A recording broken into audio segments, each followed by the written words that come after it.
Okay, here we are, second official gaming session for our channel. Figured we'd just listen to some of the Dappy T's piano worship keys. Guy, he's pretty awesome. Let me double check that bit rates are going well, and I'll hit play on this.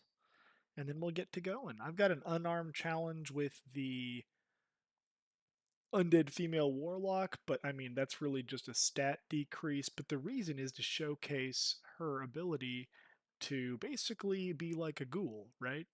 I feel like a lot of people don't know about this, and so I'll be whacking people with my little unarmed hands as much as possible too, just part of the RP in the situation, whatever you want to call it.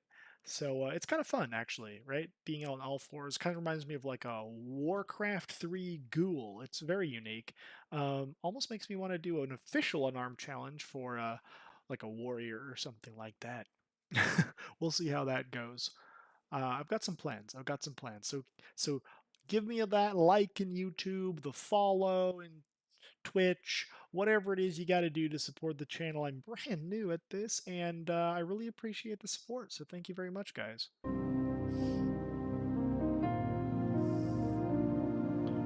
Dude, this guy is so cool. By the way, just take a look at the just take a look at the piano playing, the worship, and all this. This guy's awesome.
Bit rate's looking good.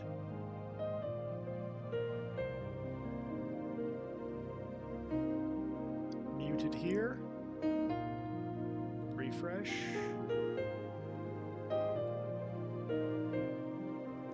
Looking good here.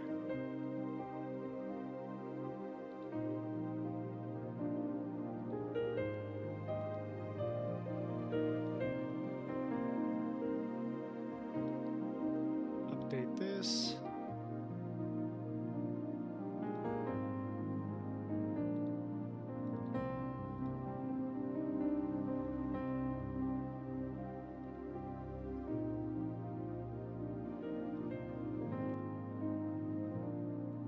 Okay.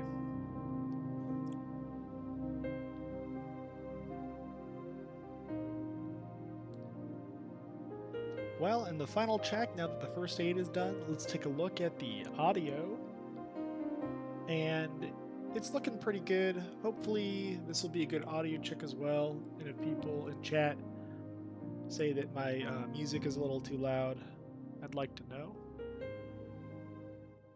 But maybe I'll knock it down a tad in case we talk about some things. Maybe there is fine. I'm feeling a little sick today, so maybe we'll just listen, maybe not really talk that much, and we'll just have a chill session of WoW and some music. Sounds good to me. Let's get some of this linen cloth used a little bit more. Got to get our first aid up a tad. a tad more, so maybe 25 more bandages. And then we'll get going.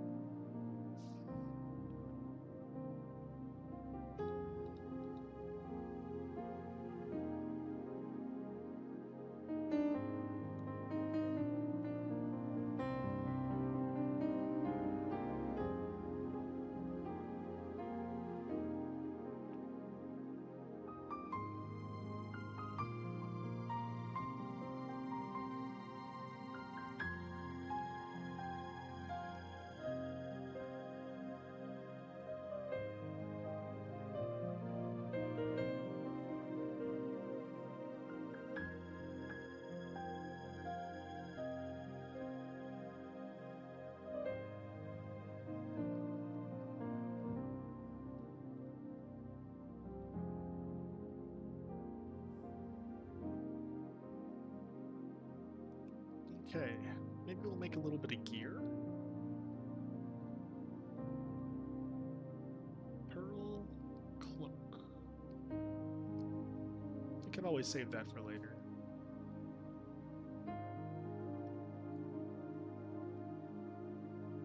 Now I need 20 of these so I have actual good bandaging.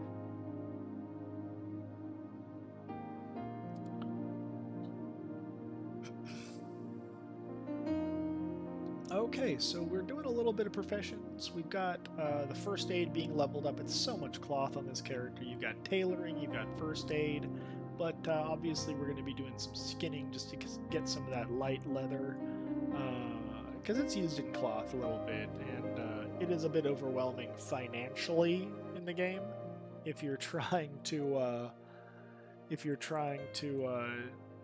do enchanting as well on the same character. I usually like to throw enchanting on like a bank tune that I casually level and stuff like that.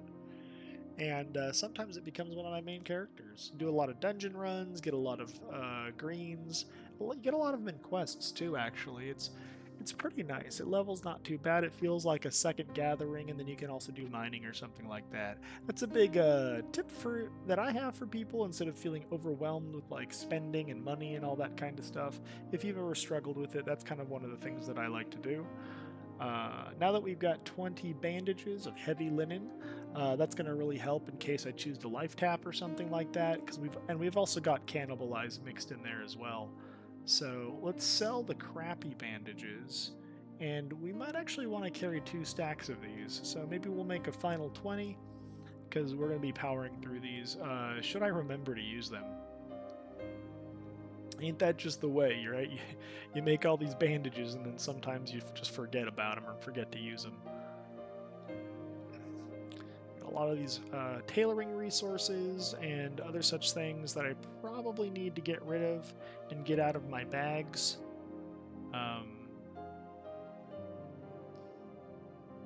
It's been a while since I've been on this character, and you know the way that goes, where you kind of forget exactly where you've mind mapped some of your keys and stuff like that, especially you're like, oh no, I'm about to die keys. It gets a little dangerous.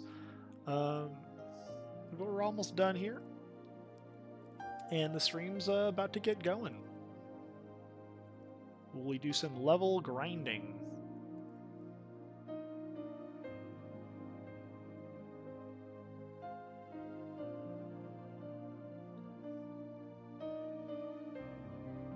Okay, we'll sell a bunch of these other bandages we don't need. It's actually a decent amount of money, I believe, making bandages. If you're planning on just selling linen, if you just turn them into bandages, I think you make a little more. I'm not sure though. No, you don't. Never mind. Oh, that's with cooking. That's with cooking. Like some of the basic cooking things. You actually can make more if you cook. But that was just for a little tip that I had for when I played unofficial hardcore, right? So sometimes what I like to do to clear up my bag space is mail it to that bank tune, leave it in there, and just send it back to this person when I'm ready to use it or get to a main city. If you've never done that, it's a good idea.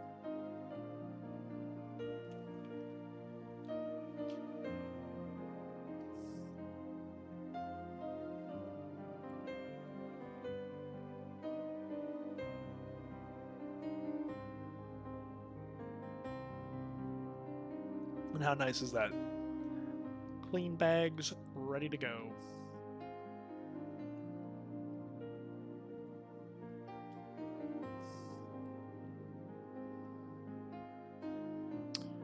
We're basically done with this area. What level are we? 13? We could go all the way over to Org, but I don't really want to waste time on a blimp right now. So maybe we'll just make our way down to Silverpine. I never quest here because I'm always afraid of that son of our ghoul guy, but maybe this will be fine.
Oh no, someone just died in Wailing Caverns.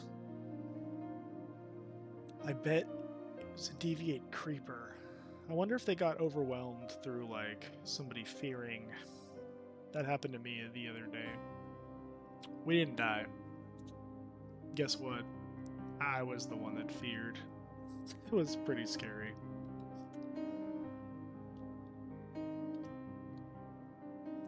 Let's see.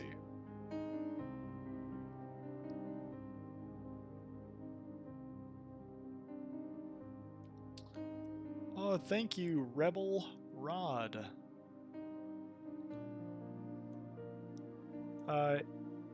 He says, good luck, stay safe. My hunter died level 48 yesterday. Ah, he started a new one earlier today.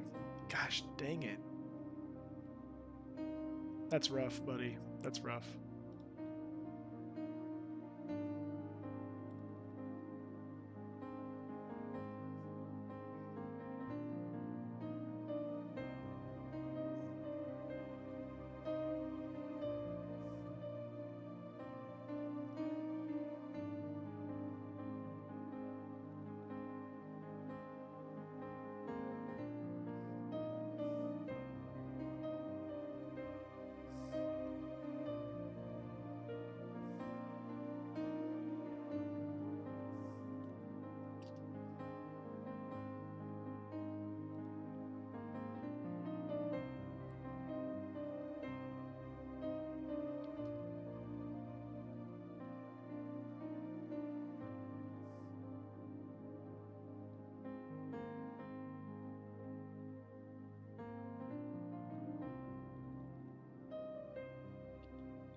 Oh no, where did my, Oh, I bet he got distracted fighting something as I was running over here.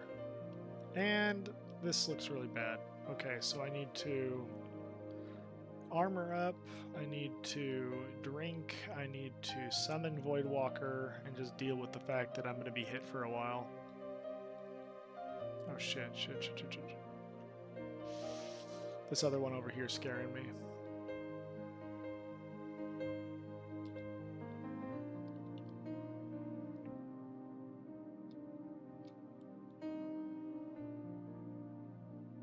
Don't I have fear or something? Oh my gosh, why isn't he taunting? Oh my gosh. Alright, there we go. Yeah, I know it doesn't work very well, but... And now I can bandage. Okay, good. Good thing we made these. Oh my gosh. That's what I get for, like... just being distracted. Already. I knew Silver Pine was a scary place.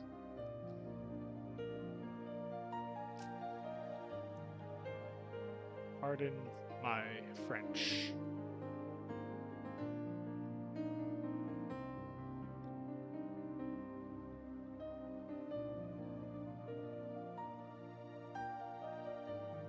I think I just need to kill the things that are near me for now.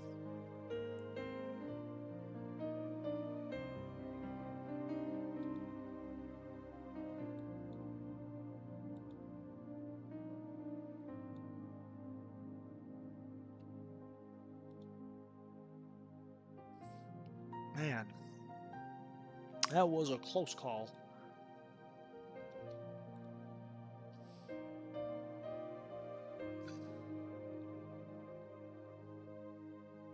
Hey, thanks for popping in. Thanks for being here, man. Really means a lot. Brand new to streaming, and just having a little bit of a chill night here. Normally I do some nightly news, or some other strategy conversations, or even like Bible studies, stuff like that, whatever people are interested in. I've done a few things already. The channel, I'm trying to build it as much as possible, so I really thank you for being here, and thanks for helping support it.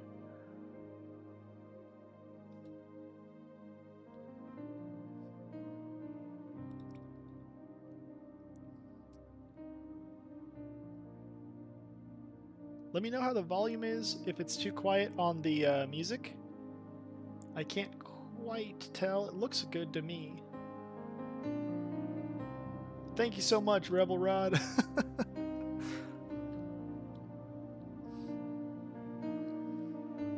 I'm really on the fence over here, you know, because I know that a lot of people are streaming with their camera. And they film themselves while they stream, and I know that that's probably a really good idea, but I'm a little shy. I don't know. My wife keeps telling me not to do it, actually, because, you know, I'm actually a teacher in real life. And man, if my students found me streaming, my guildies tell me they'd be my biggest fans, but I don't know. I kind of don't really want to. I'm a high school teacher, so I kind of don't want to deal with that. We'll see. We'll see how the stream goes and how long I can keep this up with maybe out a camera. But I got some ideas for pet cameras. I got a few pets. I also gotta live in the rural areas of California, like up in the mountains. So we got some trail cams and stuff like that. Maybe those would be good ideas.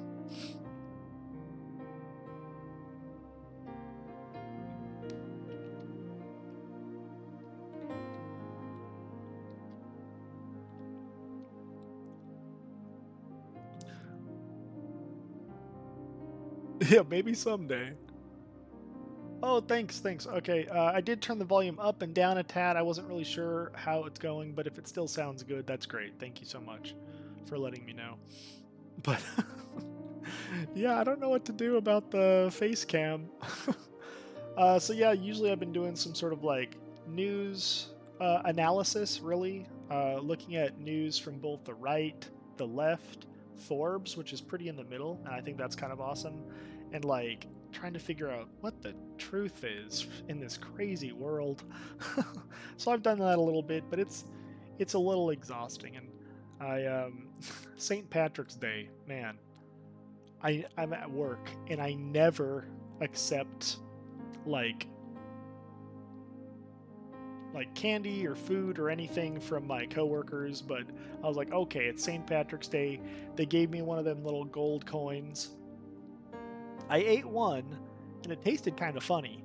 And then I looked at the other ones that were in my that were on my desk, and I opened them carefully, and I saw that there was actually aluminum baked in. I don't know if you could call it being baked in, but aluminum like stuck inside of the actual chocolate.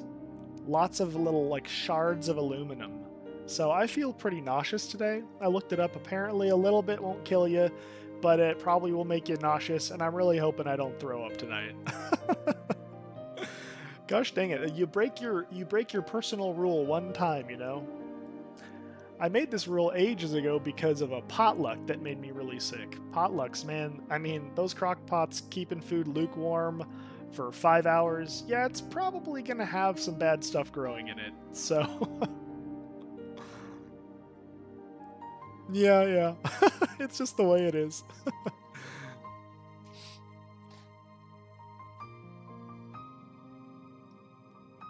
Yeah, I'm sure. Oh, I went. I was so into talking, I went past the town.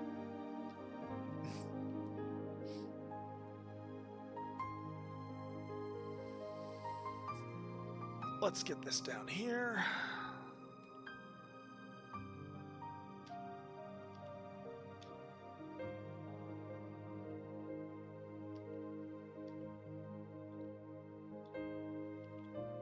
So this is the showcase. The undead female will fight on all fours.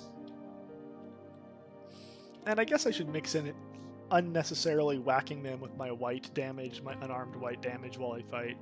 But the dream is to maybe do, like, I think it also does this for fist weapons. So, like, a fist weapon only rogue or warrior, which would be a huge challenge because there aren't very many fist weapons in the game, and it might be kind of expensive. So I've got to, like, farm and save up for that before I do it. But you can see how kind of cool that is because they get on all fours, kind of like the only the undead female do this, and it reminds me of the Warcraft 3 ghouls. So it's always kind of been like a dream. And I kind of found out about this right when I stopped playing retail ages ago. And I was like, oh, dang, a monk would be perfect because you can equip unarmed fist weapons like as a cosmetic appearance. And they do get on all fours like this as well. But I was never really excited about monk. I liked him in Draenor a little bit, but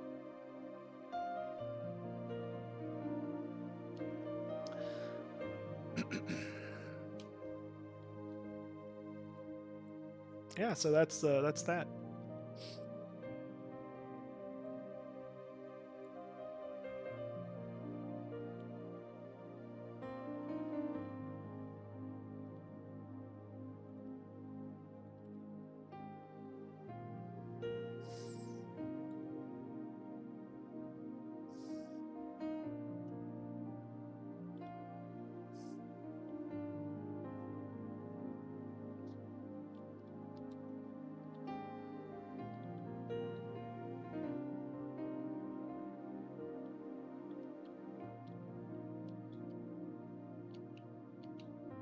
I'm realizing I probably should get used to actually reading the comments aloud for people that view this later.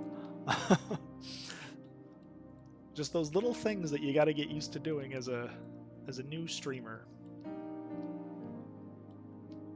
But in case people are trying to enjoy the music, maybe I'll stop talking for a little bit, especially because my stomach's a little bothering me. Uh, but I'll be checking in on the chat here and there. I can't wait till I get that third monitor. Once I get the third monitor, I'll be able to monitor chat a little easier, which will be nice.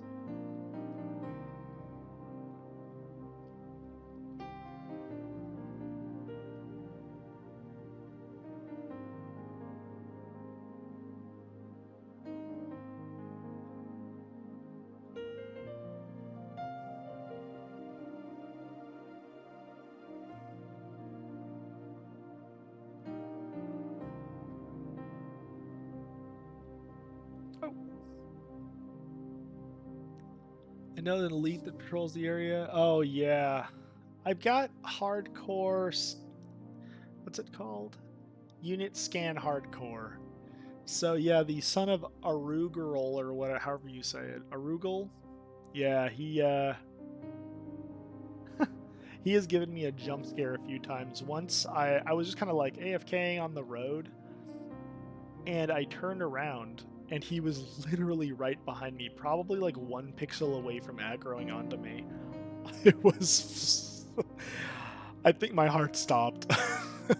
And that was before I had any add-ons running, because this is a brand new computer I'm on, and I finally was able to afford one. My other computer crapped out on me, and I didn't have a computer for like 6 months, so I was on my wife's computer, which was also dying. So she was like, no add-ons allowed," and yeah, I didn't have any, and that was quite the jump scare for sure.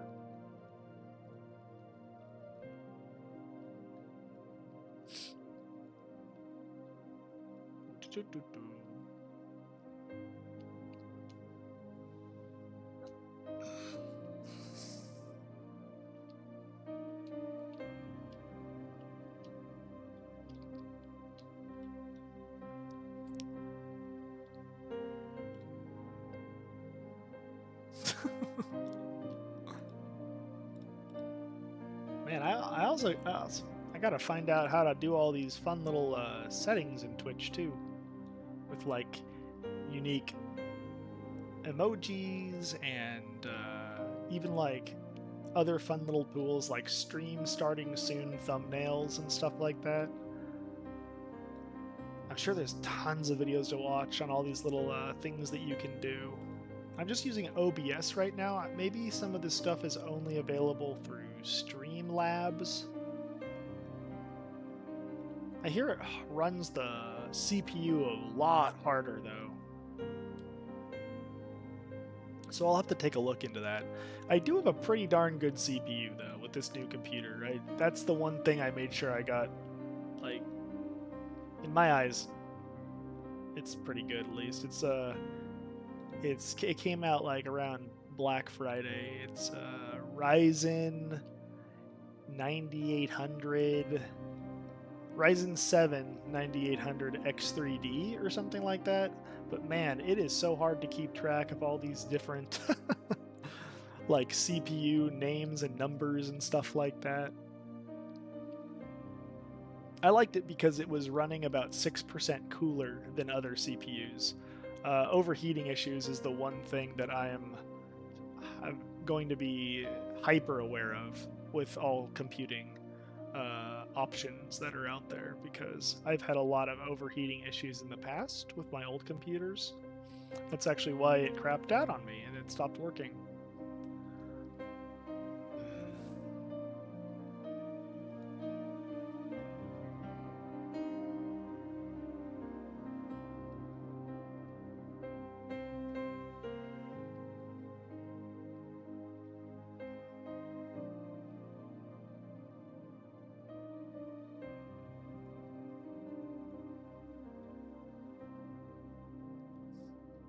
Oh gosh. See, I can't see anything. I just ran into two guys.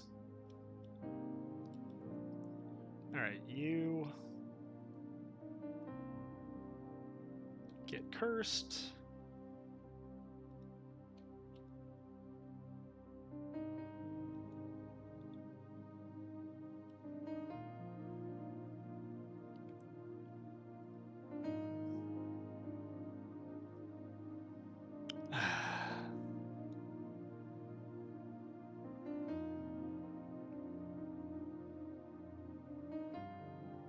Oh, I forgot. I wasn't going to use the wand on this character. Oh well, it's not the biggest issue. It was like a personal little part of the unarmed challenge. I equipped it and was like, oh, no, I don't want to equip this. I don't want to use it. I shouldn't even have had shoot on the hotbar. Well, I guess it's fine. Mostly this is not like an official unarmed challenge. Not until I can afford the level 16 fist weapons, and I think there's another one at like level 32, and just try to go as far as I can go on like a rogue or a warrior or something with that. And it really wouldn't be an unarmed challenge, it would just be a fist weapon showcase, like a cosmetic thing.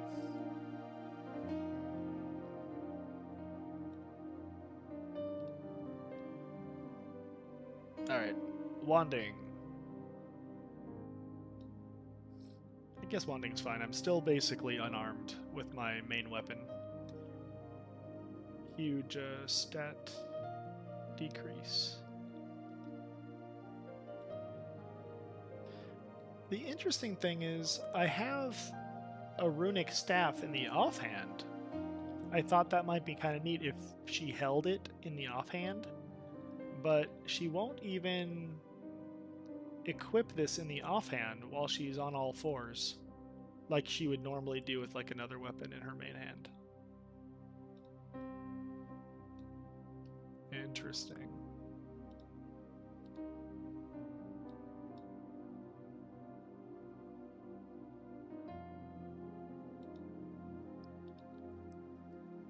But yeah, thanks for being in here and checking out the stream, guys.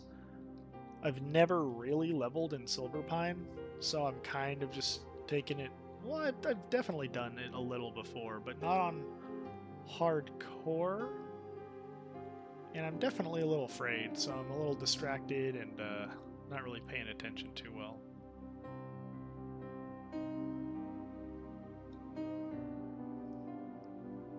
Well, there go the wands. Getting leveled.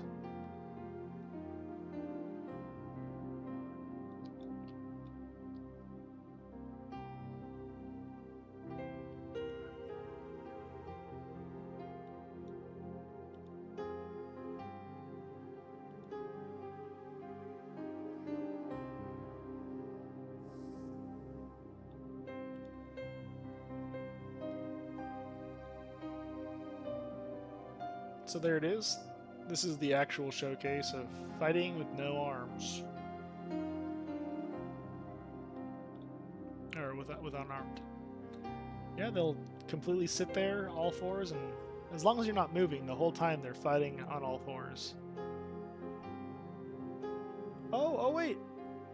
When she's running, she has the little staff in the offhand, but not when she's fighting. Interesting, it disappears.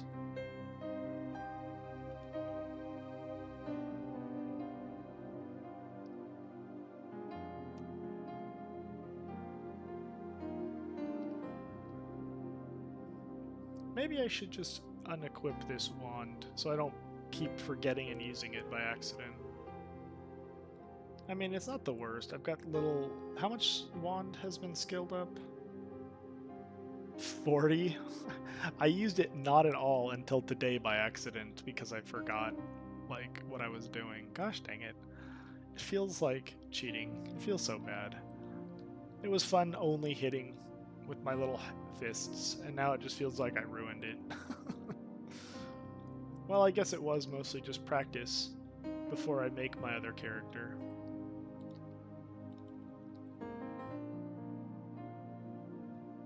Not the worst mistake.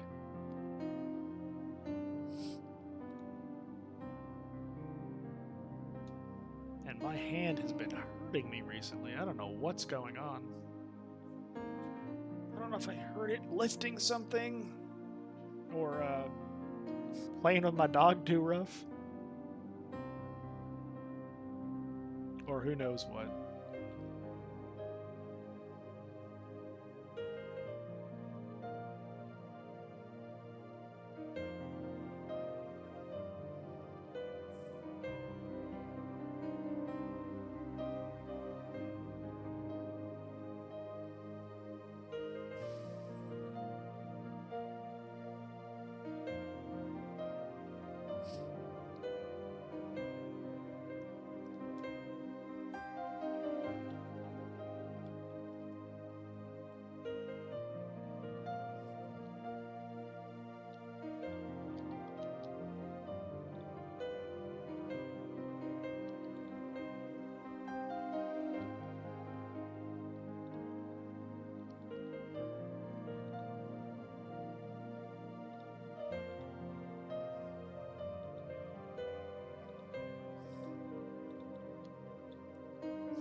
Let's try to use the mouse as little as possible. My hand is killing me. Oh, great.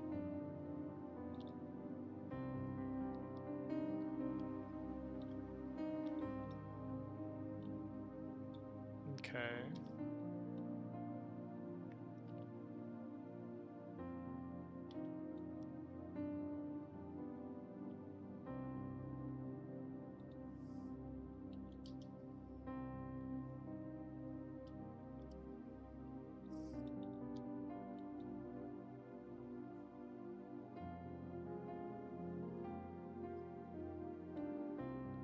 Oh gosh.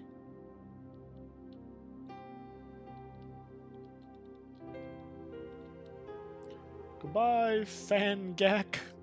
He-Han-Gak. It was nice knowing you, little Void Walker.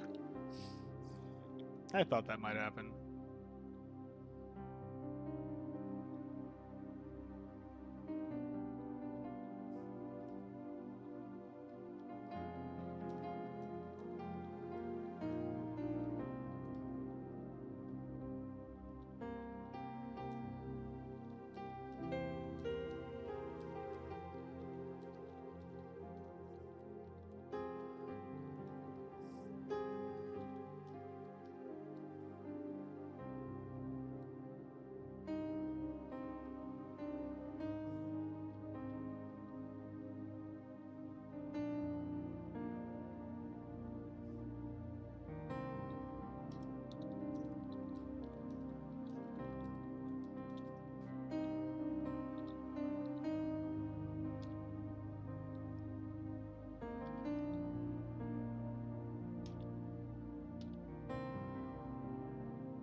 All right, cool. Got somebody that wants to be a part of a kind, chill atmosphere. So he would like to join with no trolling and like people acting vile and all that kind of stuff. So he wants to join the guild. I'm gonna log over and get him an invite real quick. Thanks for joining the stream, guys. It really means a lot. Brand new to streaming, and any kind of follow, like, anything. I'm actually surprised how much it actually helps. So yeah. So let's get this guy invited.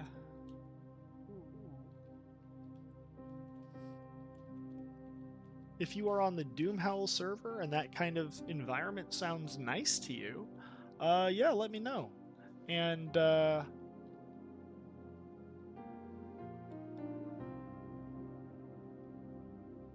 oops. And I'd be happy to get you in. Maybe we'll take a change from the unarmed undead and the showcase that we have going on with the unarmed female undead character. It's pretty cool. She goes on all fours like a ghoul from Warcraft 3 and fights on all fours. It's pretty cool. I find out that a lot of people don't know about that. Mostly it's just a showcase. But since somebody wanted to join, and because I'm already over on this character with a bunch of buffs, I guess, I've got this not unarmed, untalented shaman. 13 unspent talent points, WoW hardcore, extra hardcore, seeing how far we can go with no talents on this shaman, and we're actually doing a pretty good job.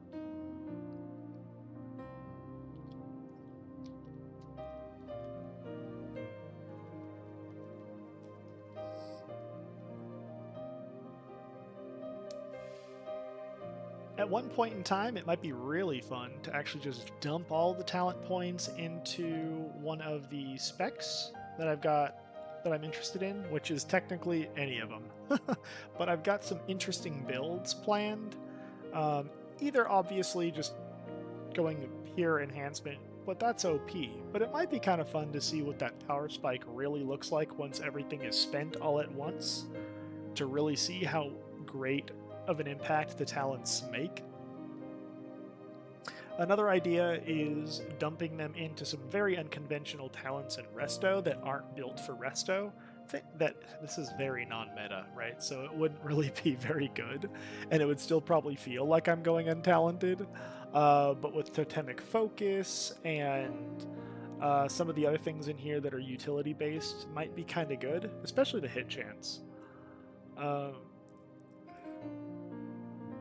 The thing that I'm really tempted to do, though, is play as if I'm a shaman tank, but go in, not actually trolling dungeons as a tank, like an off tank in dungeons, basically, just to help the group out, because shaman can hold their own pretty well.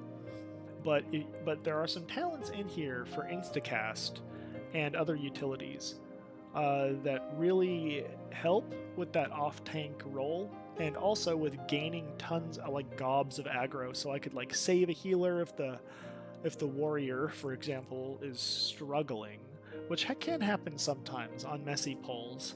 So it creates so much aggro, like way more than you can realize, because you get 100% crit from Elemental Fury on your Earthshocks, which you get up more often, and you also have some neat things like Elemental Focus. So we won't be focusing on Call of Thunder at all or anything like that. And then maybe even hybriding, like doing this just for a little bit and then going down into enhancement to combo like Flurry, 10% more attack speed for the next three swings, and that's just level 1. And comboing that with like Elemental Devastation so that those spell crits increase my melee crit chance.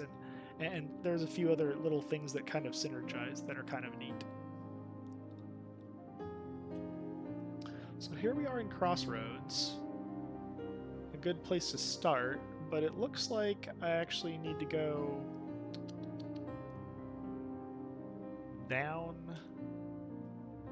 a bit. Really, I want to do Ashenvale. I want to just run around and kill all of these, like, things like Sharp Talon. That's what sounds like the most fun right now. Plus, I can drop off... Oh, I can get the head. I can get her head. Okay, yeah, we'll do that. We'll go get the Harpy lady. And then we'll make our way over. And we can also... I can show you guys a really neat shortcut. You basically climb to the top of the mountains, like, on the edge of the Barrens. And it's kind of neat, because you're way high up there, and there's, like, a secret path way up there, over back with Serana's head, and it kind of connects over here. So if you're watching still, at that point in time, I can show you that cool little shortcut. It's kind of a shortcut, and it's kind of neat if you've never been up there, on the outskirts. Okay.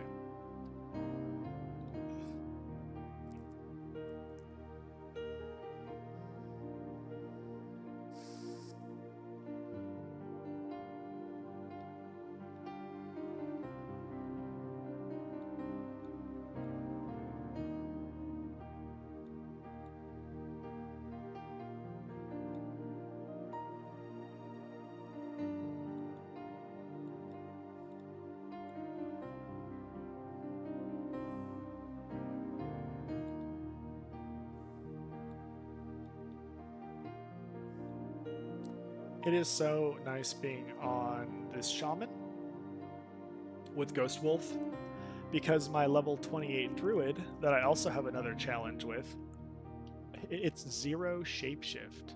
Oh wait, does this guy want the tin? I'll give it to him. Oh, he's also there before me.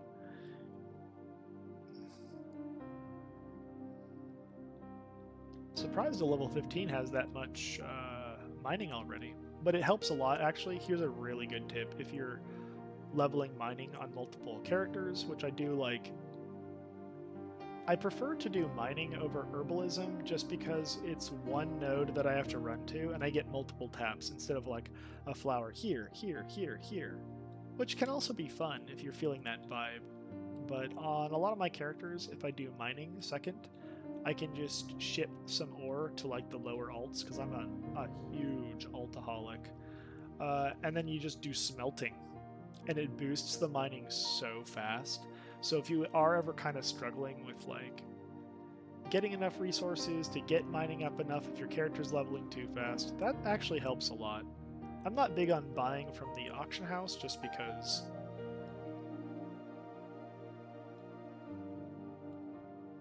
I don't like wasting money if I don't have to.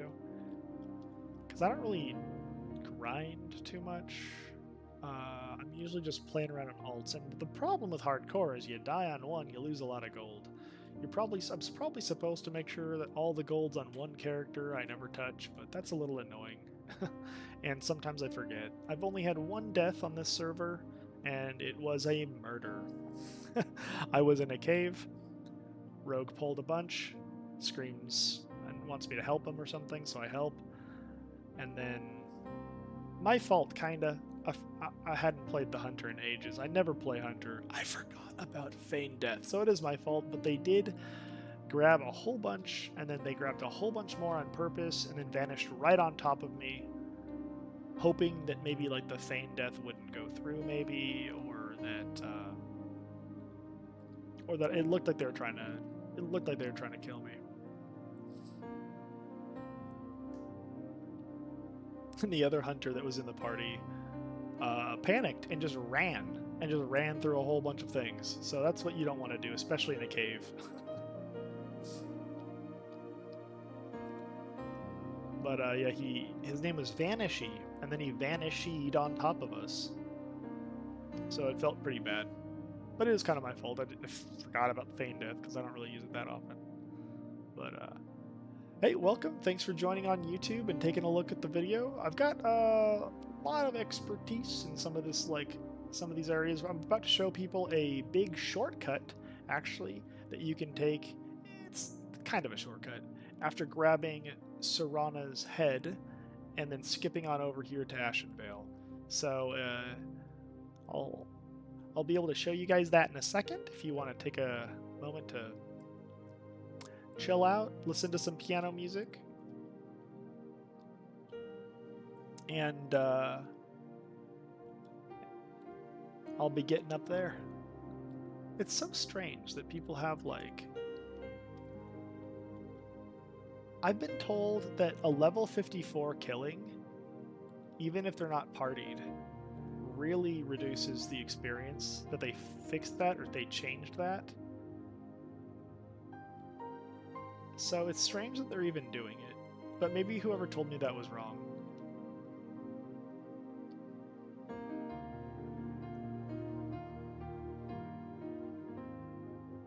Alright, so I gotta make my way over here and kill the big mama.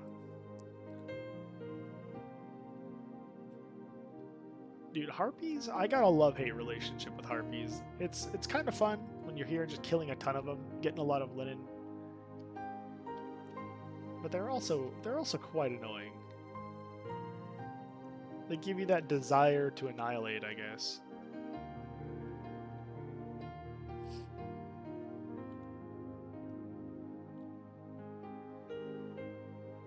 That's kind of nice using the totem to just pull for you sometimes.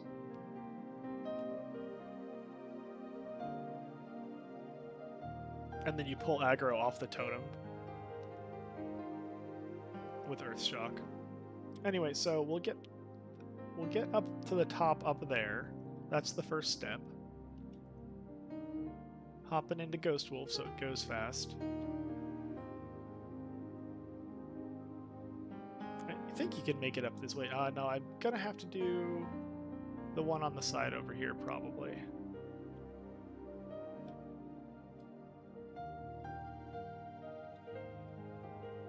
Yep. There's a couple spots. This one, and then on the mini-map you'll see it's also this one over here, but definitely not that one. You can tell, if you didn't know, the minimap will show which ridge is basically the most prominent, and those ones you can usually run up. That, like, wall jumping and struggling and stuff like that. Okay, so you've probably done this, and done this over by Wailing Caverns, you know, to get on top of that skull rock. But up here, you'll see there's this huge, like, area. It's basically like a path. And in a way, it's a shortcut, and there's no monsters or anything to kill. So if you're trying to do a quick shortcut, basically from Serana, and get over here into Ashenvale, it works out pretty well. You don't have to run around all of these little ridges that are way down there and, you know, get dazed by all of those monsters and everything like that. I mean, if you want to casually run and kill and skin, it's always a good idea, right? But,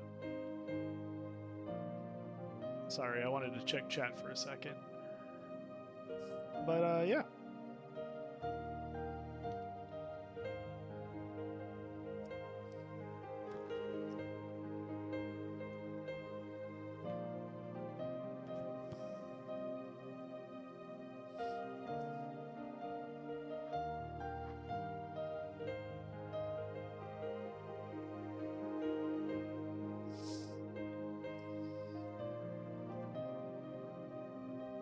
That's way faster. You see how fast that is? Going from here, basically cutting straight through. You cut all of this. You cut straight through it, and then you're here. You don't want to go that way. You will fall, you will die, you will fall to your death. Don't go over here. If you start falling, you do have an option, but you'll get stuck. I've seen... because you get stuck kind of here, and then you have to hearth, and it stinks, unless you're able to get back up. But I'm pretty sure going that way... Oh, maybe you don't fall. Maybe you could, like, just wall jump down that way. But this is the safest. Running on this ridge here. But I do... And you can go this way, right? You just go this way, and then you're in Ashenvale. It's a huge shortcut. But even though the quest doesn't seem to be really helping me much, because it's such a low level, for completion, and maybe because it'll give me a better quest, I think it might, I want to go check in with this guy down here. But I got Ghost Wolf, so it's pretty fast. So yeah, that's the shortcut. If you're trying to cut through to Ashenvale from Serana's head, it feels bad to go all the way back to her. Usually people save it for a hearth. They go back, they get her head, they hearth back to Crossroads. But if you're not feeling like doing that and you want to do a big questing route, getting that head, running over here to Ashenvale, and then starting some of these hunting quests where you go around and kill these different monsters can be a nice thing to do. Does mob level matter when leveling defense skill? It's a good question. Somebody in guild asked that. If you know the answer, please tell us in chat, and I'll be able to share that info with them. I'm not quite sure about that. I feel like it should matter. Oh, it doesn't. Somebody in guild said it doesn't. So apparently, if you're trying to level your defense skill, mob level doesn't matter? Weird. So you could, like, just get hit by a level 1 boar for an hour and eventually level that up if you're struggling to get the last few defense points, like for a level 60. I don't know why this person is worried about defense points. I mean, you kind of get them naturally. And oh, he's a mage, so he hasn't been hit much. Oh, that's a good point.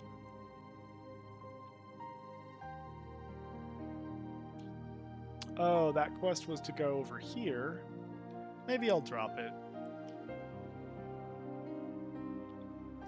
It's still pretty low. There's a few quests that I just never end up doing because they're not really on the route that I prefer.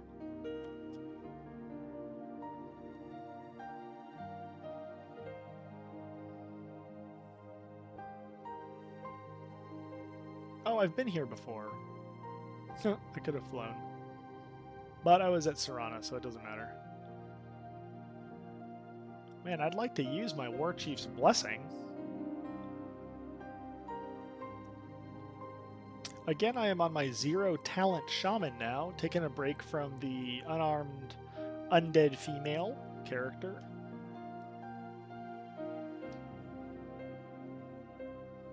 If you've never done it, undead female when they're unarmed, they are on all fours. It looks like a ghoul from Warcraft 3. It's actually pretty cool. Oh gosh, I forgot. This is like escort. I'm just gonna let him die. Goodbye. I don't really care about this quest. It's a little too level 24. You get so many mobs. It's so overwhelming. It doesn't feel like a good quest to do, especially not at level 22 with no talents. It's one of those that it would be unwise to do. Um, we are going to go through and spend all of them at some point. Maybe if, chat has some meme build, like a really bad meme build that you'd like to suggest, man, I'm all ears. Because we're doing pretty good with being unarmed. Shaman is so fun to play and so strong. And I'm wondering what that power spike will even look like once all the talent points are spent.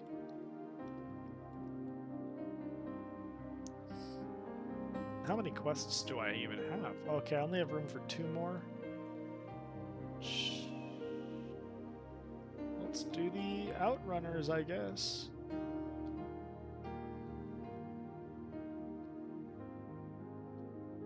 Really, I need to fight my way all the way over here to get this flight path. That's what I really need to do, and it's such a pain, but it's actually kind of relaxing.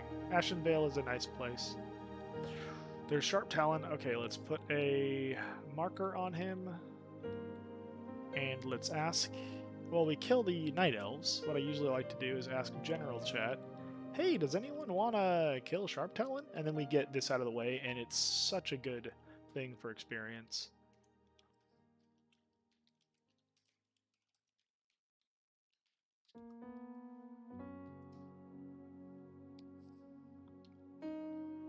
Let's see, let's check out the Who. And we can search to see if anyone's even in this zone right now. There's a lot. Ashenvale, 19 to 25. There's a... What? Let me double check it. That doesn't seem right. Reload. Oh, yeah, no, there's only 16 people here. Nope, there's not. Why? Why did it say 16 last time? Well, there's 50. There's 50 people here. Which means there's a lot more. So maybe nobody just wants to do this. But I'll ask again in general. And maybe we'll even do a layer hop. Because I think different layers, you have different chats. But then Sharp Talon will be gone. And then I won't know where he is. No, that's too dangerous. I don't want him to sneak up on me. Alright, let's kill this Night Elf. Yes, he's over there. Okay. Oh, but the reload removed his skull. I better watch out.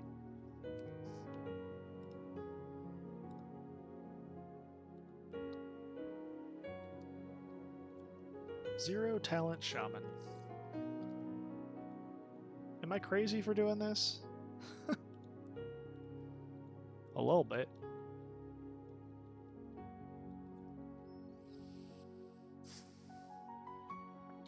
Okay.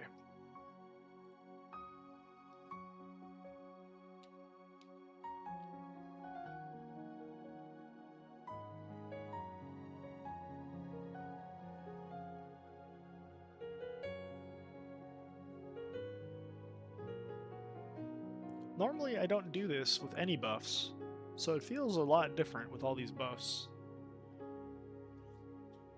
Obviously, because the buffs are OP. I'm too lazy to sit around and get them. I just happened to see somebody in guild tell me that, yeah, buffs are dropping, so I logged over and grabbed them, and then I wasted like most of it just doing nothing.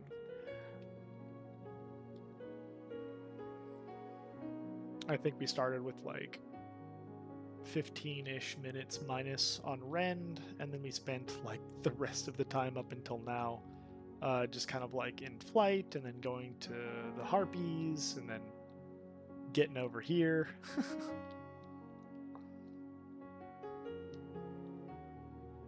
Maybe it was actually like 20 minutes wasted. and then another 20 minutes basically getting over to here with the flight and everything.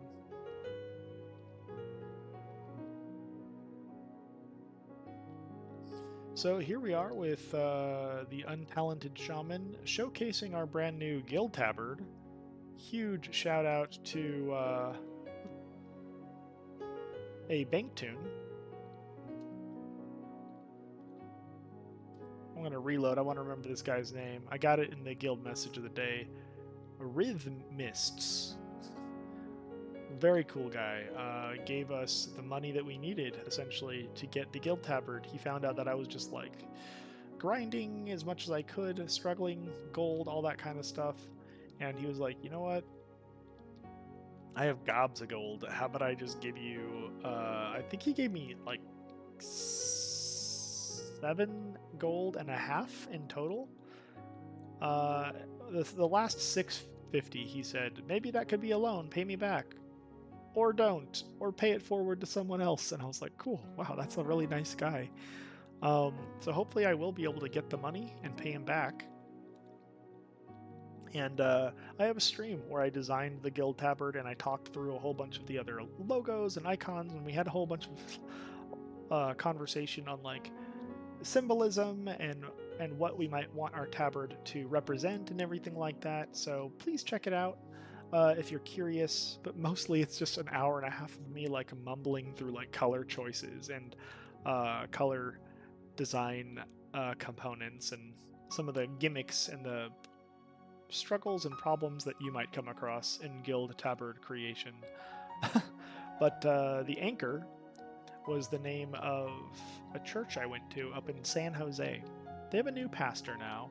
I really miss that old pastor. He would talk through every single... Now, even if you're not somebody who's into like religion or the Bible or anything like that, it's fascinating hearing this guy speak, just because nothing was lost in translation, where you're like, oh gee, I wonder what this means, you know, in the Bible. He would go through, and even like lists of names, like sometimes the Bible has like huge lists of names of people that are all like Hezbollah and Abimelech and all these other weird names that you just kind of like are like, well, this is weird, I don't see the purpose of this. He knew the purpose behind, and I feel like that's really rare. I've heard a lot of pastors throughout my life. He knew the purpose of every genealogy, and there's a lot of them, and what they were doing and how they were being tracked throughout the Bible, basically proving the lineage of Jesus and proving prophecy is essentially what it was. But there's a lot more to it as well. And you can follow like, and I did that on my own, looking through Genesis a little bit recently, and you can actually follow like different lines of people and like struggles their family has had, and it's always like aligned with like different sin and stuff like that. And there is value to it, but I feel like a lot of times people just see a bunch of names and they zone out. So I'm trying my best as well to like really study and learn like this, which I think is kind of cool. So yeah.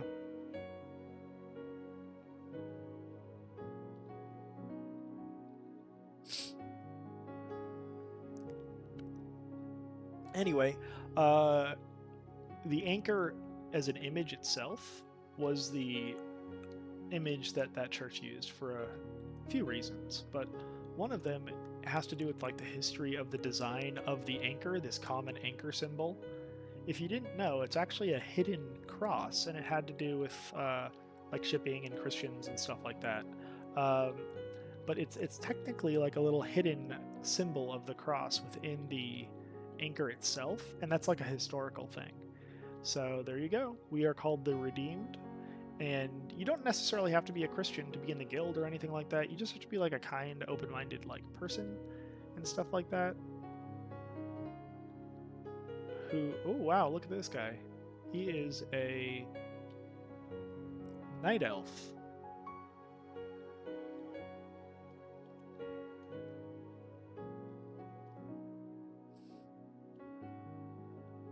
I pet him and he jumps up.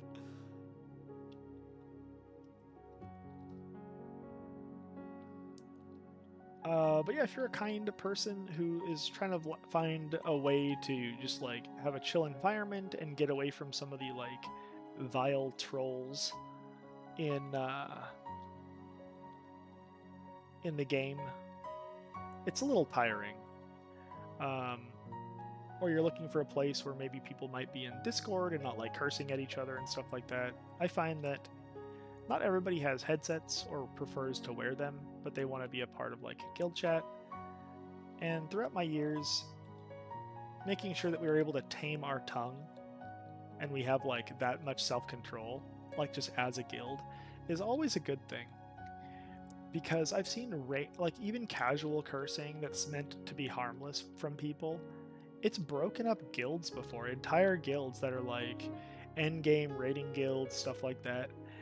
I've seen so much drama come from some of this that they have guild splits or they crumble or whatever, and friendships are lost, and lines are drawn in the sand, and it's just not good. It's not healthy, and we as adults should be able to be mature enough to not be so enamored with cursing that it turns us away from like being in a community, and we should be responsible enough and strong enough as, you know, adults to be able to tame our tongue and to not be cursing at each other.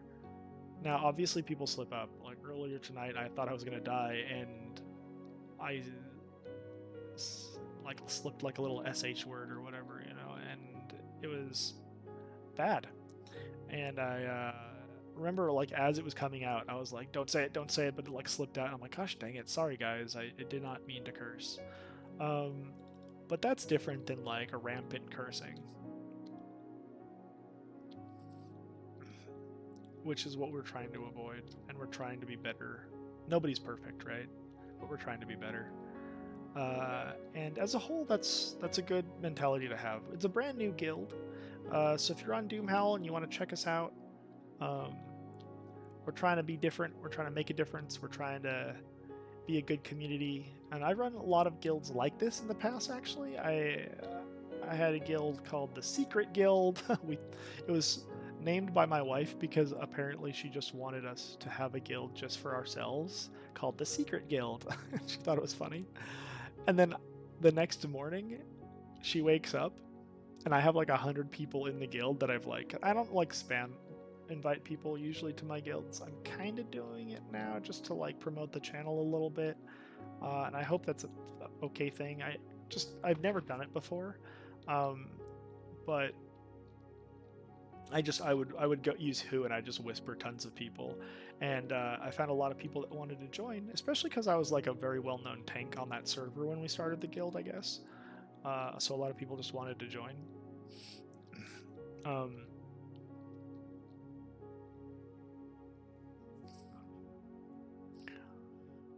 but she wakes up the next morning and we have 100 people in the guild, and she never told me that the whole reason she named the guild was that we would just have the guild just for ourselves.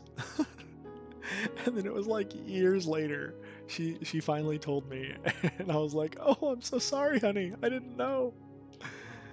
And yeah, I had invited. The guild was at like 1,000 guild members at that point when she finally told me, and we had like, I don't know, like 80 people online at one point in time, you know, and it was huge, massive guild. But here we are on this server. I've just been helping recruit for other people's guilds, like Grubby's guild. I'm an officer in his guild, and I was helping recruit for that a lot at the very beginning of this hardcore anniversary realm. My computer completely crashed on me though, so I wasn't able to keep helping with that. And then when I came back, one of my old friends in a hardcore, she also streams, Vari. I think that's how she pronounces her name. But Vari Starseed, she's awesome. She's really kind. She's a great person. Um, all of her streams and like the money she makes from them, she donates to charity and stuff like that. So if you've never checked her out, I'd recommend it. But let's go get that other flight path. Let's fight our way there, and let's kill some monsters on the way. But yeah, So I helped recruit for her guild a whole bunch, and I think for a good portion of the hardcore, like, I was seeing the numbers actually doubled from a lot of the recruiting I did, because I'm pretty personal about it usually. But again, right now I'm just kind of mass inviting people because I'm kind of trying to promote the channel. It really helps. So thank you for being here, guys, and thanks for checking it out. Man, this stream is just a yap session. Mostly, I didn't plan on it because I'm not feeling too well tonight, but I kind of felt like this was just going to be a gaming session, and I'd post it just for some content. But I kind of feel bad not talking since I see people hopping in here. So hopefully, you are curious about the channel and you'll check out some of my other videos. I do news analysis. I do Bible studies. I do some gaming sessions, and I also do some cosmetic things. Like I've got a couple more cosmetic nights planned for Dota 2, where I really break down some of the cosmetics that have been released recently, and I've got a bunch of loot chests for them. So I'd love to open those. And what I do is, besides just like looking at the loot and opening, I work on designing. Okay, Ashenvale Sentinel. She almost killed me one time. I work on designing components of the logging rope. No, I don't want to do this. Components of the loot and the gear, or I guess the cosmetics, you could say. And I try to make sure that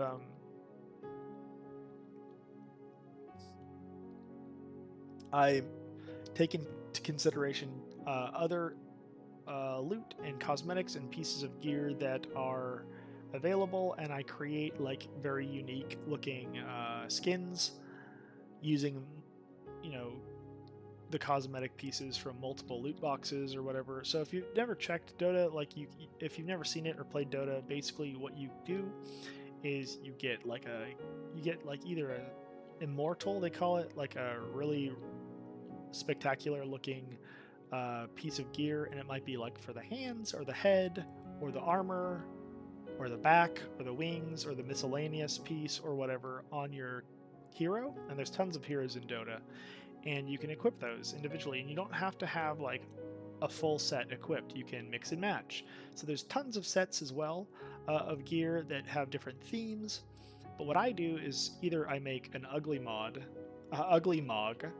where I mix and match, and it's kind of hideous, but it stands out in a spectacular way, so you feel really unique when you're fighting. Or I go for a whole bunch of sets that kind of mix and match, and it's pretty, I guess you could say, low key. I don't know how else to put it, but it's basically pay to win at that point, because it makes your hero not stand out as much on the battlefield. The strategy, actually, if you want people to not notice you as much when you're playing Dota, is to have really low-key and not sparkly cosmetics, because a lot of times people might focus on the thing that is the most sparkly. It just makes sense, right? And not everyone's like that, but some people will mostly only focus on the most sparkly thing. So if I really want like my tank, like Primal Beast, to be focused, I'm going to make him look as annoying as possible. And that's kind of pay to win, isn't it? People will see me, they will see like this big abominable snowman monster beast head, a back with these fiery looking horns coming out of it, or I think I'm going to get the gold turtle shell, like a sparkly gold back piece, a big red tail with blue frills on it, arms that have like little fire coming out of their hands, and shiny legs. So that's an example, right? And then they see like this really sparkly looking thing, and if you're a tank, you want them to focus you. So that's a little pay to win as well.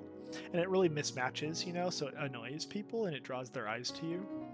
So that's like a little bit of the psychology that goes into the cosmetic making in Dota 2. But sometimes I don't do that. Sometimes I'm just like, ah, I think this looks great. I'm gonna make something amazing. Or I like to mix and match pieces from like tons of different sets, but it all looks like I've created like a unique set. Like these pieces are supposed to go together, and they jive pretty well together. And what I really like to do, the dream, is to have every single piece. And some heroes have a lot of pieces, like 8 different pieces or something that they're equipping, um, where each piece comes from like a different set, so it's truly unique. Uh, so yeah, that's what I do with Dota 2 cosmetics. I do some WoW cosmetics. I've done I guess technically the guild tabard design was a cosmetic thing, so I've got that posted in case you're curious. And I guess tonight, instead of it just being me feeling unwell, because I feel a little sick tonight, it's turned into me just talking about my channel a whole bunch. So thanks for being here. I see you over there in YouTube, and I think maybe somebody's in Twitch as well. So pop in to Doom Howl on... I'm Kahboomzie playing right now on Doom Howl. And if you ever want to pop in and talk and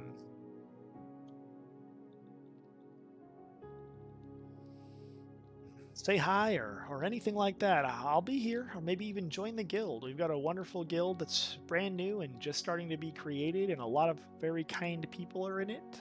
We've got 100 unique players, and they log in at all different times of the day, about 10 to 12 to sometimes 20 online at any given time. You're going to have some people in here for the most part, and it's only going to keep growing from there, because what I've found is that if you create a guild of kind, caring people, it grows and grows and grows, and it lasts. And I've led a bunch of guilds like this throughout my days in WoW. So again, thanks for being here, and hopefully you enjoy the Dappy T Keys music, his piano worship. It's pretty darn relaxing, isn't it? So what am I doing here? I'm not gonna want to run through these elementals. There's no reason. I'm just trying to make it up here to this flight path, but I'm also trying to avoid Ashenvale.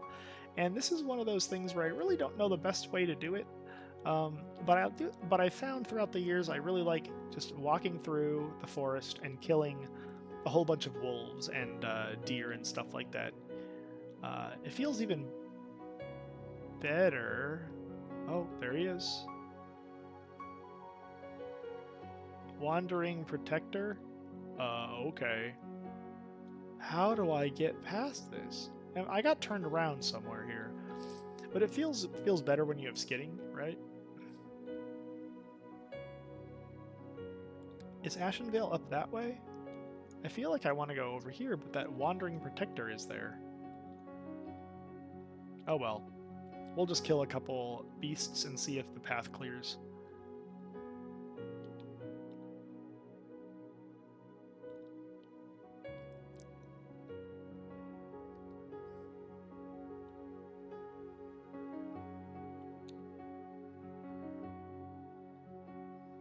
Alright, let's see. We've got...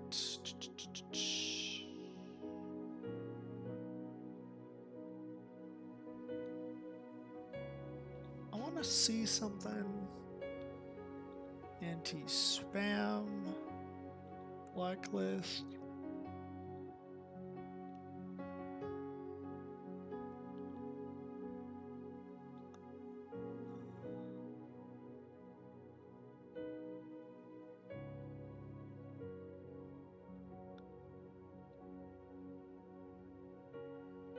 Let's see.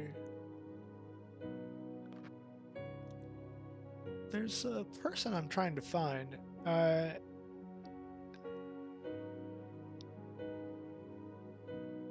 Oh, that's too far.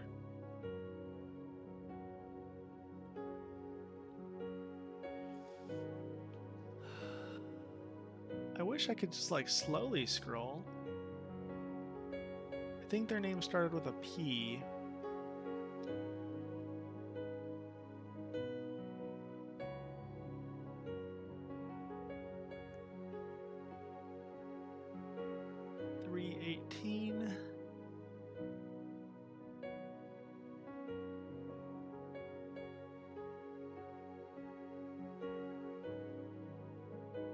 It's like today. Why does it say today for all these people?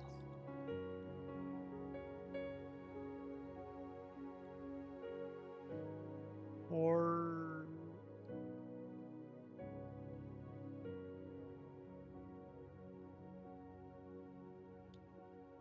oh, maybe I can... no. Oh well. Well... I gotta have to reload. WoW just crashed.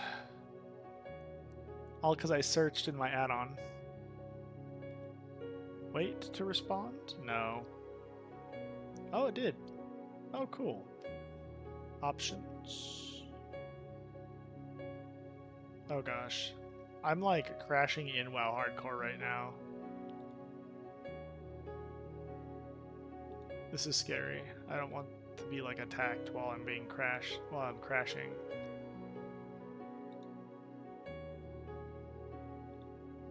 Close.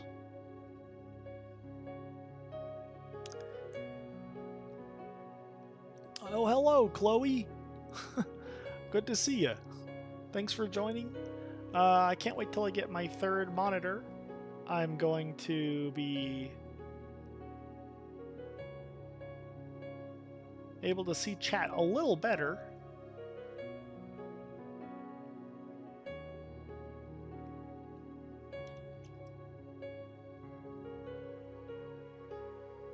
But we gotta get WoW up and running again.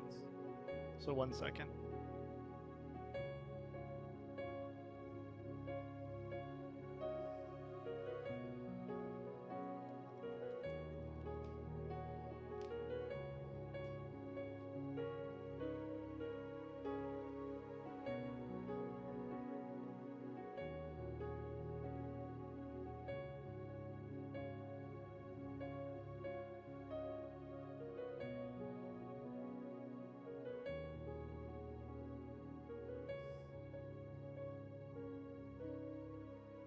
Authenticator.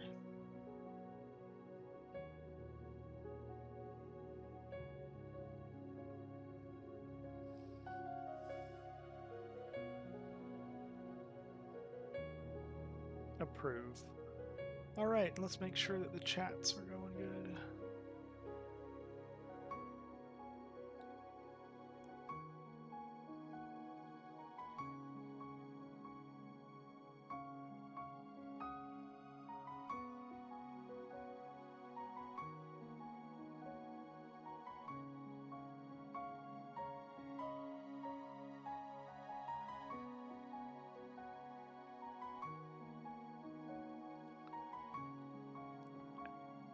Hey, I'm not sure if you're still here, but yeah, thanks for jumping in. Thanks for joining.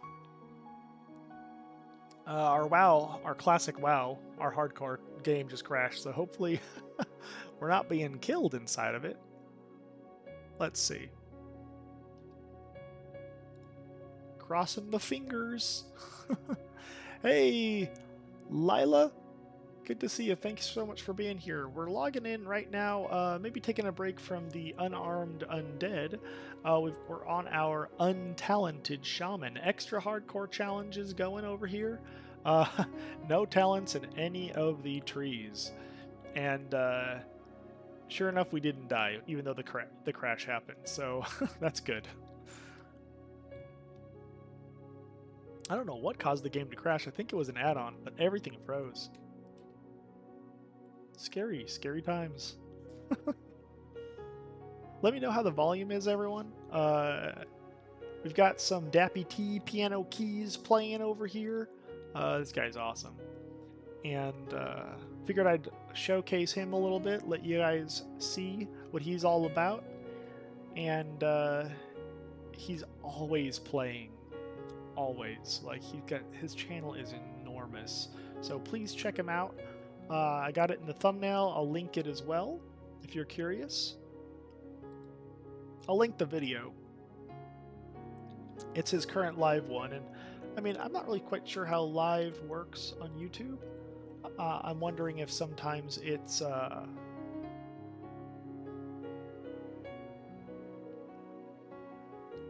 just something that they call live, but they're like live, like I don't know how it works. It seems like it's not live all the time, right? Um, but this is his live channel for right now, and you can always check it out and take a look at what he streams or offers or posts. He has a lot of videos that aren't just the live one. It seems to be like a lot of smaller things strung together right here, though. Otherwise, he would be playing straight for like, what is this?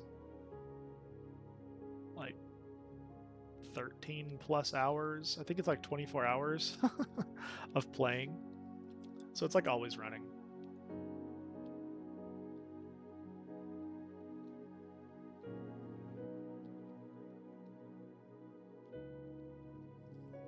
So yeah, got any questions? I've been talking about the channel, I've been talking about the guild, I've been talking about my characters, I've been talking about many different things. Channel related tonight, just for our second gaming session, kind of like as a more direct introduction to the channel, but I'd love to talk about anything else. I've got tons of little strategies and for WoW Classic, DotA, and a few other games, and also news analysis that I offer on the channel, and also Bible studies and a few other things. But you can see how like clean playing Shaman really is. I've got 0 talents on this character and no like special gear really. I got a little lucky with a couple drops in Wailing Caverns, but they aren't necessarily like some of the best, most amazing items. They're not, I don't think anyway, but we're doing pretty good with it.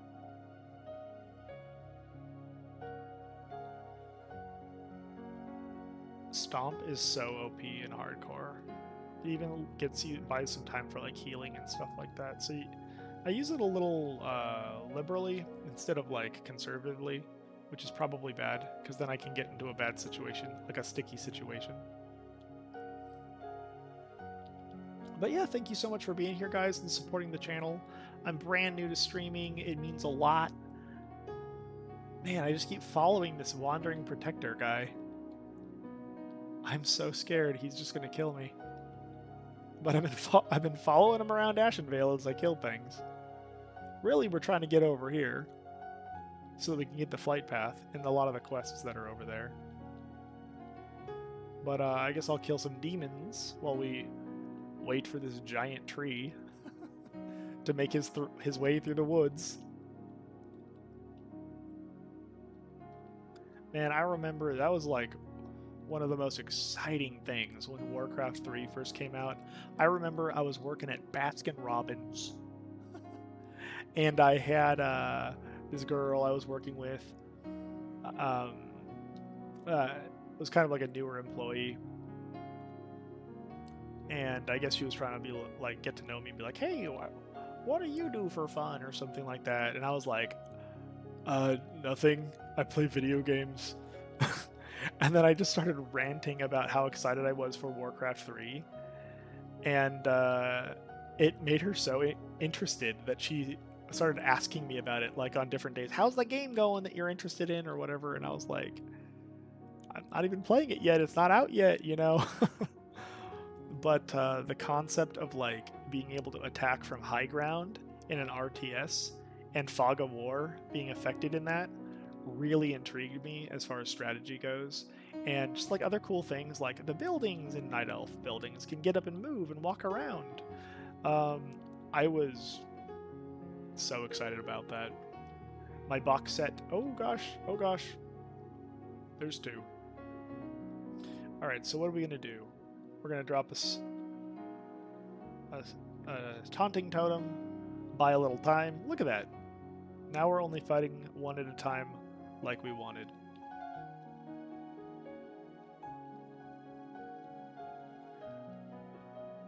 Dude, Shaman plays so clean. I love it.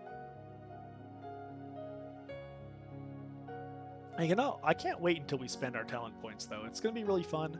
So if you have some ideas for like some meme builds, because I mean, we're going to go either 0 talents or do something completely off meta. And we can just have some fun dumping all the talent points in here into whatever tree it is that we want to do, or maybe do some goofy hybrid build or something like that, and just see how it feels and experiment doing something a little extra hardcore while we play hardcore.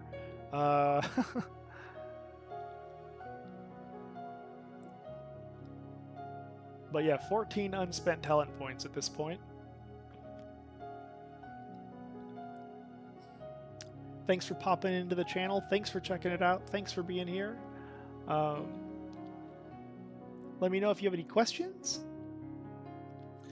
And let me know if you want me to just stop yapping so we can just listen to some of this music and have some chill vibes. Please. I do not mind.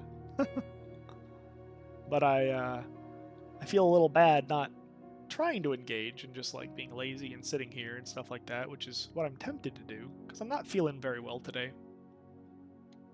St. Patrick's Day. My boss gave me some chocolate coins. And I have a rule. I never eat any food that someone gives me, whether it's wrapped or anything like that, from work. Because I don't want to be, like, upset if I get sick or something. Or... because that's happened to me before. Like at a potluck. But yeah, so I thought it would be safe eating these little St. Patty's Day chocolate coins or whatever. I remember loving them as a kid, you know, so I was like, okay, I'll just eat them. There was aluminum foil baked in, I don't know if baked is the right word, but it was like cooked into the chocolate. Little shards of aluminum foil. I ate the first one and thought it tasted kind of weird. And then I opened the second one and the third one and inspected them. And sure enough, there was little pieces of aluminum cooked into the chocolate. And I'm like, great. What's gonna happen to me? This can't be good. And sure enough, the internet says, you might vomit. You might not do too well for a little while. And it says that I should be fine. That a little aluminum's not gonna kill me. But that doesn't sound good. That sounds bad. I just ate aluminum foil shards inside of chocolate. So yeah, this is what you get for breaking your personal rules in life. Had I just said, nope, don't eat anything that anyone gives me, especially at work, and just be as picky as I can, I would be fine right now. Okay, I think we finally made it past Ashenvale. Wandering through here. Alright, good. And we've avoided that big walking tree that wanted to kill us. Oh man, Ghostful feels so nice because on my Druid, level 28, so I haven't unlocked Cheetah form yet, but even after I could unlock it, I'm not allowed to train it. Part of me wants to just cheat and train it, but I'm on a no shapeshift challenge. No aquatic form, no cheetah form, no cat, no bear, no moonkin, and I'm not rolling resto either. And I've only spent 7 talent points on that character, even though it's already level 28. That's what started this. I was like, I'm doing really well on a druid with no shapeshift, with only having spent 2 points in Entangle instead of all 3, and 5 into Nature's Grasp. It's really all you need as a druid, and it's absolutely OP. I've had no trouble. So I've been a little indecisive, like, where do I want to put my talent points? And then I was like, well, let's just see how long I can go. And I'm at level 28, but I'm kind of an altaholic. And part of me just wants to spend the talent points. So we'll see how this goes. But yeah, extra hardcore challenge. No talent points being spent on this shaman. Option. Let's change something here.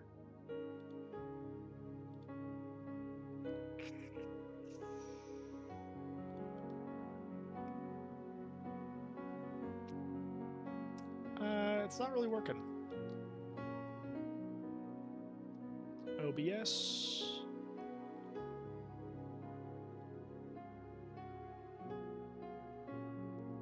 Ah, here we go. I'm just gonna make this a little bit bigger for now while I fix, so it's not boring, while I fix one of my add-ons. And then we'll get back to it. Because this doesn't seem right. Options. Add-ons. Okay.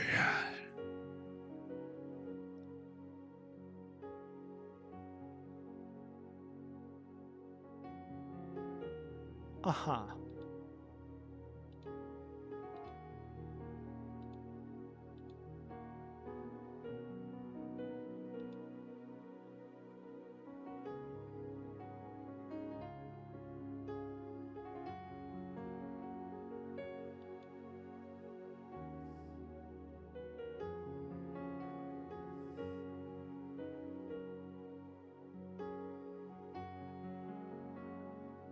Watch.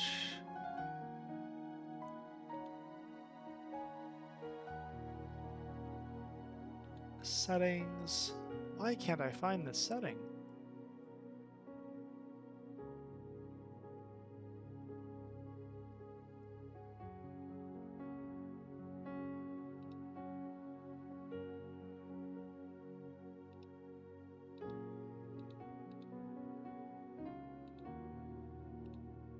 Ah, here we go.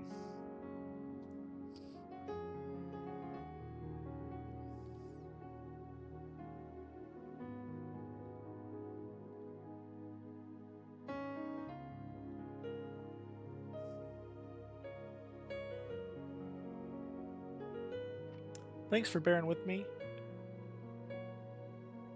Ooh, ah! We'll go about this big, I guess. It's so hard to see where I am in the game because I'm on ghost. I'm a ghost wolf. There I am. And let's lock this in place so it doesn't get messed up. Okay, we're good to go again.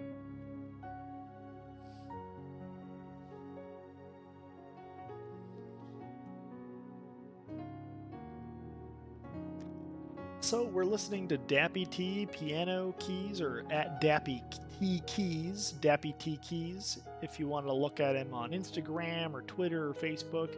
We're on his YouTube channel right now. I got it posted in the chat in case anyone's curious about it.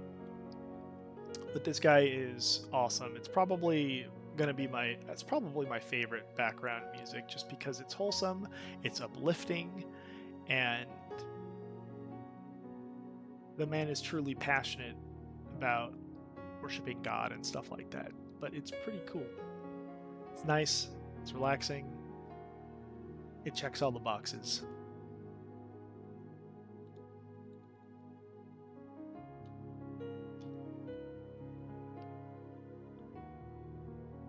I love the authenticity.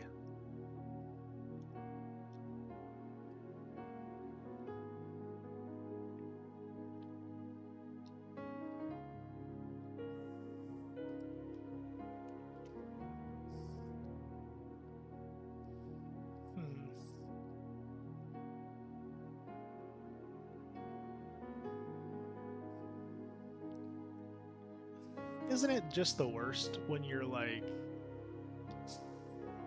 talking to people in WoW and they're just unnecessarily like toxic? This happens, right? It's not just me. Which is why we've got this amazing guild, the Redeem. It just happened in my chat.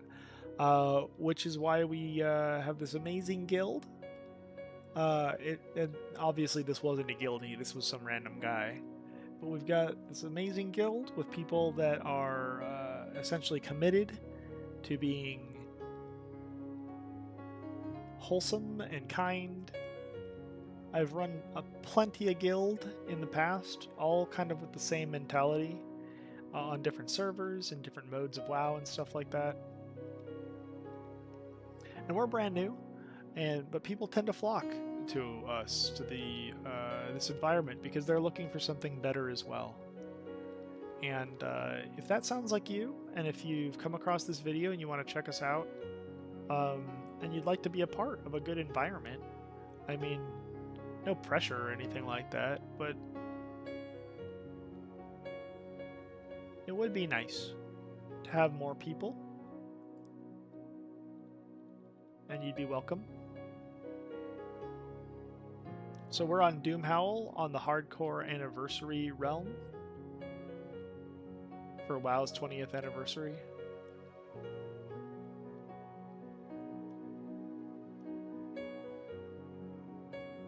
I cannot decide, now that I have a new computer and that can actually run something more than WoW Classic, I can't decide if I really want to go that route where I give WoW Classic like another try. Or not WoW Classic, WoW Retail, I mean.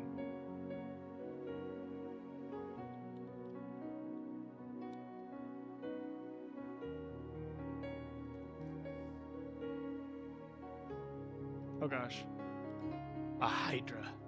Okay, it's not that high. Here, I'm a little more scared right now than I maybe normally am.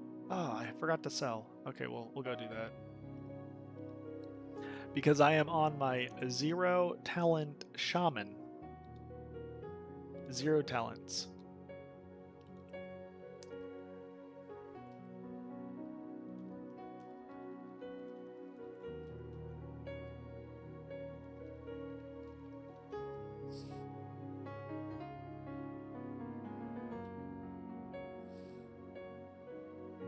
And if people are curious as to how this is going, it feels really strong. But yeah, we're definitely going to be spending these talent points at some point and seeing how great it might feel with this huge power boost. But for now, we're going as long as we can. I'm getting a little afraid though, just because I had a nightmare recently that I died on this character. So yeah. Oh, maybe I should spend the talent points. I don't want to die. Okay, let's get all this stuff sold.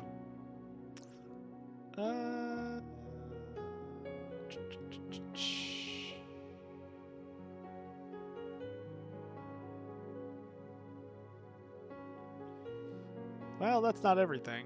I don't know what else to sell right now. Feels kind of full.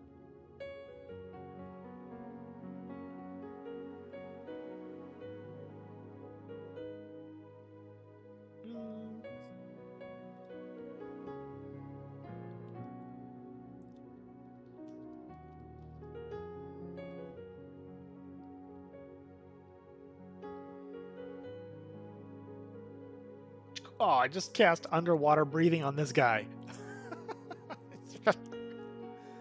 Don't I hate when that happens? Right. This guy's name is Hater Skater. All right, checking the chat. Thanks for being here. For those of you that are watching, it means a lot. Brand new channel and all that.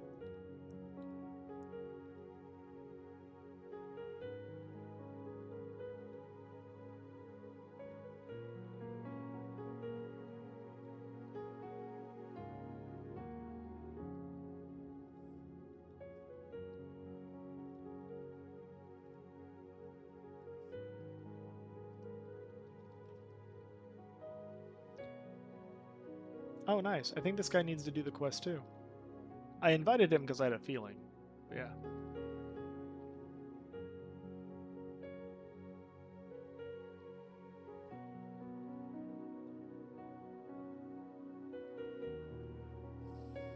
Okay.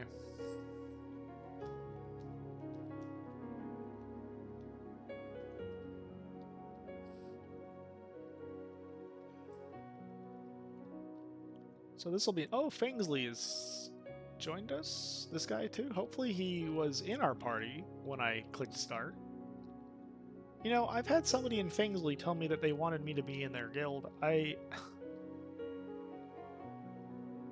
that guy never got back on his friends list.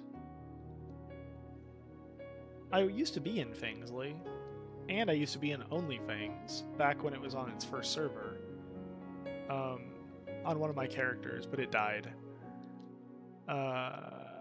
Back on Alliance, and then I never was able to get the reinvite or anything like that. People kind of ignored me and stuff like that. But and then when I came here, they said something about it being like really exclusive or something like that. And I wasn't a streamer at the time, you know. I'm very brand new to this now, actually.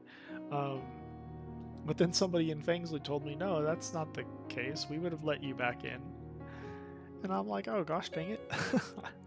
That would have been fun because it's a really big guild. But we're running this guild now, and it's a wonderful place of kind people that are trying to just enjoy WoW, and they don't want to be around any of those vile trolls that might be out and about, because we've all experienced that, and it never feels good. This guy's making me really jealous about all of his shapeshift forms, because my druid is not allowed to use shapeshift. But maybe I will just make a druid. Maybe I'll do a bloodbath challenge where it's basically no quests at all, and you just run around killing stuff. And that's going to feel really good once you become a cat. And just the challenge being called a bloodbath challenge. You're a cat and you're just killing stuff.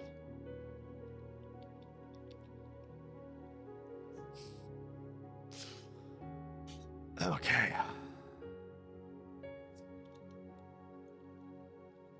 Oh man, I do not feel good because of what I ate earlier today. There was aluminum in the chocolate that I ate.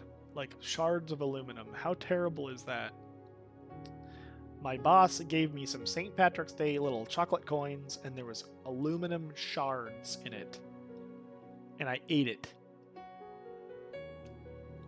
That needs to be recalled, man.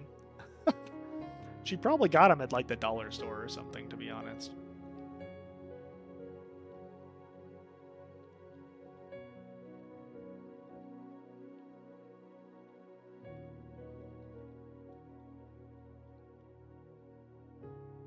Two stamina, two strength. I mean, technically better than what I have, but I'll just greed. Big Data! Big Mama! Big Mama!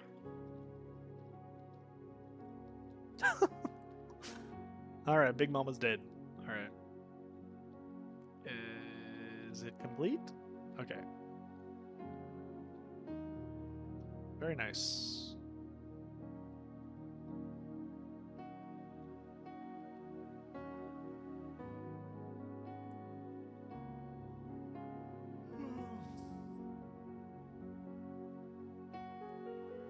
Well, I guess I gotta work in the morning. It's 1 a.m. But I got home from work and I wasn't feeling good after the aluminum. I just passed out. Ah.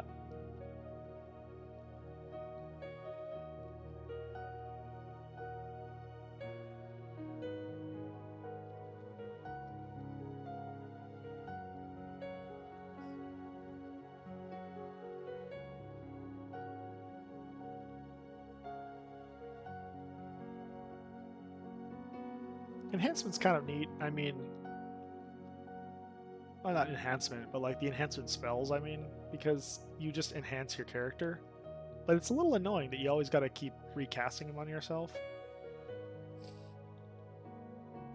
I always forget. I like forget that Lightning Shield, unless I'm like really thinking about it, I just forget that Lightning Shield is not something that I have active.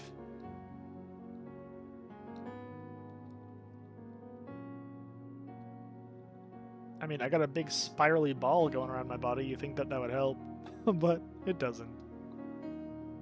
Not for me. All right, let's see what we can do here. We got 2 of them on us. Let's see how strong we feel. Even without any talent points. I guess they are level 19s, so this is not that impressive.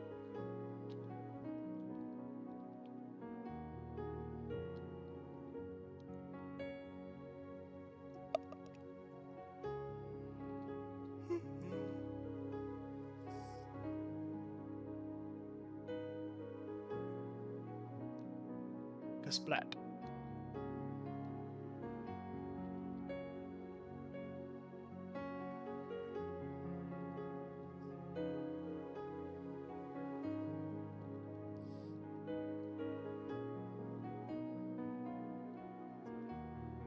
So I've got some new cats.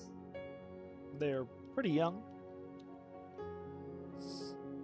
The guy that helped work on our house gave us these cats. And I kind of want to get a cat cam and kind of see what adventures they go on.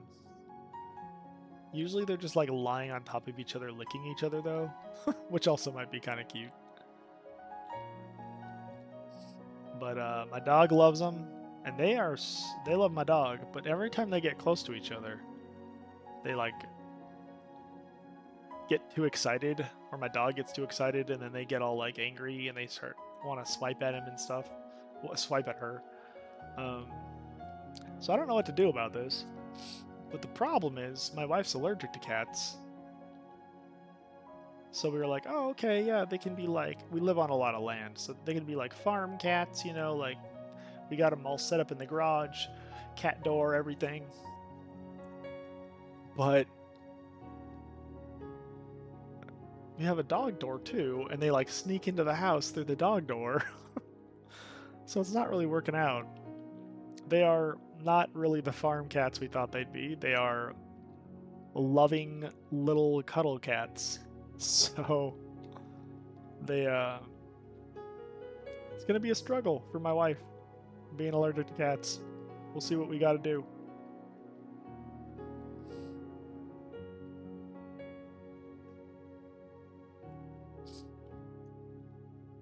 Again, thank you for being here. This is Kahboomzie TV, I guess you could call it. I don't know. It's a brand new stream. I'm new to this. Mwah! I gotta get me one of them cameras. I'm a little nervous about it though. I'm a teacher. I'm a high school teacher. My guildies are telling me that my students will be my biggest fans. But I don't know. You play WoW? I want them doing their homework. I'm sure they'll find me. You know, if I stream with a camera. And from what I've seen, sometimes when you're a teacher, school districts think that they can like control you when you're at home and what you say, even though you're off the clock, because you're an influential teacher in the world. And that's kind of strange. I should be able to say whatever I want off the clock and do whatever I want, yet they'll probably judge me and stuff like that for, you know, playing video games. It's frowned upon in the educational world, which is so ridiculous. Get with the times, people. Oh, that's it. It really looked like there was a lot more quests in this area, but maybe that's all for like the dungeons and stuff. Oh, they're making us go kill all these furbolgs and stuff. Okay. Well, we'll go see how that feels. Maybe. Hearth is to org. All these operating manuals. Do I have any of these that like combine? No.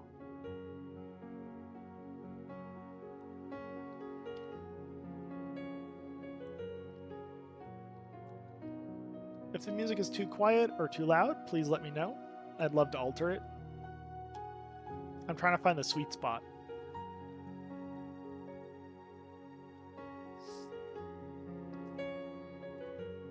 So hopefully showcasing his challenge is a blessing to both of us. Hopefully you are curious about it and go check him out. His name is Dappy T Keys. Instagram, Facebook, Twitter, all that kind of stuff. He's on YouTube. That's what I'm watching here. Ooh, a ring. I don't have a ring on this character.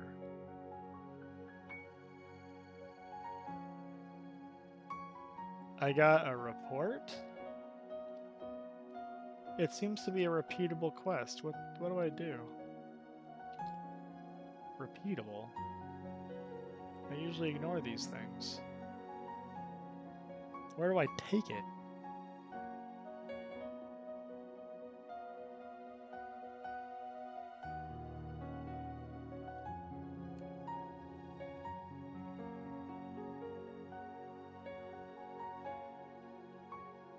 Maybe I should read quests.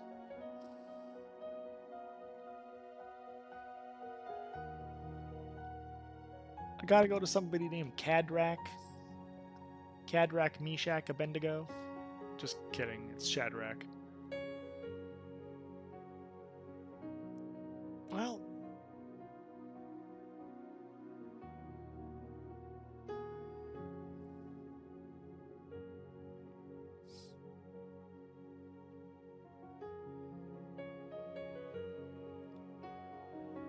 I haven't touched Stone Talon really yet.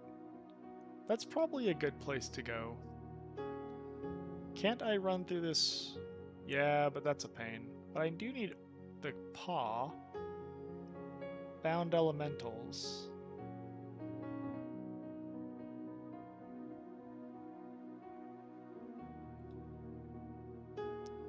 I'm at a loss. I really just want to do another Wailing Caverns. I haven't done one today. But it's probably not the best thing to do for the character. Oops. I wanted to go to... Well, I guess I need to drop off the head here. I can go elsewhere. There's a couple places I have to fly to. But in the meantime,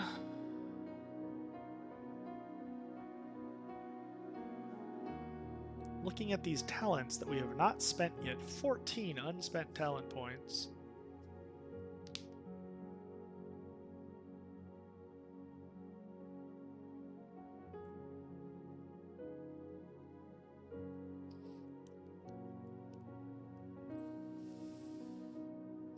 Oh, Agility is asking about 2 items. Which is better? Let's see.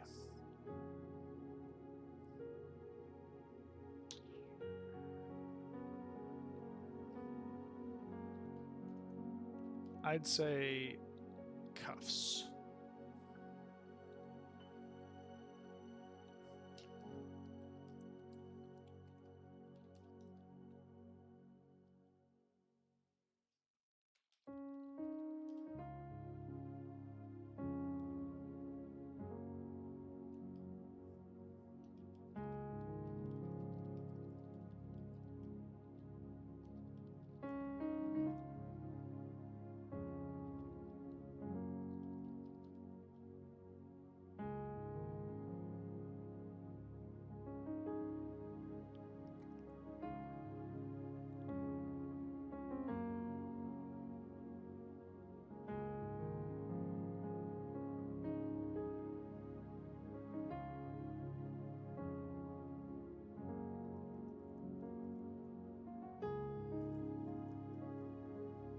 Yeah, he was wondering about 2 agility plus 1 stam versus 6 attack power. I think 2 strength would be even more than 6 attack power.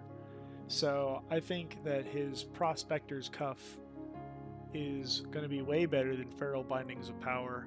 I don't really know. I can't remember the conversion for... I think he's a druid. For strength and attack power. But I think it would be more attack power than this, even with 2 strength. So the Feral Bindings of Power don't seem good at all, but I could be wrong. Anyway, stamina is super important for hardcore, and he gets a little agility out of it, so I'd say Prospector's Cuffs are way better. Hopefully that information helps people in chat. I've given a few nice tips for hardcore today. I've given some shortcuts, some neat little shortcuts and things for traveling, and also some other strategic things we've discussed. So if you're interested in strategy or other such conversations like news analysis, what's going on in the world today. I've got a few of those that have been posted, so please check it out. And I also have some Bible studies and I guess I'm calling them Bible studies, but really it's just various things that have to do with faith. Maybe I should start calling them Kahboomzie faith posts. I don't know. I want a better name for it. I don't really know what to call it.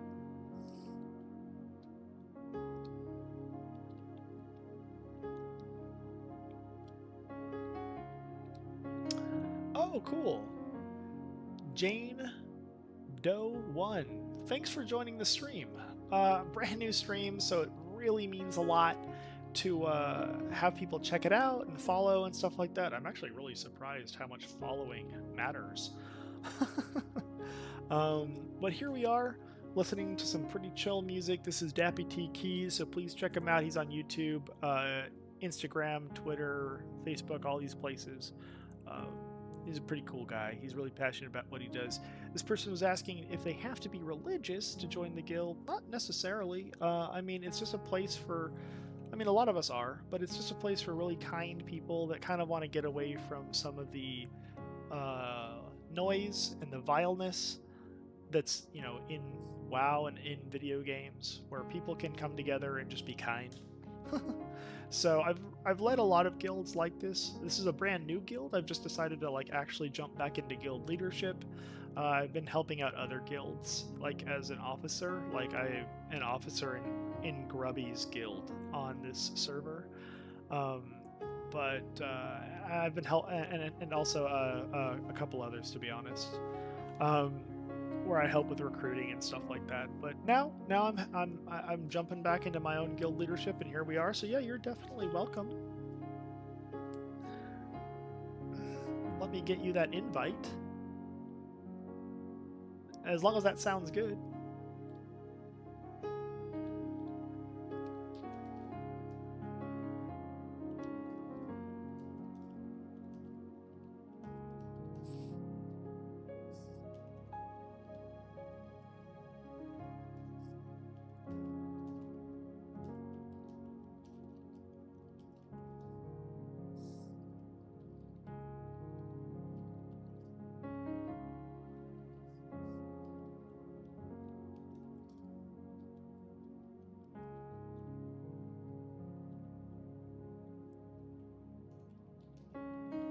Oh, are your guild invites blocked? It said denied or declined.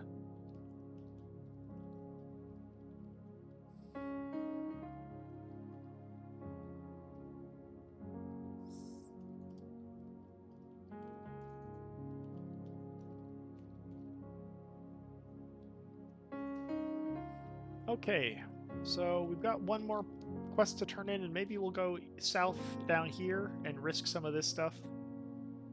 Or maybe we'll go over to Stone Talon. Part of me just really wants to get Ishmanuel turned in. Oh my gosh, I thought I turned in the Serrana one. Did I just jump off without turning it in? Okay, sure, I'll try now.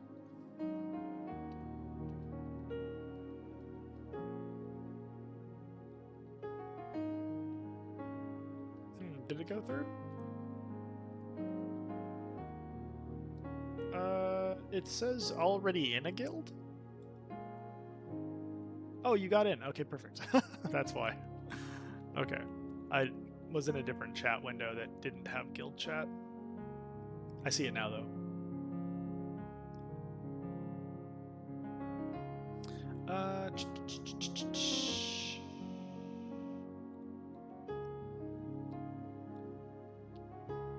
So we've got a 0 talent shaman that we're playing on. Healing, like nothing in healing, nothing enhancement, nothing in elemental. And it's quite the challenge.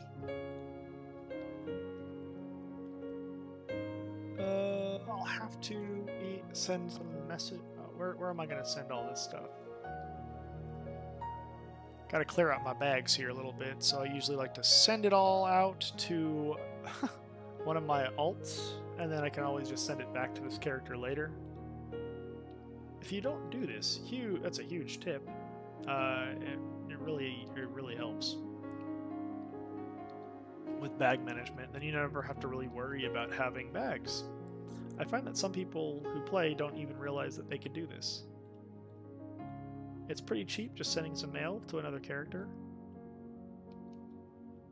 But yeah, so we're gonna see where we want to put our talents later, but for now we're just doing 0 talents shaman. It's a huge challenge, level 23, don't have any talents, so I guess we're doing extra hardcore. So if people are curious or have about like where I am gonna go, or maybe what some plans I have for some talents are, feel free to ask. But basically, I've got 3 different ideas. But if chat has a cool little idea,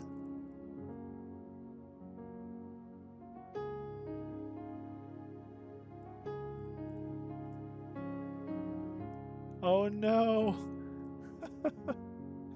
Jane Doe, you almost died? Oh no, well I'm so glad you didn't.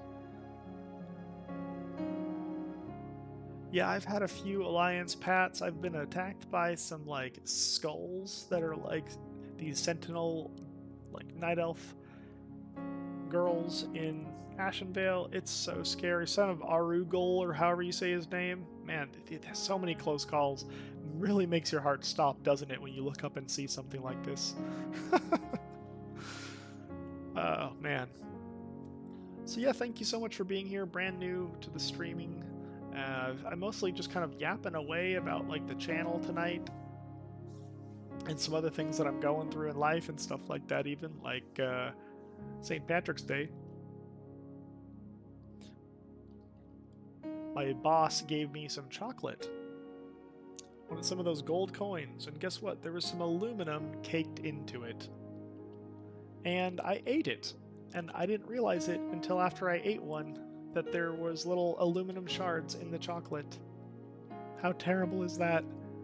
So I'm not feeling too well tonight. I actually looked it up and it says like it might make you sick, maybe vomit. So I'm just trying to be very careful here and take it slow and easy tonight. Usually I do like some nightly news or Bible studies or other kind of little things where we talk about things that kind of matter, but tonight I'm just taking it pretty easy. Kahboomzie gaming number 2, mostly just gaming tonight. Oh no, somebody in the guild just died. Oh my gosh. They fell to their death. Probably the hardest boss in this game, to be honest.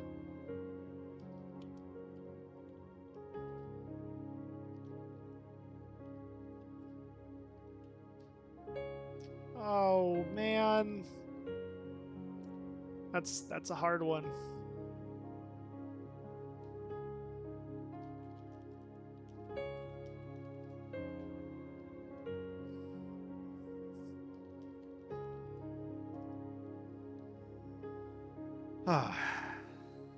Let me check the stream chat real quick. Cool. It'll be the same name. Okay, 3 minutes. Okay.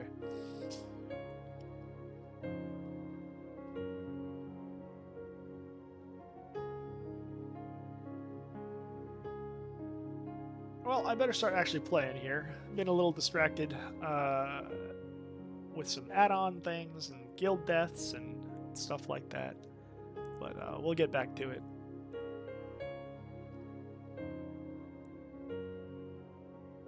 I do want to get some coffee. Should I do something scary? Should I go grab some of my iced coffee while I'm in auto run in hardcore WoW? That sounds dangerous. Let's see how it goes. Wish me luck, guys. Goodbye.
Oh my, what did I run into?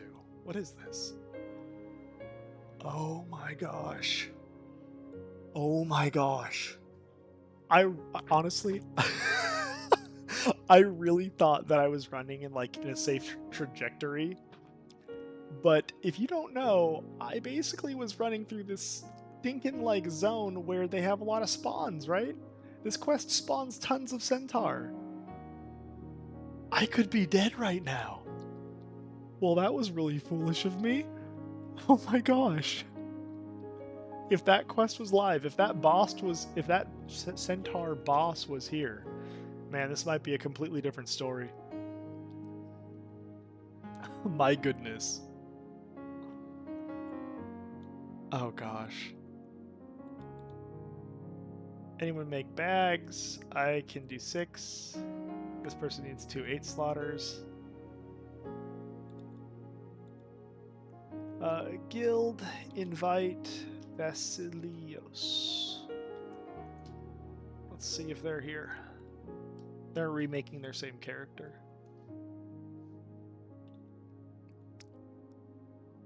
Alright. Level 1, shaman. No, priest.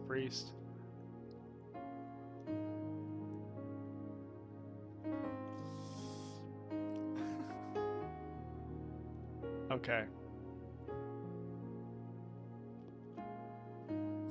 Well, I've talked about a bunch of things tonight. If you're in stream and you're curious about any of this, I mean, I've talked about my life a little bit. I've talked about my different WoW hardcore challenges I'm doing. If you're curious about what other hardcore challenges I'm doing, please give a little ask. I've talked about the different streams that I've been doing here on the channel. And I do various things. I don't just stream randomly. I feel like it needs to be a little bit of a show, you know? So we'll be doing different things.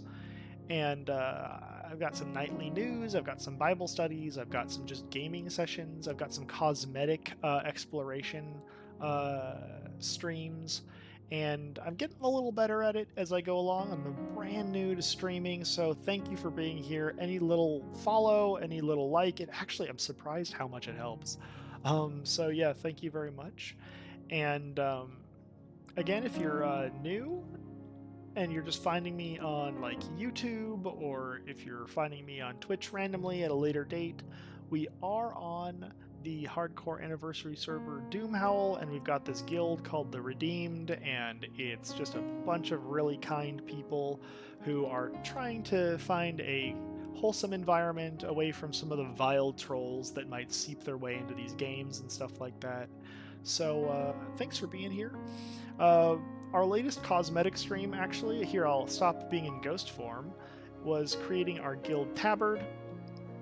And if you're curious about why it's an anchor and why these colors and some of the decisions and thought-making process that went into it, I did stream it. It took me like an hour and a half of just yapping away and talking about the tabard and colors and symbolism and stuff like that. But really, it's pretty simple. So if you're curious and you want to ask, I'll talk about that again. I've talked about it earlier in this stream. Hey, the Perno! Oh my gosh! The Perno! I looked you up. I was like, man, this is a unique name, the Perno. And I looked you up, and I found out that you do have a Twitch streaming channel. It's so great to see you here. Thanks for popping into the stream, buddy. But yeah, I was really shocked by that. Just randomly looking up your name, it turned out that you had like your own little logo and stuff. Man, I'm sure I could learn a lot about Twitch streaming from you too.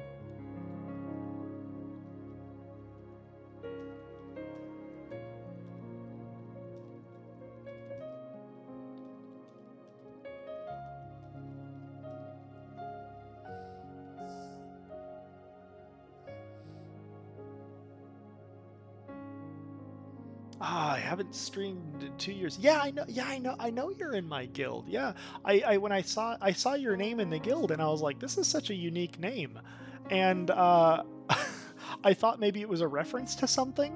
I thought it was like a reference to a TV show or something. I wasn't quite sure. It sounded like almost a little familiar, to be honest. So when I looked it up, I saw your Twitch channel or something, and I think I saw your little logo and the monkey and everything, and I was like, oh my gosh, this is so cool. I had no idea that this guy also streamed. Yeah, I'm actually having a lot more fun doing this than I thought I would. It has been a dream of mine to be able to have a computer and have a desk and have space in a home, and to be able to have internet that was fast enough to be able to do something like streaming. It has been a dream of mine for quite some time. Uh, Probably 20 years to be honest, but even more seriously, it's been really heavy on my mind for about the last 5 years. I've finally been able to save up enough money to make basically this a reality. And I'm just gonna be streaming as much as possible and trying to have a good time with it, and who knows what'll come of it, you know?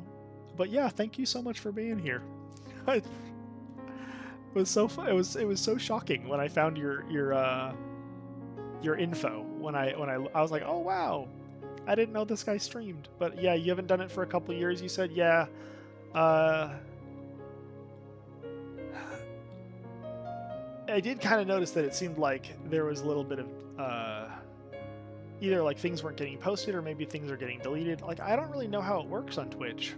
It seems like a lot of the videos I posted, it says that they only last for like 7 days. So I've been trying to like do clips or highlight some of them to help them last, but then I can only have, with the new Twitch policy, it's brand new, I guess, active like later this month, I can only have 100 hours of highlights saved.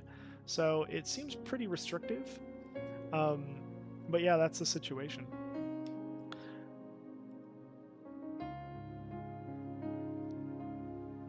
Oh, it's a Dutch TV show. Actually, you know what's funny?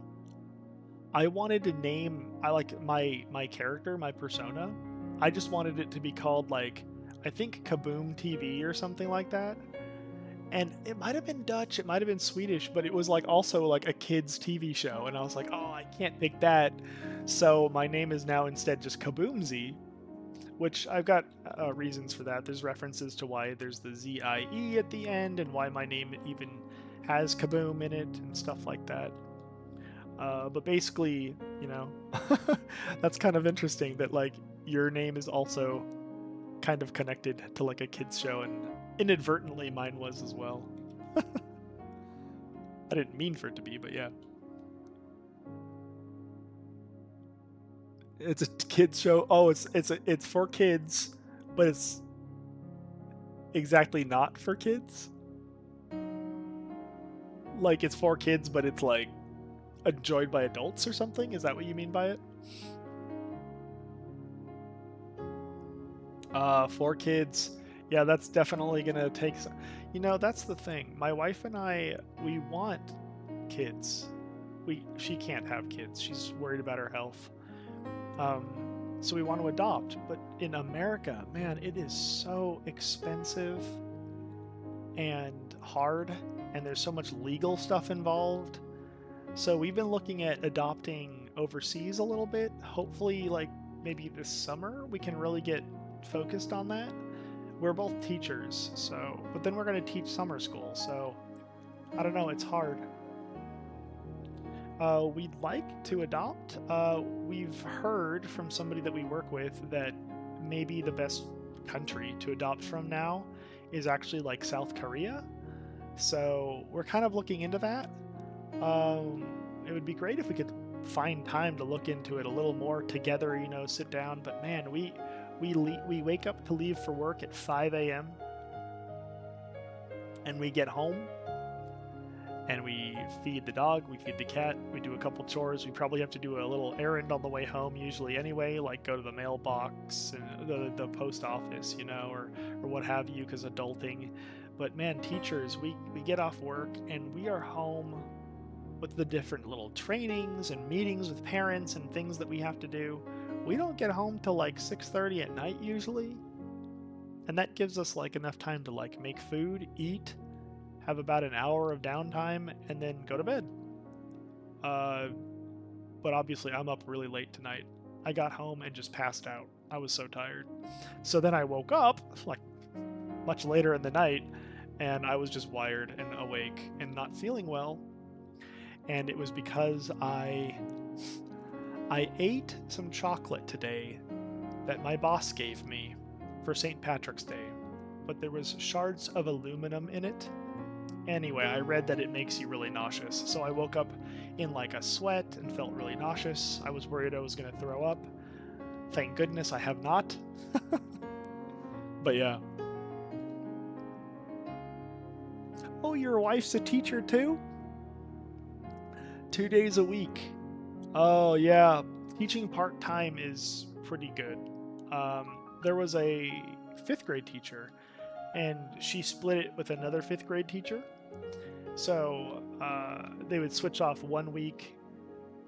The lady would teach for 3 days, and the other one would only teach 2. And then the next week they would flip, and somebody would teach 3 days, and then they basically like they'd flip off. So like every other week somebody would be teaching 3 days. Every other week the other person would teach 2, and it gave them time to be home with their kids and be parents and moms and stuff like that. And it was really cool that the school district allowed that. I feel like a lot of school districts are restrictive in that they wouldn't allow that. So that's really cool that your wife is able to, be like a part-time teacher and stuff like that. That's really awesome. My mom was a kindergarten teacher her whole life. I teach high school though. I'm an English teacher. I teach English.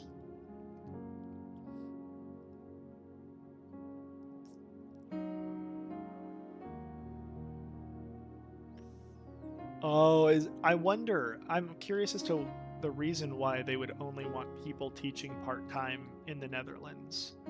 I have my own theory as to why, but I'm wondering what the reasoning might be. Because here, I've seen it at the college level. Here in America, they oftentimes don't want to hire people full-time because it means they have to give the teachers benefits and like retirements and things like that. So at the college level, they avoid it. I'm wondering, is that the reason for the Netherlands?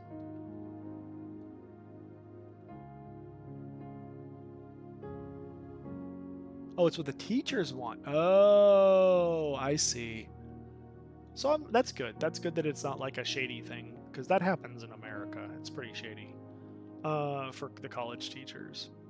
Kind of stinks. They'll only hire you part-time just so that they don't have to give you benefits. That's pretty crooked, isn't it?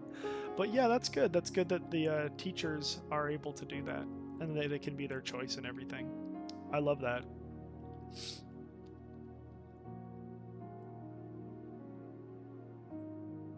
So I wonder how that works for the kids. They just have a few different teachers. Is that how that works? Which is also nice, because then they have multiple teachers that they can like connect with, even at the elementary level, instead of it just being one teacher. That's really cool.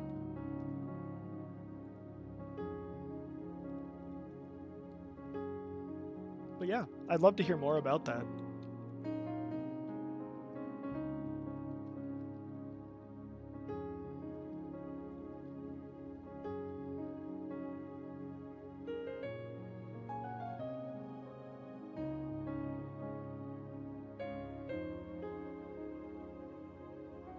So maybe like 2 that share a class, 2 teachers most of the time, maybe 3. Okay. How does that work at the high school level? I mean, how does high school, I don't even know how high school even works at the in other countries. I know it's a lot different for like I know some countries, like I was talking years ago with somebody from Germany, and he was saying that in high school their kids basically start working towards their career directly, which sounds really cool actually. So it's structured completely different than like what we do here in America. And honestly, I kind of like some of these ideas I'm hearing from other countries a lot better. In part, it makes me feel like my job is kind of like useless. Because like, does a kid really need like 4 years of English at the high school level, or could they be working towards their career? Because I'm an English teacher. Almost makes me think that maybe it would be better if they were doing something else. And that's a little demoralizing, but not too bad. I guess different people have different ways of doing stuff.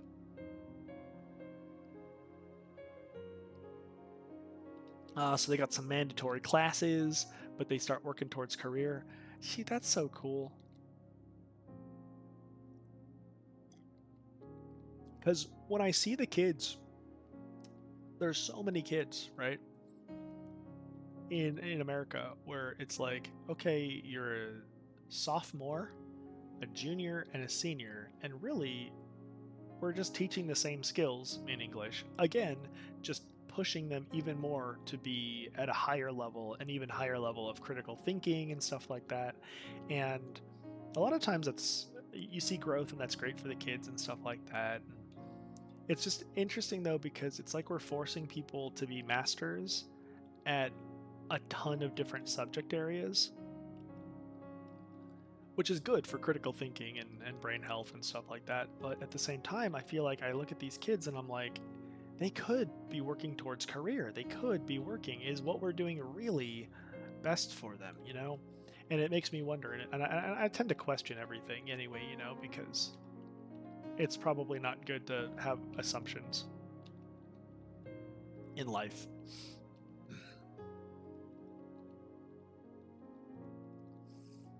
But yeah, I've listened to a few educational theorists, and they actually oftentimes are esteeming what places like Germany and I guess the Netherlands do, where they let kids focus on career and work in that direction a little more, saying that that this is overall better for kids and stuff like that. And I tend to agree. I wish I had that when I was a kid.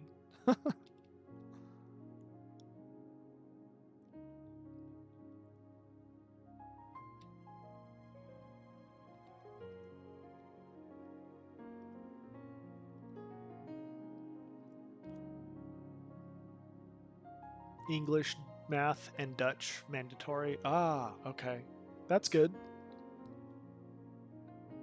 Multi-language is super good for the brain as well, and opportunities.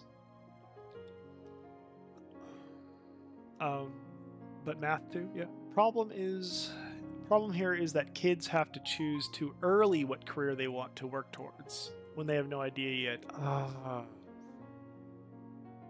That's true.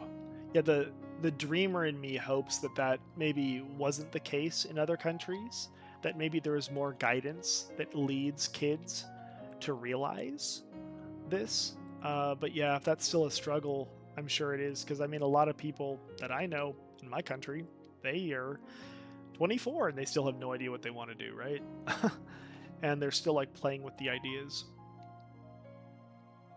I'm hoping though that it's not a situation where they like take a test and then they're told like you can only do these types of professions based on how well you did on a test. I've heard that it works that way in some places. And that might be good, but it also might be restrictive and it might be bad. It depends on how you look at it. I'm not really sure how I feel about that or what I think about that, but I've heard that it works that way some places. Um, like my sister did mission work in Vietnam, and when she was there, they just told people, "Oh, we need more bankers." Based on the test scores or your social status, really, is what I think it was a lot of times. You're going to be a banker.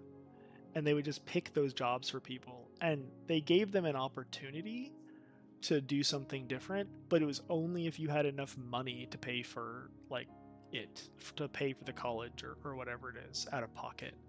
And most people don't. So then they just do the job that the government essentially tells them that they have to do. And in a place like, and that's Vietnam, right? So that didn't really sound very good to my sister, so she started up a nonprofit to help fund this girl and hopefully other girls in the future, so that they would be able to work their way out of this cycle of poverty. Um, but I guess with my sister's own college and stuff like that, it started and ended with this one girl that she helped, and it never really took off into like a larger nonprofit. But there's definitely a need for that in some places in the world. But I'm sure it's a little different for you guys.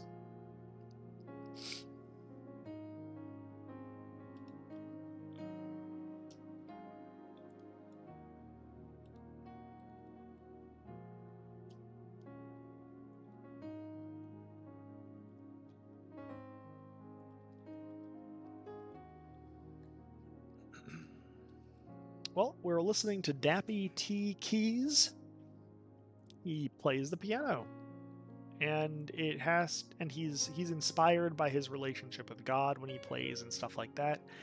But if even if you're not like religious or anything like that, it's still amazing. I think to see somebody pour their heart into what they're doing.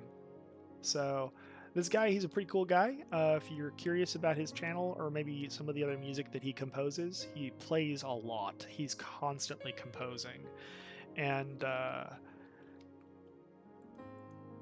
he's got this live thing that plays, and I'm pretty sure it's like replaying. I'm not really sure how YouTube Live works, because it seems like sometimes it's not actually live, but it says that it's live, but it's like live playing from their computer maybe. I'm not really sure how it works. It seems a little disingenuous, unless it like tells you that this is not actually live, but YouTube says it is, so it's strange. But this guy is a good guy, you know, so I'd recommend checking him out.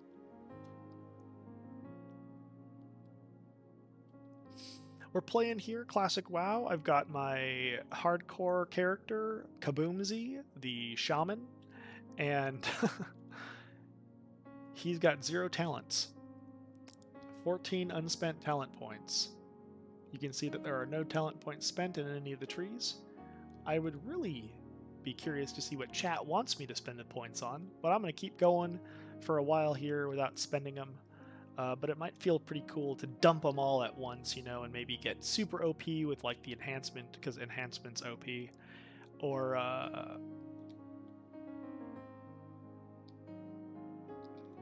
maybe do something different, like a non-meta build where we focus on totems, or a hybrid build that kind of goes into multiple trees, or maybe like a really crazy meme build like dungeon off tank build that focuses on elemental talent points that give you gobs of aggro, so that like if the tank is really struggling, you can just easily pull directly off of any healer that might be in a tough spot, or if the tank's about to die, you can pull a mob or two off of them. And shaman are pretty good at holding their own no matter what. You don't get much out of the enhancement tree for that, to be honest. You get a little crit, you get a little bit more faster attack speed, a little dodge, and this block chance. But block chance and block isn't very strong in WoW. It's not. A lot of people I find don't know that. It's blocking like a certain amount of damage, and it's not that much damage. I think it really does build up over time. But dodge would be like way better, because you're dodging the whole thing. At least that's how I understand it. If I'm understanding it wrong, please let me know. I'd love to learn and build my character a bit differently, but that's how I understand it. Oh, cool! You've got. I checked a little bit ago, but I didn't see this. So you get for the way it works in your country. Let's see. You're saying you choose yourself, but you do have a general educational level that you need to have to do certain level of education. For example, MBO. What's an MBO? What's an HBO? Education level HBO. I don't know what some of these acronyms mean. I'm sorry. but it sounds like you have to have different levels of education. Like in America, HBO is like a broadcasting station.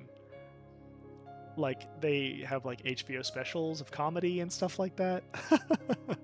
So that's where my mind goes. I used to be a stand-up comedian. I actually got scouted by HBO once. I ended up turning it all down though. I don't the the the comedy world is very dark. And you can see people like Dave Chappelle even talk about this and other comedians and how it's very very dark. And I chose to focus my life more on instead of just making people laugh, instead of making drunk people laugh like in bars, which sounds pretty sad. Instead of doing that for a living, I chose to maybe pursue avenues that would inspire others, like teaching, or even lift people up, like evangelism and working for church and stuff like that, which I never got paid for. I just do it voluntarily, but mostly just for God. Only one level of university after you did your middle school, you get advice that helps you get into education. Oh, okay. Every level they can go towards certain careers. MBO is more hands-on, HBO and uni is more learning and creating documents. Oh, okay. Okay. Well, thanks for letting me know. Yeah, that's interesting. I'm very curious about education. In fact, one of the things that I kind of want to do on the stream has to do with education. Just maybe just talking about it, but also like if people started tuning in and they wanted tutoring, like free tutoring, or literary analysis or whatever it might be, I'd love to provide that for my viewers, and just helping them with like their school, with their whatever. You probably in my subject area, right? You know, probably in English is the best I'd be able to help with. But yeah, but I'm really curious about like how this type of situation works in other countries, because sometimes people might come to me asking for advice, and I would want to be able to give them at least a little way to be steered in the right direction. I'm probably not going to be giving the best advice for like other countries though, but I'm always curious. Thank you. Thank you. Thank you. I feel like these things I'm killing are very underwhelming. The completionist the completionist in me walks by and goes, "Oh, look, a green level quest. I better get that done now." But everything I'm killing here is like level 16? This is not what I want to do. I'm trying to get to kill that big spider back here. That's really what I'm trying to do. It said it was a level 19 quest in here though. Why is everything so low?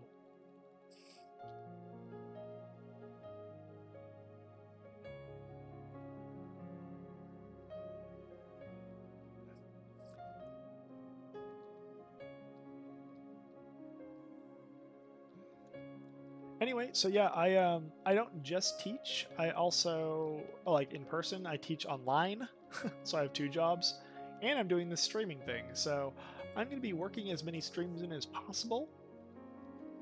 And also, while I'm teaching, I kind of have other responsibilities. Like today, I was administration. I worked as administration. They hired me for like basically, they don't allow subs like substitutes to substitute for administration members. They prefer to, at least at my school district, they prefer to have teachers do that. So today I got to be the vice principal basically. And man, we had so many issues today. It's always exciting when I'm there. It's almost like the kids know that the other vice principals are gone, but I would say I'm more strict than they are. So I'm shocked that whenever I'm there,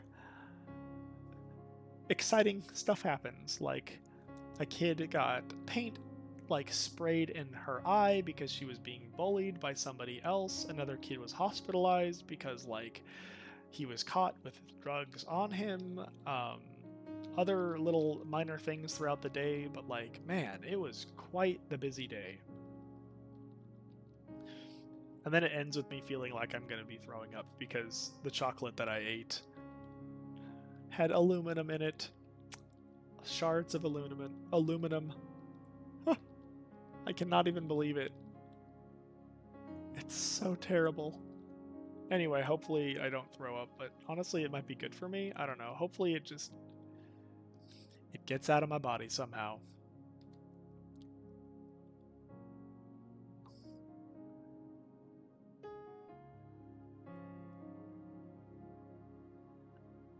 Yeah, I mean, I thought looking at the map, it looked like this area would have been fine. I guess things are like level 18 over here and 17, so this is fine. I guess just the intro spiders were level 16, but it's still pretty small. Anyway, I gotta kill this big old spider somewhere in here. Sporting the brand new guild tabard. There's like symbolic reasoning and stuff like that that goes into this, and I've talked about it a couple times already. So I can't remember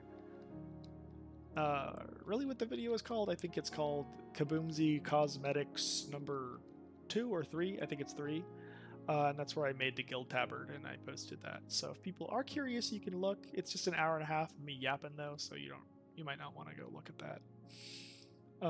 But I do talk about like my decision making and my thoughts, mostly behind color, but also like the symbolism and stuff. But basically the anchor itself. Uh-oh. I'm out of my potions? No, I got these now. Greater healing potions. Okay.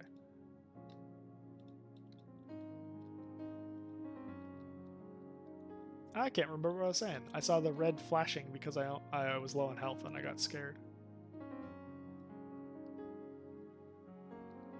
But yeah, thank you so much for being here, guys. This is a brand new channel, and any support, likes, follows, YouTube, Twitch, I'm on both, kind of help. I'm actually really surprised how much it helps. So yeah. Thanks for stopping in. Thanks for saying hi. Thanks for chatting. And just let me know if you want me to stop yapping, I will. I just feel bad sitting here not saying anything, so that's why I'm talking. But if you want to just enjoy the music and have some chill vibes, just tell me. Say, Kahboomzie, shut up. I want to listen to the music. And that's fine too. I will.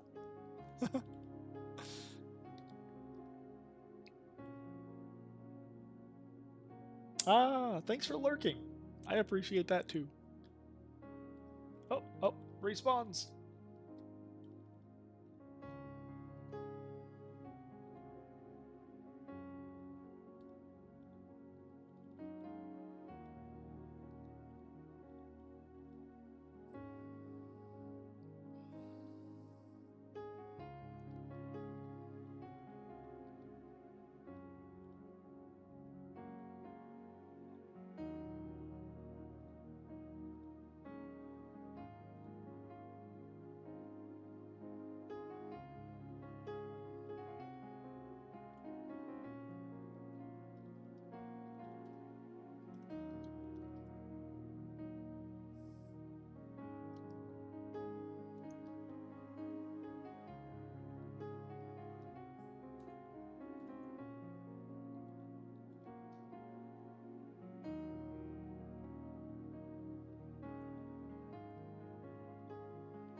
Oh, someone's here to help.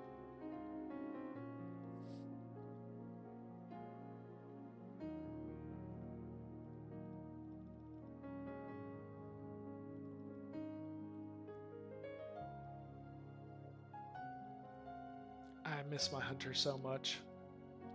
It's the only thing that's died, and it was definitely a murder. Rogue was literally trying to kill me.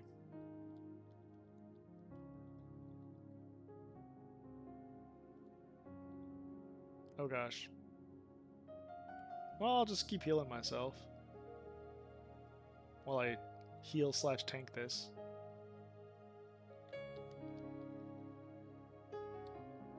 And I will put some totems down, and I'll give a stomp, and I'll give a heal. Did I accidentally drink a potion? Oh my gosh. What do I do now?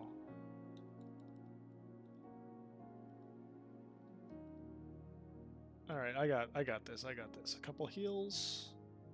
The problem is the spiders are hyper spawning. Oh my gosh. Oh my gosh. Get another heal in, and then my potion should be up.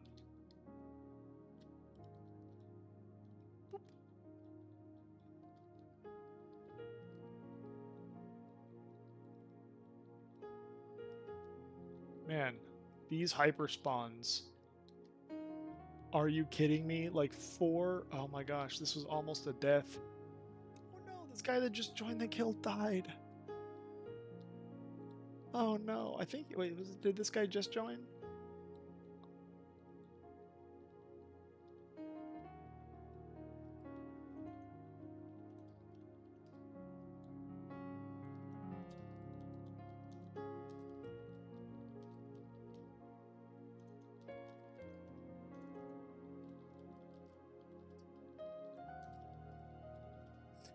Man, this guy was a homie. His boar dies, he resummons it, he keeps fighting. This guy, friend forever. I'm gonna force it. I'm gonna make it happen. This guy is so legit.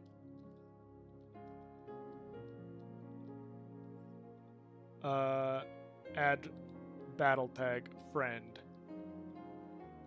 Yeah, man.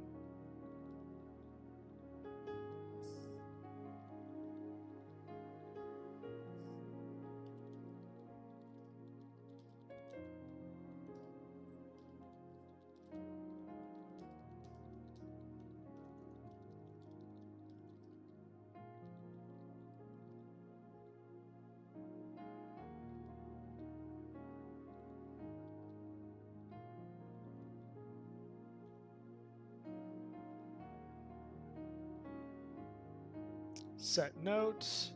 Hunter fought with me instead of ditching. He totally could have probably just like ditched me, right? And watched me die. Like literally as I'm talking about how somebody killed my hunter and how I'm so sad that that character died and I miss my hunter and here he is. My 0 talent shaman. Oh my gosh. Maybe it's time to spend the talent points, you know? That was a little too close. That spider was light work. Oh my gosh. Yeah, says you. You weren't gonna die. I was so close. My like healing potion just came off. I guess I didn't even need it, to be honest. I didn't even need the healing potion. I just was worried that the spiders were gonna keep hyper spawning. So I ended up drinking it just in case. My goodness. Let's check chat. Let's check chat. I can't wait till I get my 3rd screen, and then I'll see chat all the time. So if you're wondering why there might be a little bit of a delay in my response, but man, that was rough. Hey, thanks for joining the stream. I see there's like 5 of you here now in Twitch and a bunch more in YouTube. So thank you very much for joining. And brand new stream, so it really helps a lot having people here. I mean, this has been the dream of a lifetime. You know, being able to do this. I've been really wanting to for such a long time, and here I am on the 0 talent shaman hardcore character, taking a break from the undead, and working our way through this character a little bit. No talents spent yet. Still kind of curious as to what chat might say and what chat might want me to spend the talents on. Come on. No one's telling me yet.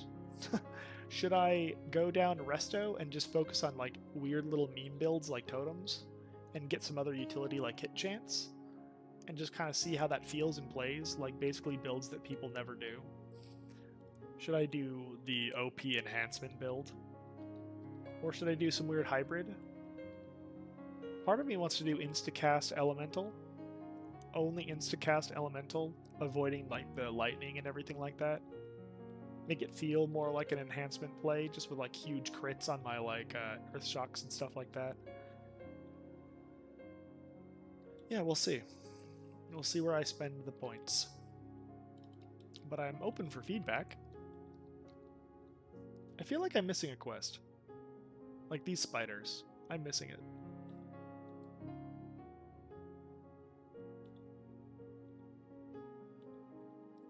Here's my problem. I have no room in my quest log to pick anything up. So maybe I should actually just complete some things.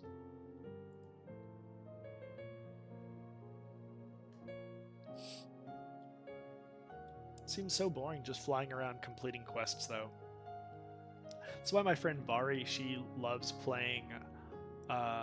She calls them like a bloody bloodbath playthrough or a bloodbath playthrough or something. She calls it bloodbath. I don't know if it's like an official playstyle for hardcore. Maybe that's what it's actually supposed to be called. I know with the original hardcore add-on, there were a bunch of challenges built in to make it extra hardcore. But her when she says bloodbath, it's where you do no quests. You just kill monsters. Just relax and kill monsters all the way till 60. And to be honest, that sounds really tempting. There's a lot less like running around and stuff like that, and it's more focused on, just killing stuff. And she loves doing that. But I don't know if I could focus only on killing. I'd want to do a variety. I forget, and then I just go do a quest. But speaking of challenges, one of the original challenges for WoW Hardcore was for a druid, and it was called Zero Shapeshift. No moonkin, no bear, no cat, no cheetah, no aquatic form. But I've taken it up a notch, and my druid has 0 shapeshift and 0 talent points. So no, it's not even resto.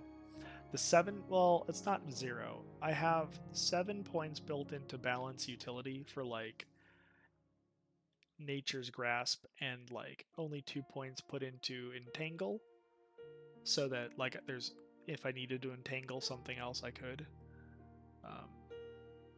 If I'm being hit.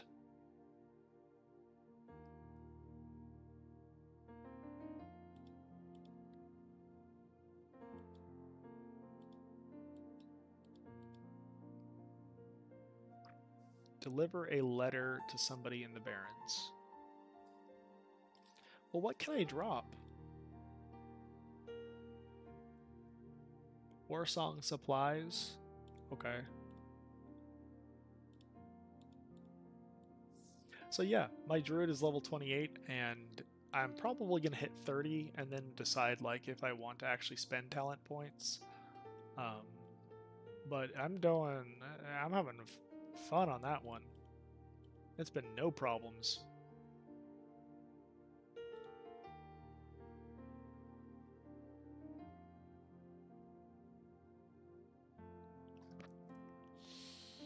So many little dungeon things and things to complete and turn in.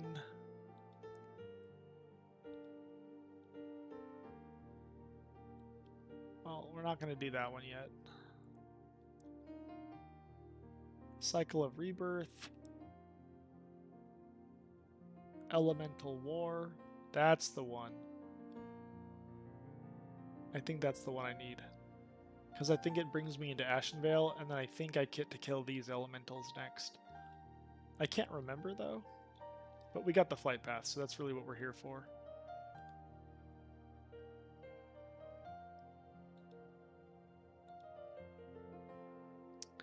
Okay, let's check chat. Ah. Yeah, mostly people like going enhancement because it's so OP. But I've got a unique idea where it essentially hybrids elemental and enhancement. You see, you get 5% more crit with Thundering Strikes. And then your attack speed goes up by 10% after dealing a critical strike. I think in general. And over here in Elemental, your offensive spell crits will increase your melee chance to get a critical strike by, I think it's 369% for 10 seconds. So if I crit with like an Earth Shock, then my own melee crits go up by 9%, I think. And then it's also got a 5% more crit here. And then it makes the attack speed go higher. so it just compounds and cascades. That's why enhancement can be broken if you hybrid it into elemental, but most people don't do that. But technically, if you do this as well, it is the lasting build that will allow you to tank every single dungeon and every single raid, because it creates gobs of aggro, especially with Elemental Fury. It'll make your crit strike damage bonus of my Earthshock go up by 100%. So let's say Earthshock crits, which already does a ton of aggro. It's a huge amount of aggro, one of the highest aggro generating spells in the game. So it's like a warrior can taunt that off because it basically erases the aggro. But once a warrior taunts, if I want the aggro back, I just Earthshock and I get it back because it's so much aggro.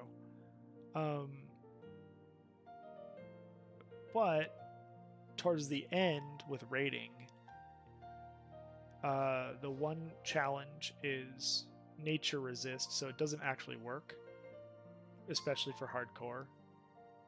For classic era, it works because imagine having a tank that can self-res. That is like insanely OP. A tank that can self-res, especially if it's like an off tank. So really, I think that if you run it like as DPS, in hardcore, what you should do is run Shaman as DPS, but you play it as an off tank, where basically you're the watch guard and you're the utility for the group, looking around to make sure that, like, okay, did the tank forget something? Does something need to be interrupted?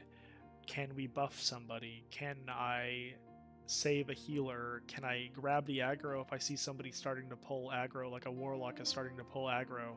Can I be the one that quickly grabs it and gives that wiggle room for the warrior or for the druid tank to pull it back onto them? Yeah, that's really what your role is.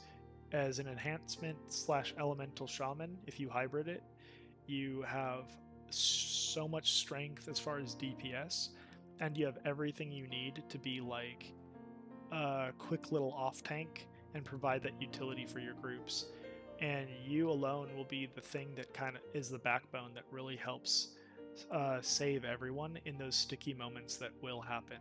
The only time that you're really going to struggle is if it's nature resist, and then you just have to kind of like pray that your tank knows what he's doing. And maybe have like extra people in the raid, like hunters, warlocks, or mages that have like CC and other crowd control things that will actually be helpful. Or like warlock can have, or hunter actually. I guess warlock too, but hunter mostly like can maybe have like their pet tank one mob. Warlock can have their pet tank another mob, so on and so forth. But hunter pets are a little better at tanking because they're a little better at aggro generation than the Voidwalker is. But yeah.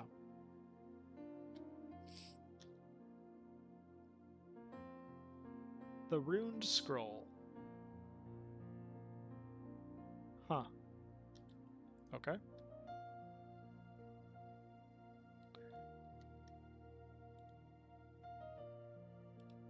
I have a buddy that has an era successfully main tanked and off tanked, but successfully main tanked every single raid as a shaman tank.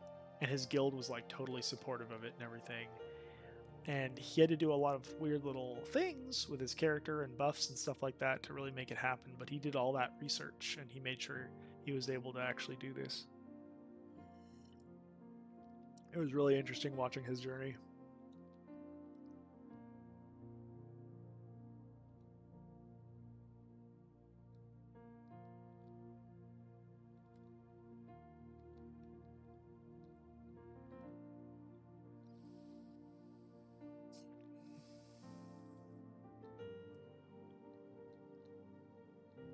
Pixel Perfect interrupts.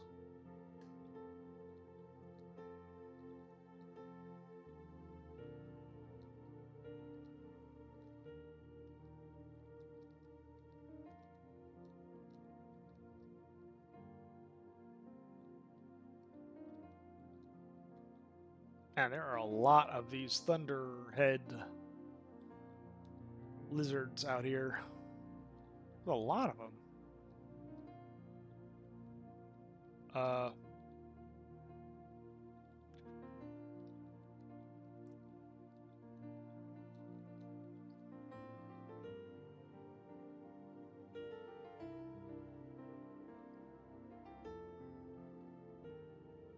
2 a.m.? Am I finally getting tired enough to go back to sleep?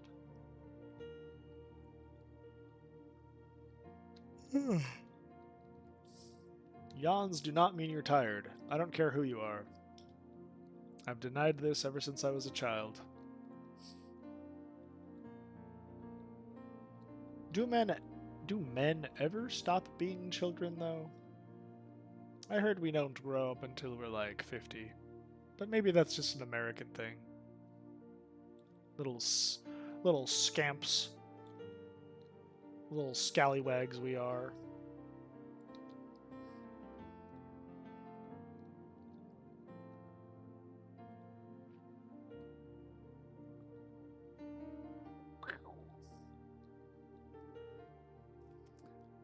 Oh, I really feel like I'm actually winding down. Even though I've been drinking all this coffee to really settle my stomach. I find that, like, if I drink coffee, if I'm having an upset stomach, it actually, like, settles it for me. I don't know why that is. Maybe it's the acid, but that sounds like it's counterintuitive, like it should not help. But it does sometimes.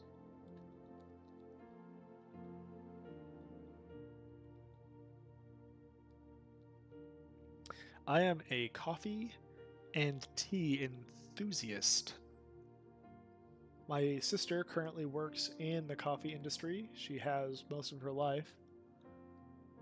She got her master's degree in urban and regional development. But then she just ended up getting hired in the coffee industry, working for like some, in my eyes, pretty pretentious and terrible people. But people that are high up in this coffee industry in like Portland, Oregon, and stuff like that. Yeah, their whole life is just doing like coffee events and things like that, which is super strange. Oh, I found the Awa Tonka guy. Awa Tonka. I have eyes on him. Whisper if you want to join. I mean, I could just kill him, but if there's somebody nearby that wants him, I might as well let them in the party.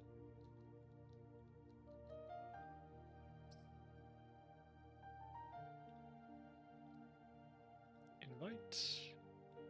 Does he patrol? Or does he just kind of stay here? I thought the questy thing said that he patrols.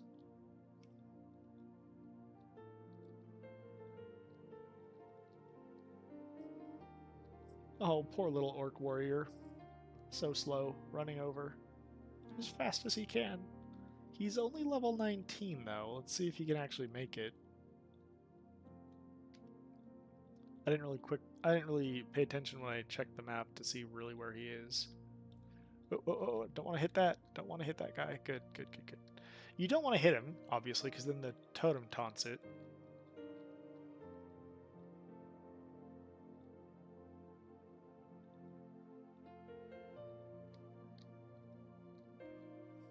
You see that? And Elemental can even give you the utility of having a stronger one.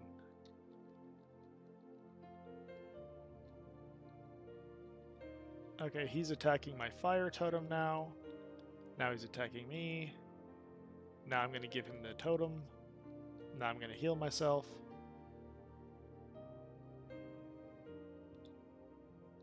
Oh, I drew aggro just by healing myself? I'm just going to watch this happen. Okay, then he goes back to it. Okay, that's crazy. Oh, he's got Lakota. Well, I'm not going to Lakota. I'm gonna get this guy first. Yeah, I'm not gonna walk all the way over to where he is. If he wants to come here, I'll still wait.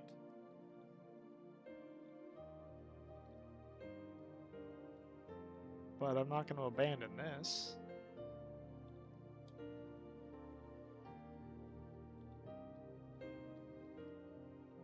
I don't think he's coming.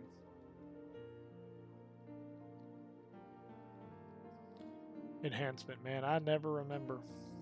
I never remember. Put the lightning shield back on. Redo my little, what do you call it?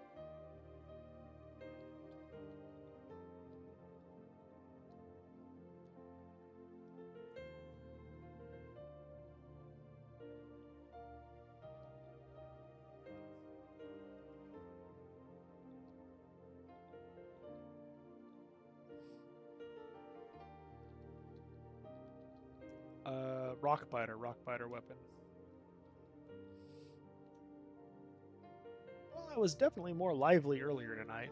Maybe it's okay just quieting down and listening to some music, but yeah, it's definitely getting me tired, I think.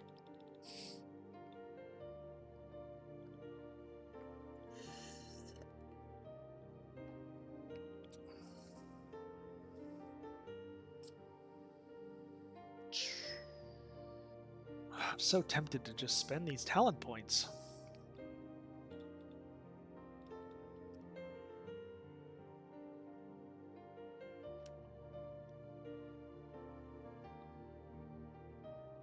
I get 2. Find and slay Thunderhawk. Okay.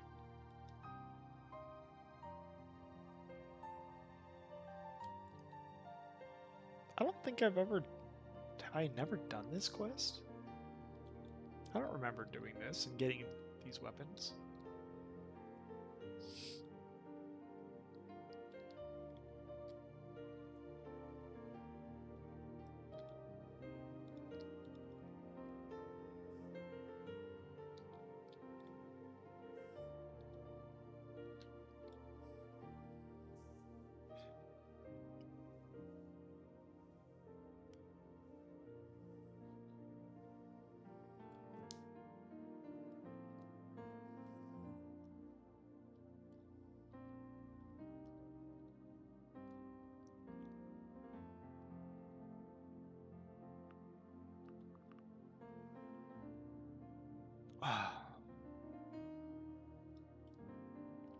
Well, welcome to the stream tonight. I just talked about shaman tank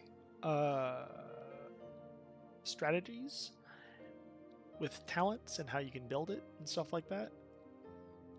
I've got a lot of interesting, unique non-meta strategies that I always get really excited about with Warcraft, with WoW. And if people are interested in some of these, I'd love to talk about them sometime as the stream rolls on, different days, stuff like that. We look at different classes and builds. But I have a lot of unique things that I've designed and built and that actually work that most people don't know about and most people don't use.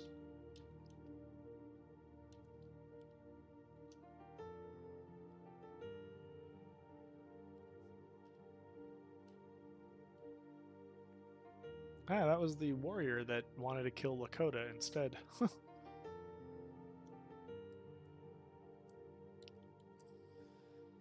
I do a lot of little nightly news things where I talk about and analyze what's going on in the world, and what I'm looking for is the truth behind everything, and I make conclusions on like what I think people's motives are, and like what sometimes even what might be best for society.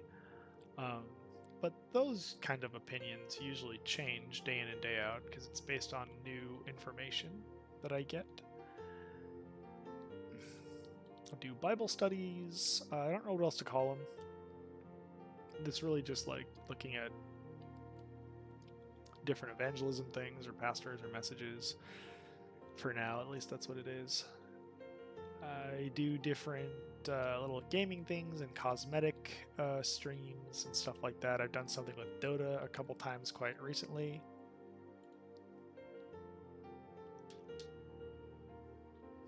Somebody just whispered, "Sorry, I love you," to me. Maybe it's a miss. Oh, it's probably a mistype. Like, why are they sorry? But yeah.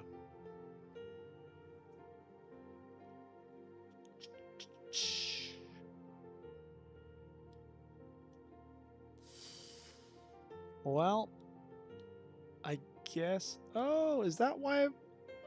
Was this killing the Thunderhawk a part of Call to Water? I don't know. Well, they want me to go back to this to get my water totem, because I can't use my poison cleansing totem yet. So it's probably good to finish this. Dude, Dappy T is jiving right now. Look at him. This guy is so cool. He is so, like, ardently passionate.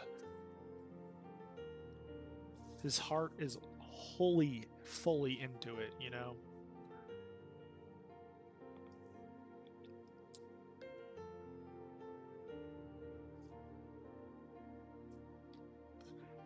So yeah, it's a Dappy T. Piano keys worship. He composes constantly. So you can always check him out. I think it's like at Dappy T Keys for his Instagram and Facebook and all these things. I'm on YouTube right now. Dappy T Keys. Like, subscribe, notify. I guess that's what it is. Like, subscribe, and click the bell. I always forget about that click the bell thing.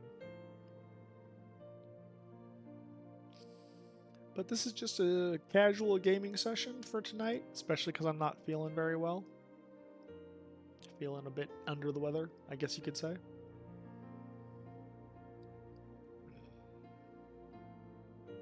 I started planning a nightly news tonight.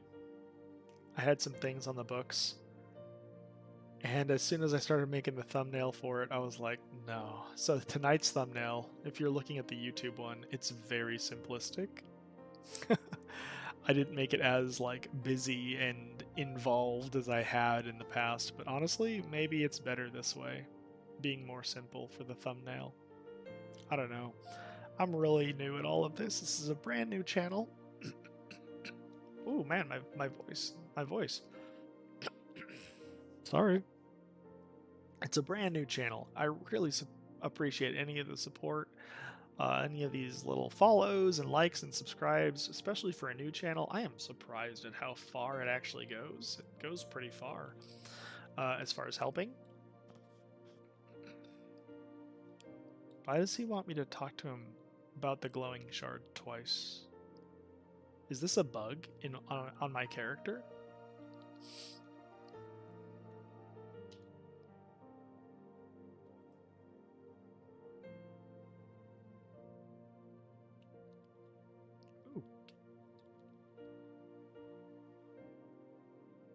Drop some stuff off. Yes.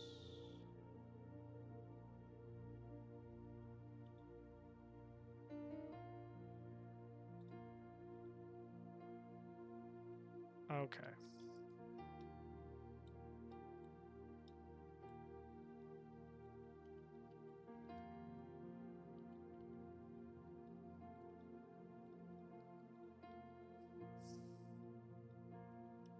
The amount of letters they give you to go, like, give to different people in this game is a little annoying. I don't mind it too much on a character with, like, Ghost Wolf, like this, right? Almost took a wrong turn there.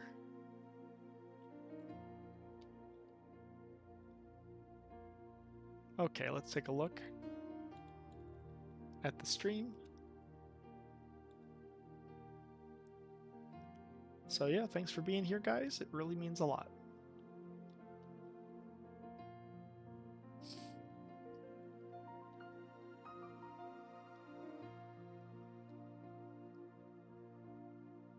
And maybe we'll just end the stream with me turning my mic off, listening to some music, getting tired, finishing some quests, and peacing out, you know. That might be a good plan. So if you made it this far, if you've been watching, I really appreciate it. And yeah, I guess God loves you. May he bless you. And I mean, Kahboomzie out, kinda. I mean, I usually end with something like that, but I'm not actually going, so I'll just be here playing, questing, focusing, falling asleep, basically, drinking some coffee, and listening to some music, and meditating. Whether you're a believer or not, it's good to think about something that is greater than yourself. And that's really what you do. I had a teacher in high school. He was a chemistry teacher, and he would go to Catholic church. He was not a believer, but he would go to Catholic church because for him it was meditative. He would sit there and listen to the message every Sunday, and he would sit there and just smile and be at peace and meditate as and this is the way he put it. He said, because it allowed him to think about something in life that may have been or might be higher than himself or greater than himself.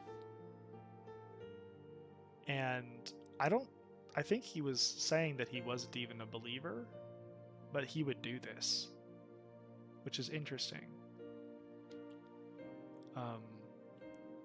So I would encourage people to do that. And maybe you will find some truth. Maybe you will find something that improves your life, like faith. And maybe it won't for you, but it might. Because obviously, if you're a believer, like I am, it is truth to you. It is, I mean, I wouldn't believe it unless I found something compelling, and I have found much compelling. Every question I've had in life, I've found very solid logical answers, but I mean, then obviously people can say that those are invalid and things like that, but you can say the same about so many other beliefs and things in life. Again, I'm not trying to like force anybody to believe anything or anything like that, but just talking about it in general. And really where I was going with this was maybe ending the night thinking just like how my chemistry teacher would do. Thinking about something that might be higher than yourself would be a really cool thought experiment. And for you, if that sounds interesting, thinking about the possibility of God might be kind of cool. To at least meditate on that and think, really meaning think about that, right? And let it sink in and consider it. And if there is a God who made you, which if you look around in this game, this didn't come together. All this coding did not come together because it was it would be very foolish to say that all of the coding in this entire game was put together randomly. Like, is it even possible for all of this to be put together randomly? Is it possible? Like, if all of this code was spinning through the universe, or blew up, or whatever you want to say, could it come together randomly and create this game? Well, the world that we live in is far more complicated than this game. So the creation of the world itself is evidence that there is a creator, a designer. That's how I see it. Look at the world around us. It's way more complicated than WoW, and it would be foolish to say that WoW could be created randomly through random code coming together. It had to be specifically designed, or you have a bug, right? And that bug ruins everything. Um, Life and the DNA and the atoms and everything, like science kind of in many ways points more strongly towards a creator than random chance, which is why so many scientists have abandoned the random chance argument, and they're actually leaning towards it's possible there's a creator. But then they'll still deny God, and they'll be like, it can't be God from the Bible, or and stuff like that, right? Um, and that's where they are in life. That's where they're at. But many scientists have actually gone the other way. My wife is a scientist, I guess you could say. She's a science teacher, and she was going to college to be a scientist. And it was through learning about the complexity of the world that actually that's what caused her to find her faith and like to become a Christian.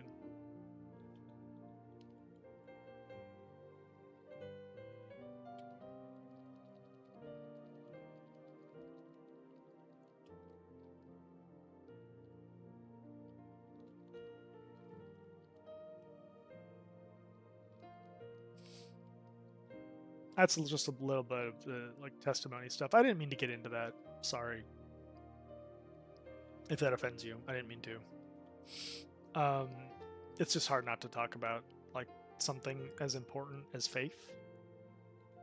Like, I mean, if you believe in something with all of your heart, two things are a part of this comment. If you believe in something with all of your heart, you should, if it's your faith, then it should be very difficult not to talk about it because it's a part of who you are. It's a part of your life, right?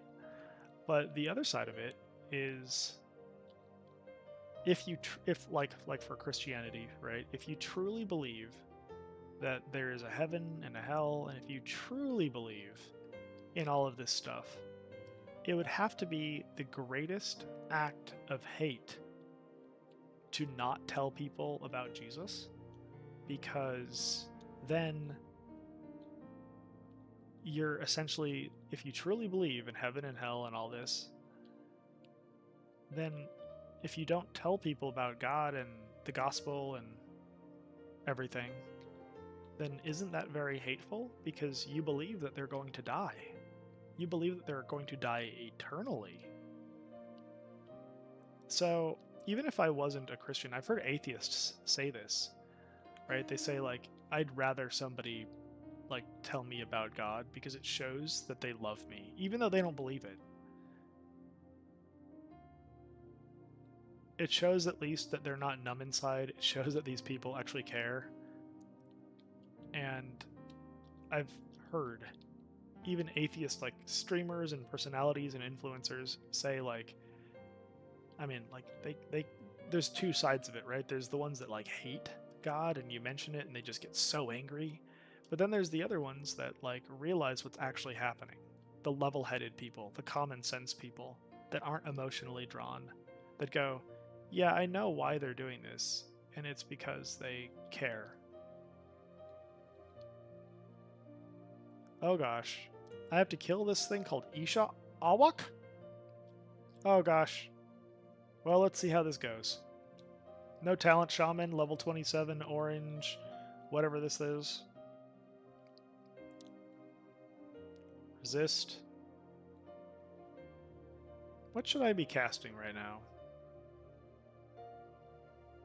Should I just let my spirit heal up? Oh, I should probably let a little more mana tick in. Okay, stomp, heal, rock biter, because I don't even have that active. And lightning shield. Man, he keeps resisting this fire. Maybe it's because he's water and he resists fire? Is that how that works? Is this Pokemon? I don't know. Part of me just wants to use a healing potion, but I feel like that's cheating. Even though I have no talents on this character.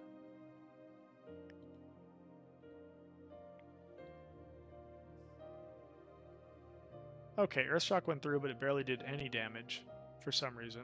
It was very low. But look how strong this is. If you just don't cast for a while, your spirit gets up, and then you just heal yourself, and you can kind of fight forever as long as you balance it properly. Do you even need talent points? Can I hit 60 with no talent points? Should I just do that? It's very tempting. Wouldn't that be a feat of strength?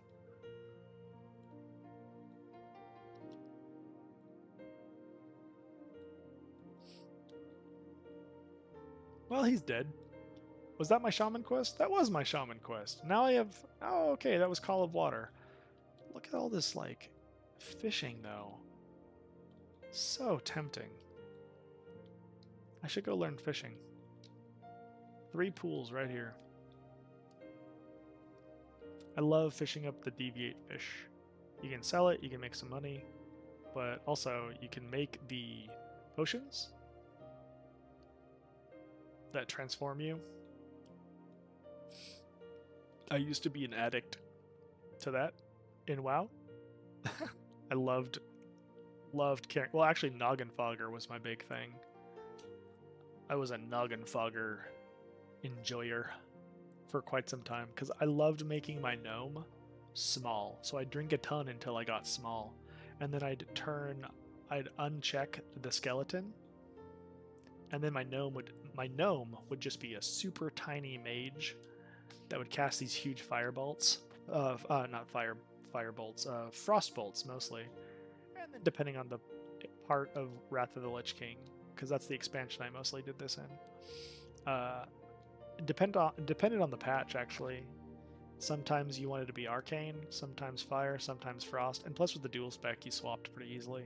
But I did all 3 specs, depending on the stage of the expansion. Wrath of the Lich King, those were like really good times. Part of me, I wish I could go back. I had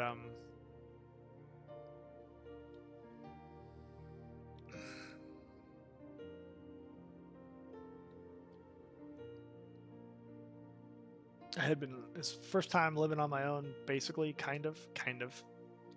It's a little bit of a stickier situation than that, but first time. And oh, this guy's low? No, he's not.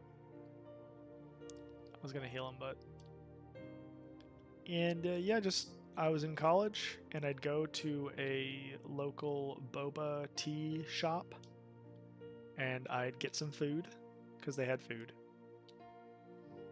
And I would read a book every day. And I would get through like maybe like a good third of it or something like that because I was an English major. So I would do my readings. So I'd go sit down, read like a third of a book, eat every day, and once it got to a certain time, I would leave because it was raid time. It was nearing time for my raid. So I'd leave.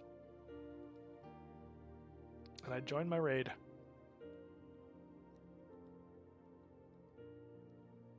Is this Call of Water? If it is, why are they giving me a wand? I'm a shaman. I can't use this.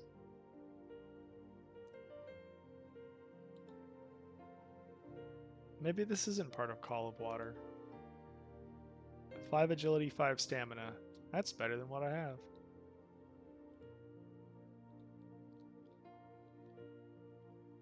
I have been selling greens on this character today.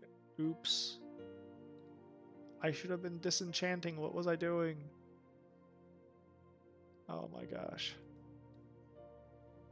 I forgot.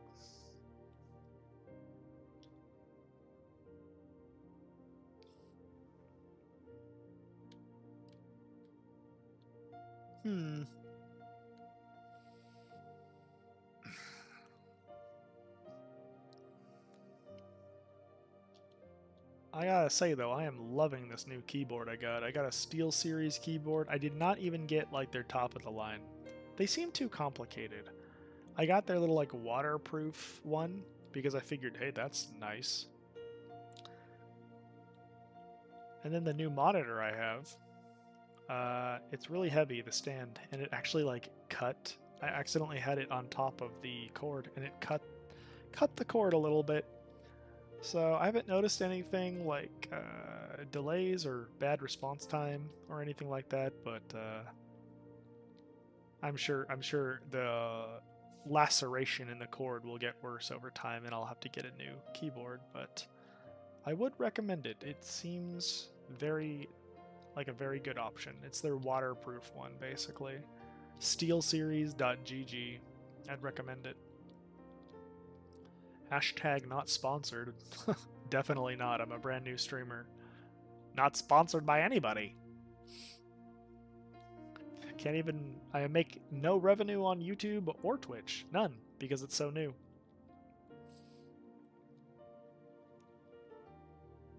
Just doing this for fun.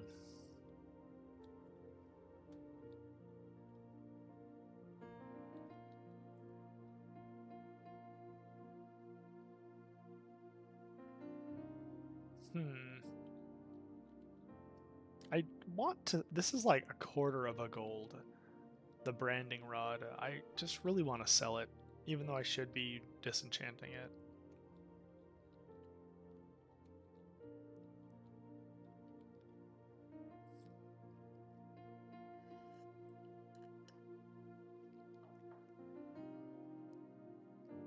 Okay.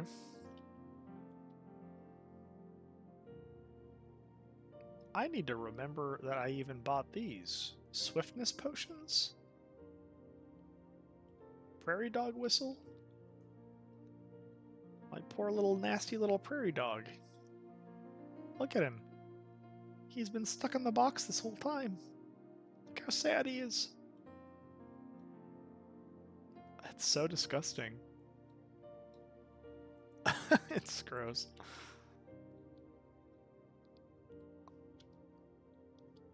Alright, 15 unspent talent points, level 24. No talent shaman. Let's see where we're going next. Well, I gotta turn in all these. I have no room to pick up quests, man. I am so tempted to. What is this? What is this guy's shoulders? Inspect. He's a warrior and he has these like frilly shoulders. Where did he get those? It's cool.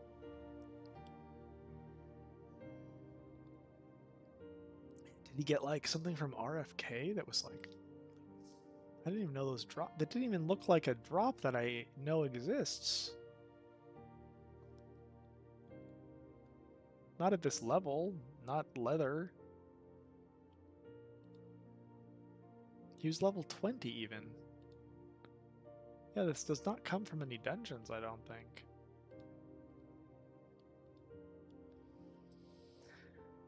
Alright. Well, I said that I was just going to stop talking and relax, and I probably should do that now.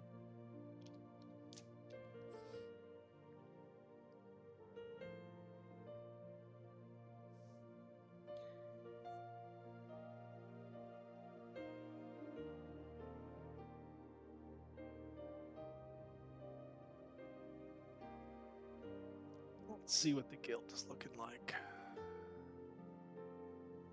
About 8 people online now. We had 20 earlier. Oh my gosh, this guy.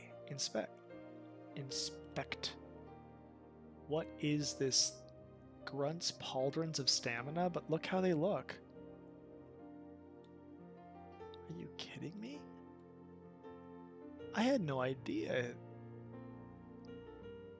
that a grunt pauldron would look like this.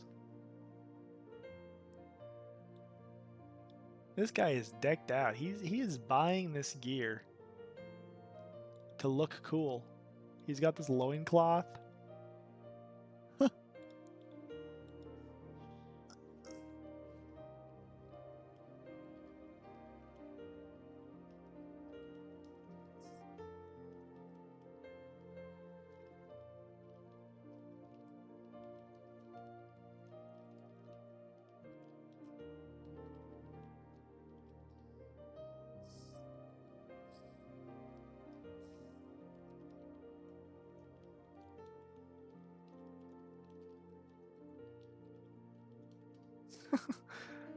letting him know that I'm talking about how cool he looks on my stream right now. So jealous.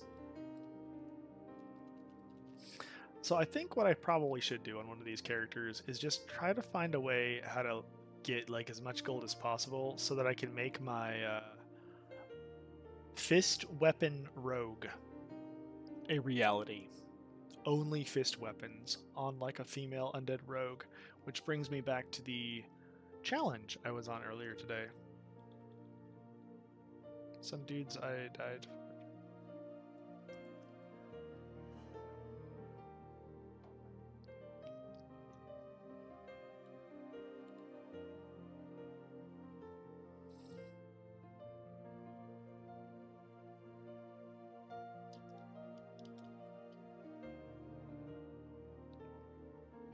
Do I get off? No, we gotta turn in these quests. All right. Maybe I will finally actually just turn off my mic because it's too tempting to keep talking. All right, God loves you. Kahboomzie out. Peace.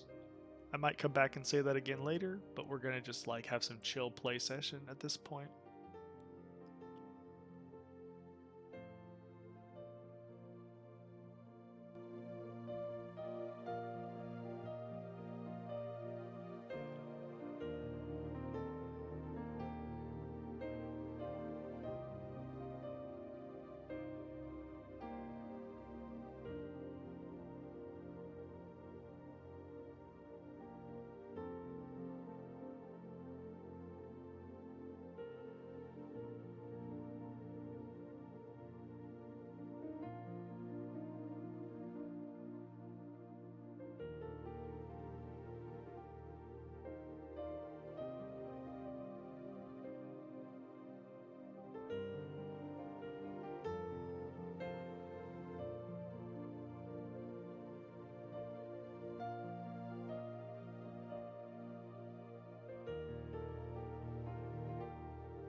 Alright, guys. Let's turn this down slightly. I've taken a little bit of a break on the commentary and things like that. Not feeling too well tonight. We were doing a lot of talking, a lot of chatting, a lot of playing earlier today. Thanks for being here. I see a couple new people in the stream. Man, it is super helpful, super thankful for all those of you that have popped in here tonight and have engaged and interacted. Man, I cannot believe how much it actually helps a new channel to do something like this, you know?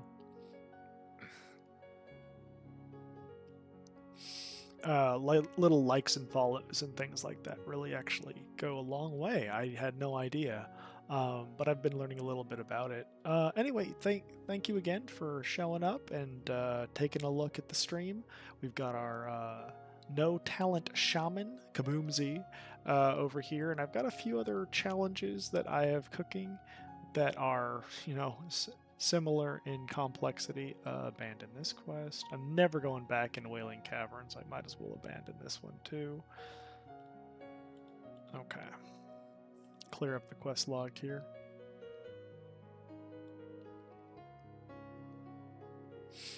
And one more. Where is it? Okay.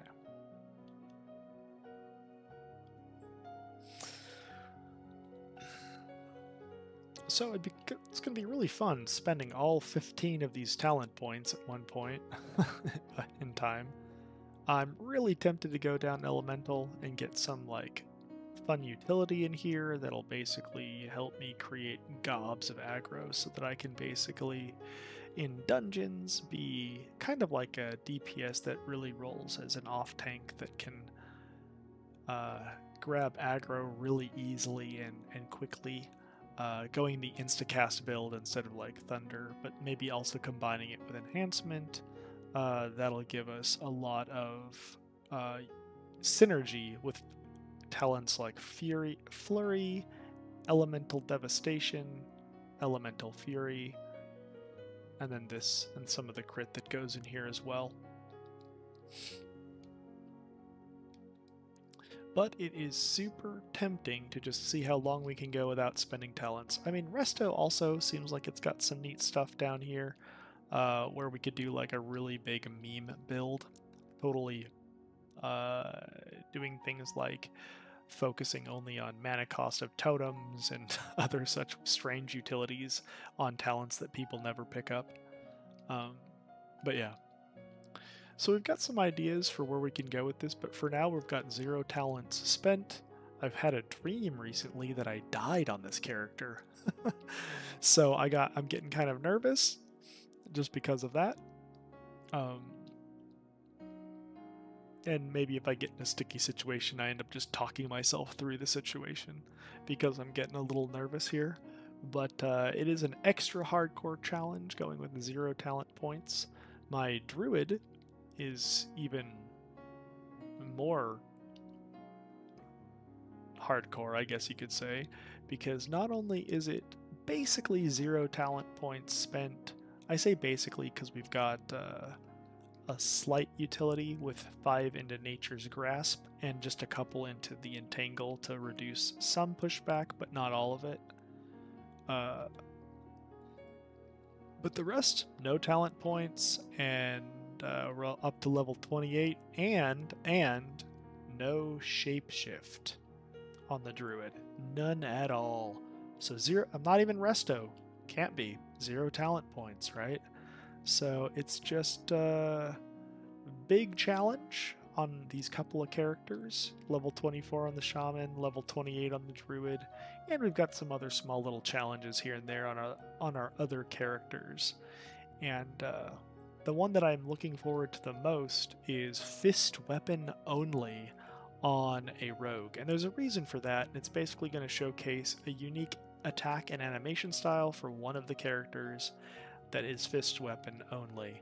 And once I have the funding to basically buy all the weapons that I'll need, like a couple level 15 white weapons and then like level 32 There might be some other weapons we could nab that are fist weapon only through like some dungeons and stuff like that, but for the most part there aren't many. So it really limits us and it's a huge challenge, but also it gets to showcase a unique attack and animation style with one of the race, class, and sex options. So we've got some things cooking here on the channel, besides just some of the gaming nights where we're just like little having a little bit of a relaxed time playing through the game. I have nightly news, I have strategy conversations, I have cosmetic streams, I have Bible studies, I do all sorts of different things on here, and it's a brand new streaming channel. So we don't really have much historically, but we have a lot recently. If you take a look through the channel, there has been, I think we're up to nightly news number 7 will be our next one. And it's not really nightly news, it's just Kahboomzie news at this point because I didn't want to make this just a news channel only. I like the idea of variety and doing things that actually matter instead of forcing the subject and stuff like that. But I'm up for helping out in other ways on the stream as well. One of my big dreams is to be able to offer free tutoring. I'm an English teacher, so like free English tutoring to people. Primarily, the thing that excites me the most, besides, like, I mean, honestly, I kind of like grammar, but the thing that excites me the most is just literary conversations and talks where, like, if a kid or if you are struggling in, like, your class, or you want to talk about lit, or you want to go through a book, or you want to go through something that has to do with canonical literature and studies and symbolism and stuff like that, I'm going to have a lot to say, and if it's a new thing that I haven't really ever taught or looked into, I don't mind basically creating lessons essentially for the stream where I could teach these books and things to people, which should help a lot of people out. But honestly, getting the word out about the channel and what I would like to offer and give to people, um, besides just some of the things I'm already doing, is going to be a little bit of a challenge, but it's not going to be the worst. Um, so hopefully you're interested in some of this, but even if you're not, thank you for being here. Oh, cool, Hexabus. Fist only warrior. Yeah, fist only warrior was something I was thinking about. And just to kind of spoil it, because really what I was doing at the start of the day today was showcasing the unarmed attack animation style of female undead. Basically, the slight challenge on my warlock right now is no main hand weapon at all. It's basically removing that stat stick, but then I also have to try to attack in melee range with wide attacks as much as possible, just to showcase what happens on a female undead when they are unarmed. And basically, I don't know if this is what your friend was doing, but it forces them to attack on all fours, kind of like a ghoul from Warcraft 3. So the slight homage there really intrigues me.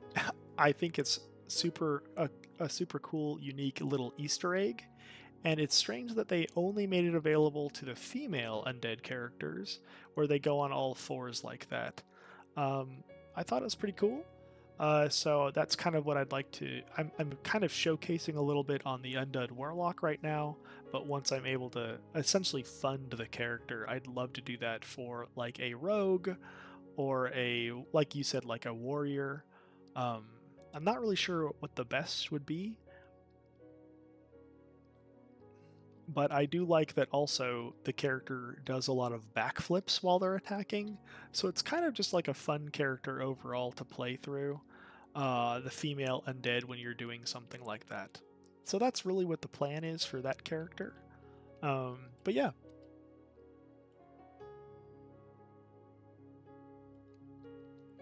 So thanks for thanks for sharing. Good to know that other people are also trying the whole fist weapon only. Again, I'm not really sure what race class combo that your friend was rolling as, but yeah. So the plan is female undead because it's the only one that has like the combos of like the backflips and also the all fours and stuff like that.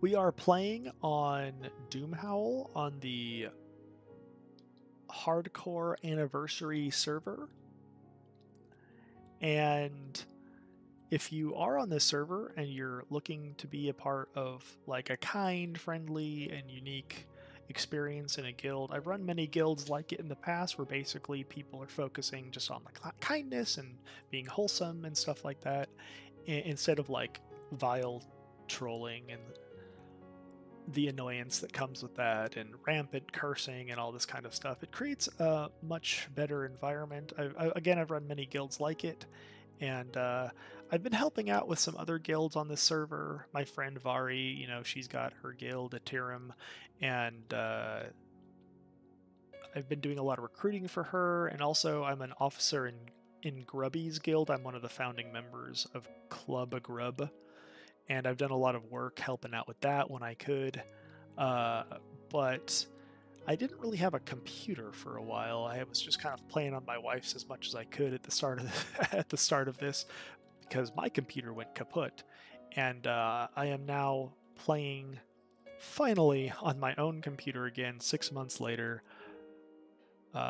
We've been saving up for a while, and we finally decided to bite the bullet, and I got myself a new computer, and finally am also able to pursue my dream that I've really had for about 5 years. Been really hoping, planning, and saving for this dream for about 5 years, to be able to stream. So it really means a lot seeing you guys here. Thank you very much for popping in. And I'm just having a lot of fun with it, you know? So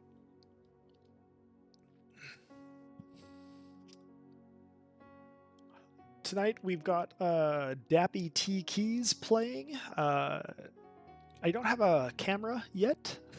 Brand new to streaming and stuff like that. I'm a little hesitant though, because as I mentioned, I am a teacher, and a lot of my students,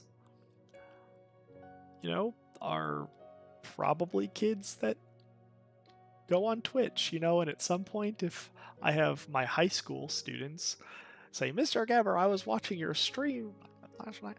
Oh my god. It's gonna be the worst. So yeah. But we've had a lot of fun tonight. The night's drawing to a close, and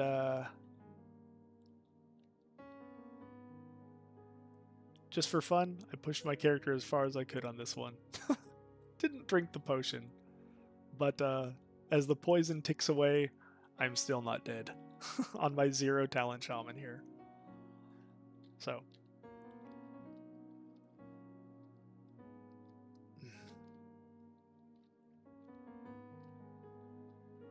Alright.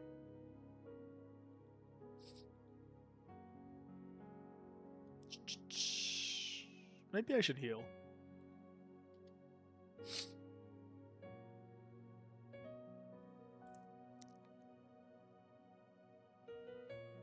Oh, that's cool. Male Tauren. Okay, that's Night Hexabus.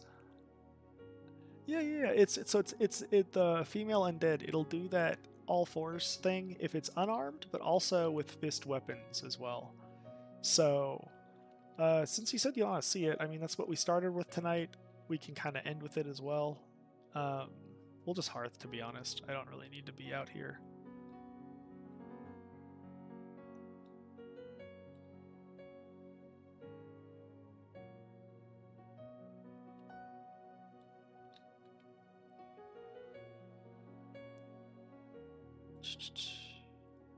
Where is the character? Here it is. Kaboom Doom.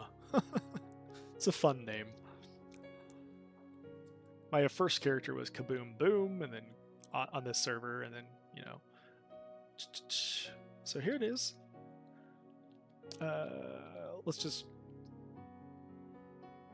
I was a little disappointed, though. I thought that, like, maybe the offhand would still be shown while she was, like, on all fours fighting and stuff like that.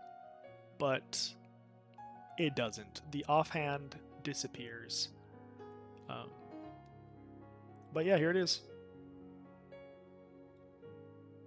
So yeah, the unarmed will also do this, and then obviously with some spells, like if you're on a warrior or if you're on a rogue, certain ones will do like backflips and stuff like that. So it's kind of fun. Um,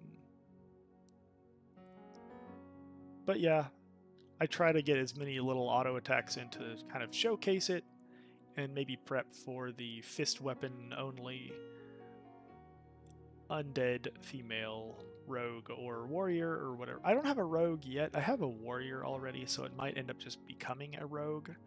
Uh,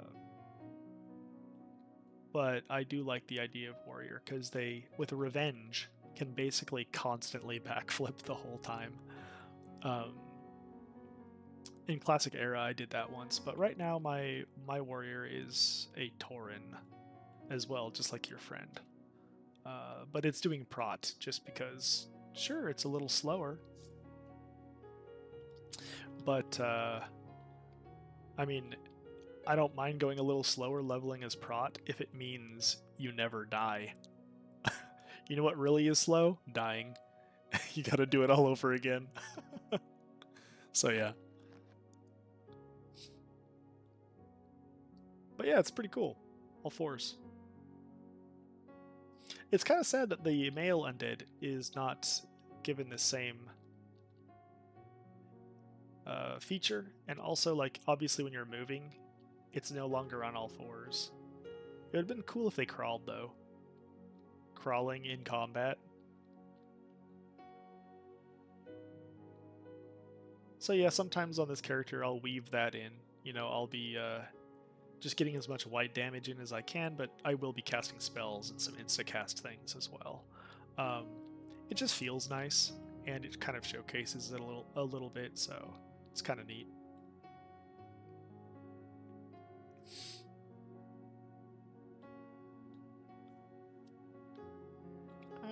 Da, da, da, da.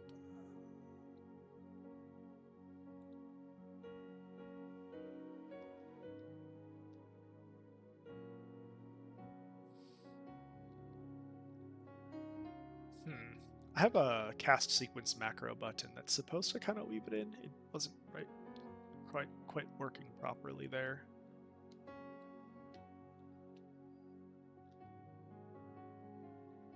There it is. Okay, so this will be the opening. And after the opening is done, then I'm just white damaging, basically. But I could go slower with it, and then it weaves it in. But it's good for days like today, playing on this character with the cast sequence going, because my hand hurts. I don't know why.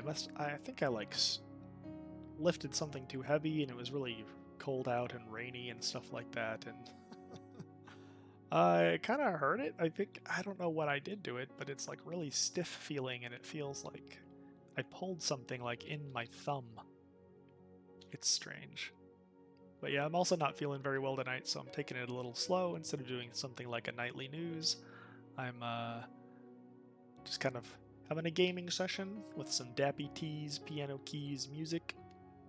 Pretty cool. This guy's pretty awesome. He's very passionate, you know, obviously, about his faith, and I guess technically he's like worshiping.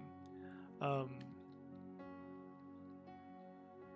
but it's amazing to see somebody like so passionate about something, you know, in their life. And he's a pretty cool guy. He's constantly composing and live streaming and everything like that.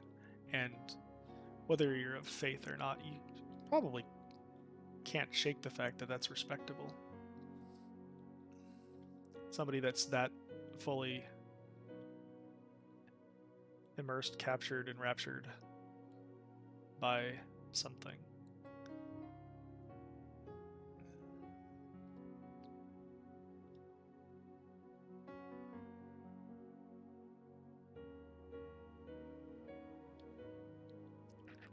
Okay, take it easy, the Verno.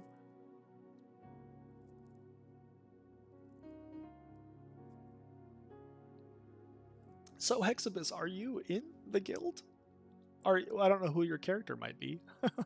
Are you on the Doom Howl server in the guild, or are you just coming in and checking it out?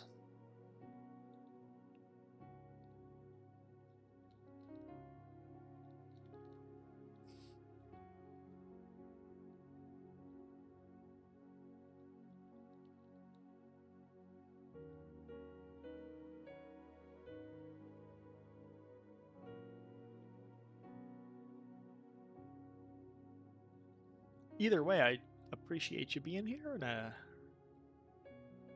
it's been a great night so far, actually. Even though I don't feel very well because, like yesterday, my boss gave me some chocolate for not Thanksgiving, for St. Patrick's Day. It was those little chocolate coins. She walked over to my desk and tossed it down on the desk.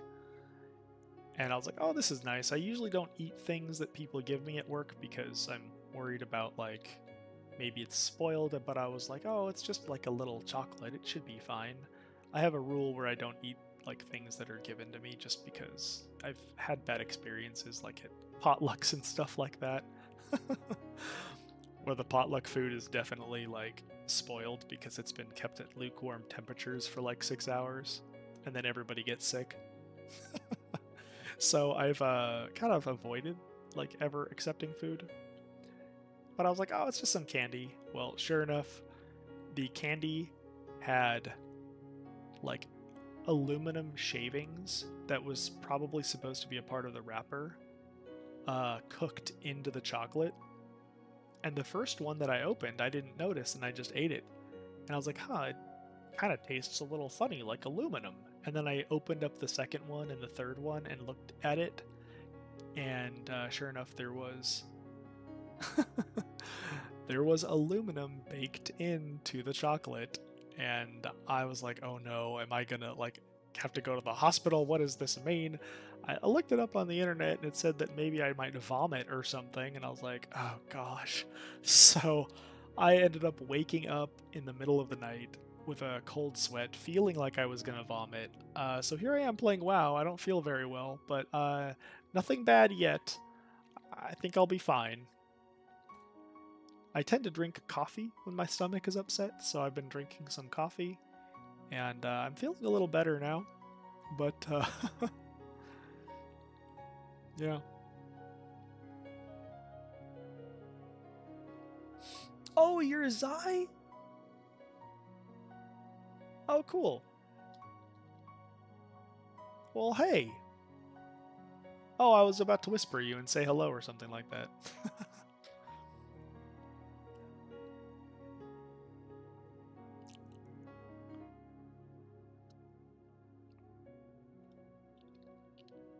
Well, cool. It's great to have you. And if you ever want in here on a main tune or anything like a main tune or anything like that, just let us know. Again, we're kind of a newer guild, but I've done a lot of guild management, and I am an officer for, like, Grubby's guild and, like, also some other streamers guilds. I've done a lot of recruiting for them as this anniversary realm has been kicking off and stuff like that. But now that I'm finally up and running myself, we've got this guild, and I'll be getting back into guild management, which is what I usually do now that I have a computer.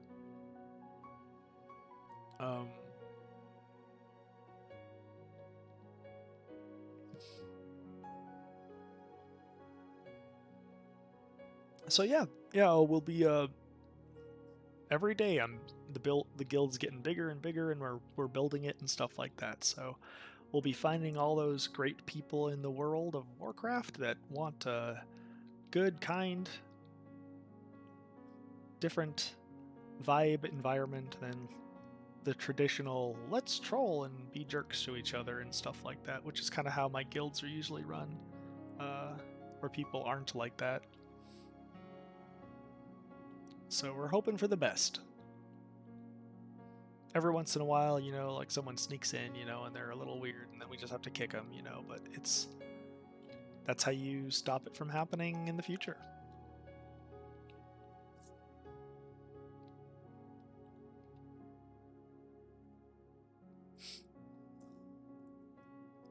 Oh! You're raiding! Woo-wee! Yeah, I'm not quite there yet. I kind of had a weird slow start because of my computer access and stuff, but with this new computer I should be pretty good now. It's just, man, I feel so far behind at this point, you know, but and I'm also an altaholic, so I have all these different little alts with these different challenges because I want to make it even harder on myself. But yeah. Yeah, cool. Just let us know if you ever want another character in here. Um, but yeah.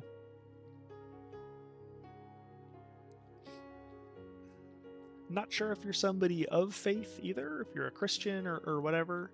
Um, but yeah, let us know if you are. We have a rank in the guild for people that basically are. Um, and other people, maybe they just don't share that, you know, or they're a little more private. Um, but they're just kind of here because they're totally into the respectful environment and everything like that. And we also have ranks for that and everything. I've got a founders rank for people that are essentially founders as well, you know, and officers and stuff like that. Um, Not really set on what my rank names are, to be honest, for this guild. I just kind of have a bunch of silly rank names, like Obi-Wan Kenobi, because they're newbies to the guild.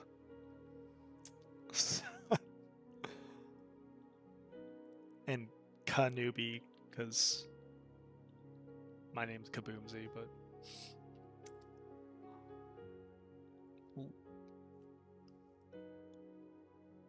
oh, very cool. Yeah, a lot of people in the guild are actually Christian, but a lot of people I feel like they don't tell me. They're just like, "Oh, Jesus? Yeah." And then they join. And they don't ever say like that they're believers. And then it's like months later and they'll be like, "I'm going to church, praise God," or something like that. And I'm like, "Oh, I didn't know. You should have told me. I could have ranked you up or whatever to be in that rank," which is good too. I liked having a rank for it because then I know that I can talk to people and say things like, "Hey, what can I? How's life going? Can I pray for you for anything?" And I know that I won't be like offending people and stuff like that, um, which is great because I think it's amazing for people to be a part of a community, and if they do share the same faith, even if they don't, you know, like even praying for people that aren't Christian is also good, but sometimes people get, I don't know, they get offended. They don't understand the heart or the love or the intention behind it. But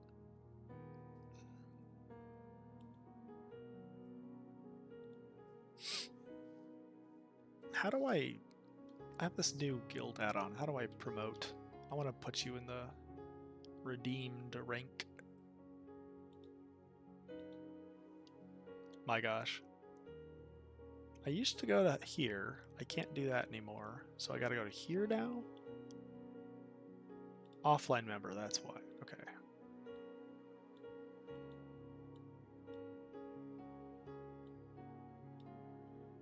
Z... Y? I don't see you. Oh no! Did you die? Where are you? Where's your name? What? Oh, that's why. I'm on a character. This character is in Grubby's guild. That's right. I'll have to log back over.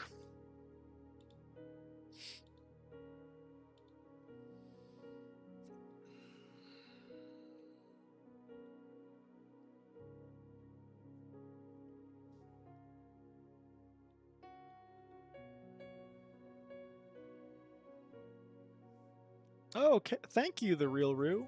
That's cool. I'm glad that you like the reasoning. Um,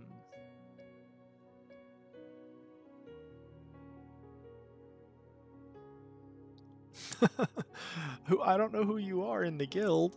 Are you in the guild? The real Rue. It's so hard to tell. Or remember even if you've told me before. I don't know if you did.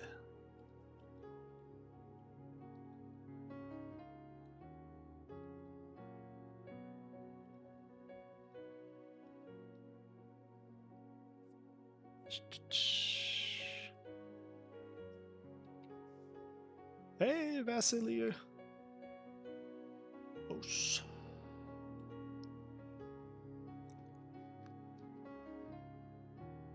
Oh, very cool. Oh, well, thank you for lurking and, you know, supporting the stream and everything like that.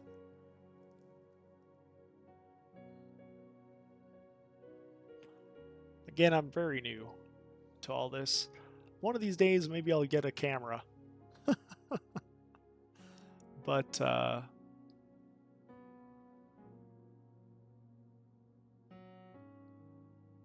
don't know. My wife keeps telling me not to do the camera thing because she doesn't want my students to find me. But yeah.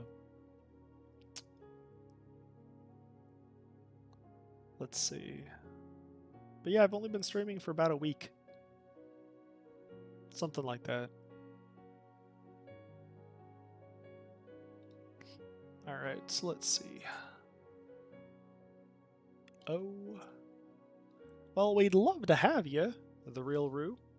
If this is the kind of environment you're looking for, or you just want to give it a try or be a part of it and see what comes of it and stuff like that.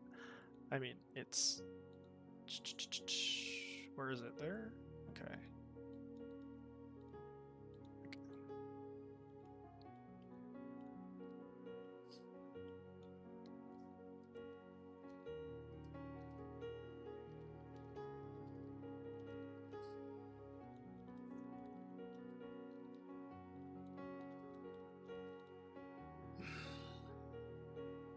Unarmed and dead on the other.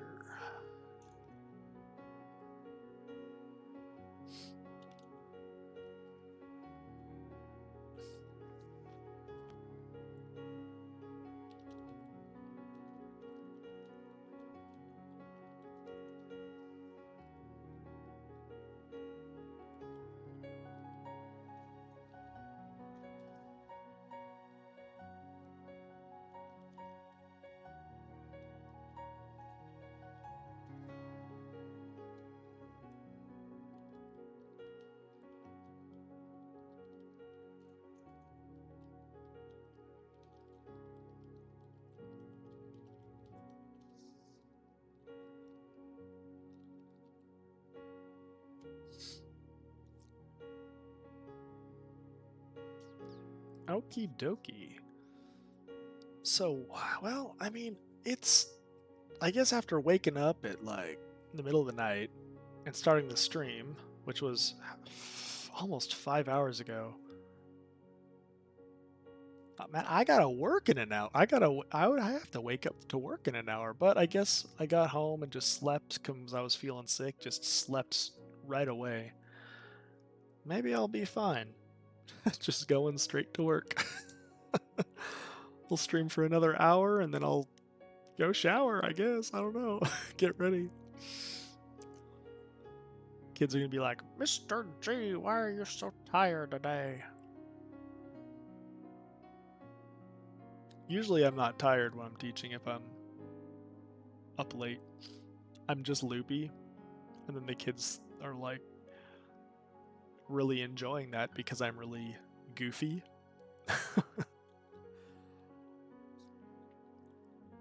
I get really silly when I'm tired. Which is a little dangerous because I used to do stand-up comedy. And you gotta watch what you say when you're a teacher. You really gotta watch what you say.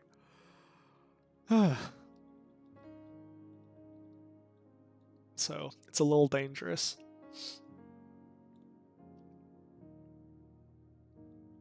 Anyway, so here we are. Don't know what to do on this character. Did a lot on this character today. Maybe we will do...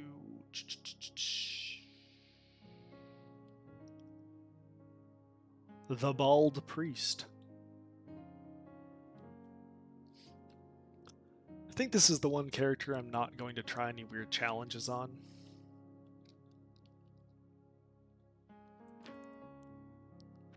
At first I was thinking it would be like a bloodbath character with no quests. But I just can't help, like, picking up a quest and, like, doing it while I'm running somewhere. But at one point, I might initiate a challenge on the character.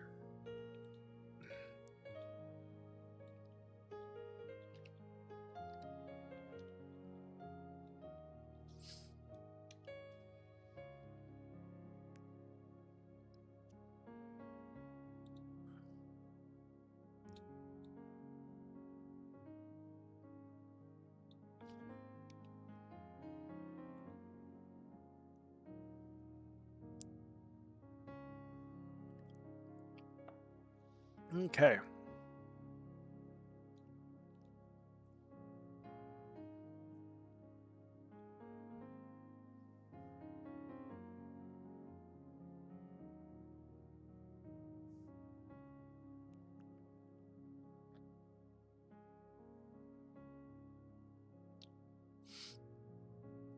Well, if I'm not sleeping, I'm gonna need to get some food.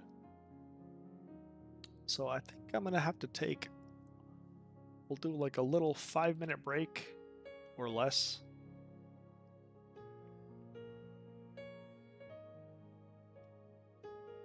And then maybe we'll do a little priest and end the night with this.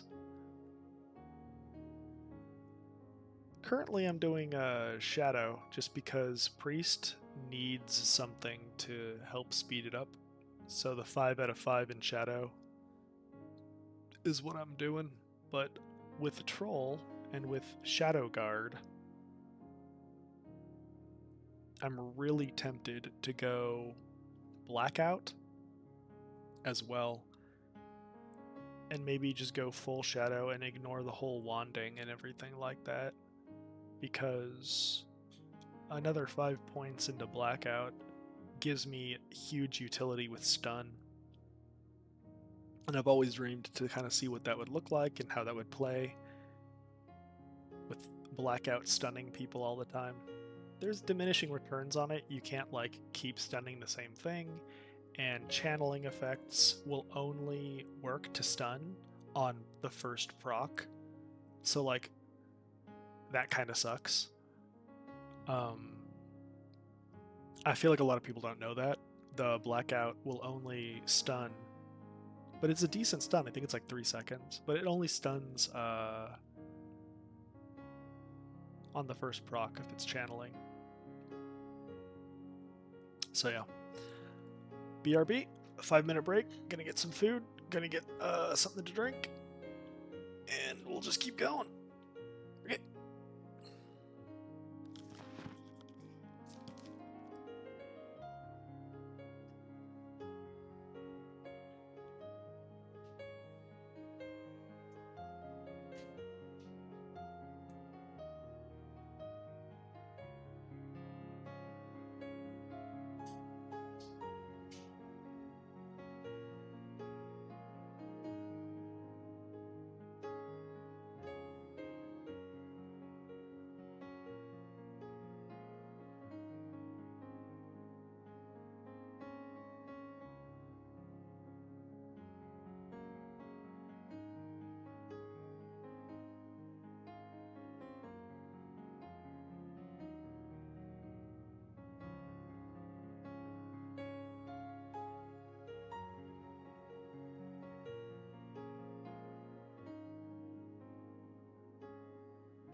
Oh, hey, okay, well that's cool. Yeah, I mean, and if you've got any questions, the real Roo, I'll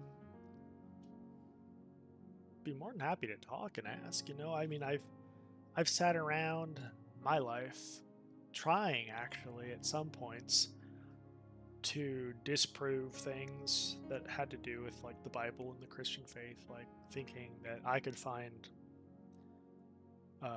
logical ways to contradict things. And when I would try that, and I would seek answers on both sides of the fence, it kind of always came up to the point where I was like, well, it's going to take either more faith for me not to believe, or I was able to debunk whatever fleeting shower thought question it is that either I've had or I've heard other people bring up. Um, there was a radio program that I listened to a lot when I was in college. It was called Pastor's Perspective, and some of the guys on it at that time, now I'm not really quite sure about it, but definitely at the time, um, these guys would answer any questions that people had. They'd call in and they'd ask like some of the hardest questions they could come up with, to like, question the Bible, question God's words, find contradictions, disprove it, stuff like that. And the pastors would just answer the questions with very sound logic. And yeah, that's kind of what part of my journey um, into my faith really was founded. And I feel like there's some truth to the claim that if you seek, you will find. If you knock, the door will be answered. I mean, not to proselytize or anything to you, but like if I look at my faith,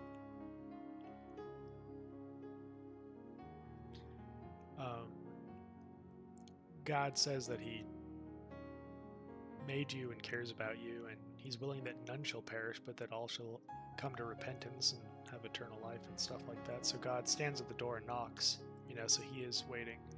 But again, not to proselytize or anything, but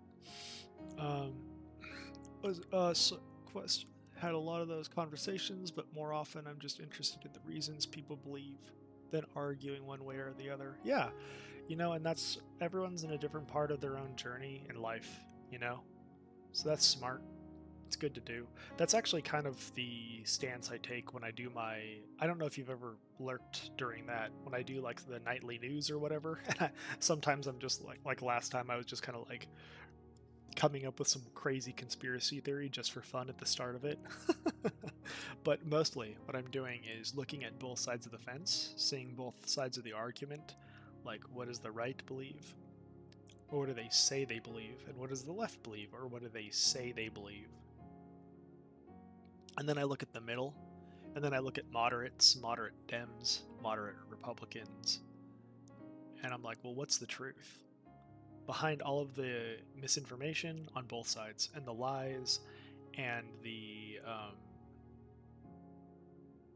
manipulation that is money driven. Yeah, I look at as much as I can from all these different perspectives, and I try to piece it together. And in part, the thing that helps is like I remember things that politicians have said, like going back quite a few years, and I'm like, I remember this side was on they like for example, uh like the left was for this before, but now they're against it, or vice versa. The right was for this, but now they're against it. And is it just to manipulate us? Is it to play the game of we can't agree with the other side, even if we actually technically agree secretly? So yeah, it's just unpacking it all is kind of challenging. And my views on a lot of things actually change day in and day out, really, because I don't really have much views. I'm just trying to find the truth behind what's going on in the nation. And I do that. I've been doing that for quite a while, just for about like maybe 6 months, to be honest. That's about it. But like every night for 6 months, I've been kind of like doing this with my wife, just talking to her, and she's like, "Dude, just do this on your stream." So I was like, "Okay, that's a good idea." So I do that sometimes. I was starting to plan one for tonight, but I just wasn't feeling up for it. I was feeling too sick. But I probably should cut mic so I can eat a little bit. I don't want to be chewing in anyone's mouth or anything like that. I'm sorry, chewing in anyone's ear or anything like that. But yeah, man, it's cool that you're here. It's cool to hang out, cool to chat, cool to talk, cool to see that you're lurking here, and it really does mean a lot, man. It does help. New channels. Like, for YouTube to take you seriously, you have to have like 300 people follow you or something, I was told. I don't know how true that is, but for Twitch, it's like once you hit 50, then you unlock like a stage in your channel's like solidity or something, and then I'm sure there's other follow limits and stages after that, but it's interesting how they nerf your channel basically if you don't have like certain numbers of people following you. And it's like, well, how do you ever get up to where everybody else is at? Well, you just keep going. How long have I been streaming? Oh, this has been 1 week. Something like that. 1 week, I think. I just got this computer. It's kind of new. I got this computer a couple weeks ago. Or maybe it's been a couple weeks, but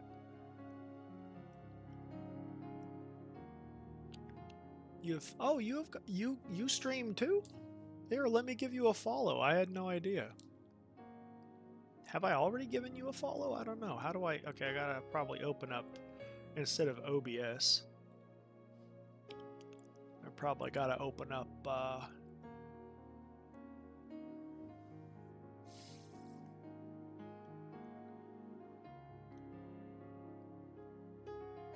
Twitch.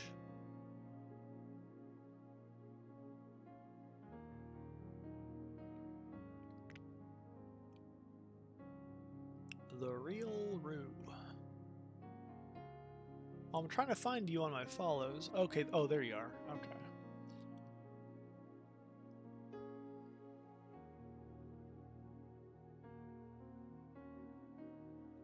Follow. Cool.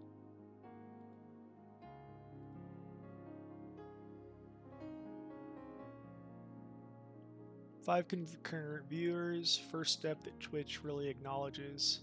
Oh, for real? Okay, well that's good to know. Having 5 concurrent viewers. What do you mean? What is that like? 5 people that always log in and watch you? Or is that like just having 5 people watching you for your whole stream? Or a certain amount of time on the stream?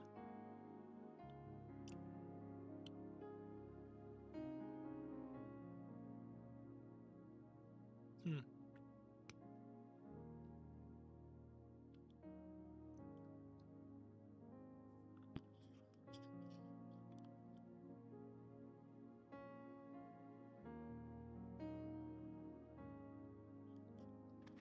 Ah, okay, yeah, that makes sense.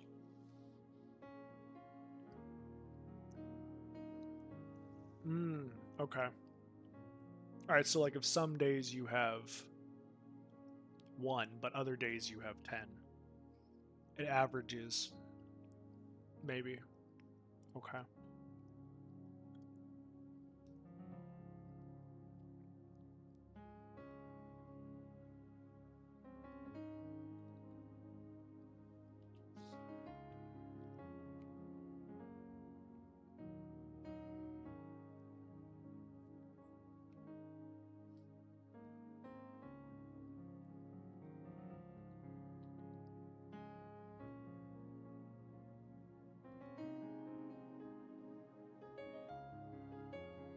But yeah, so I've only been streaming. I think it's been about a week.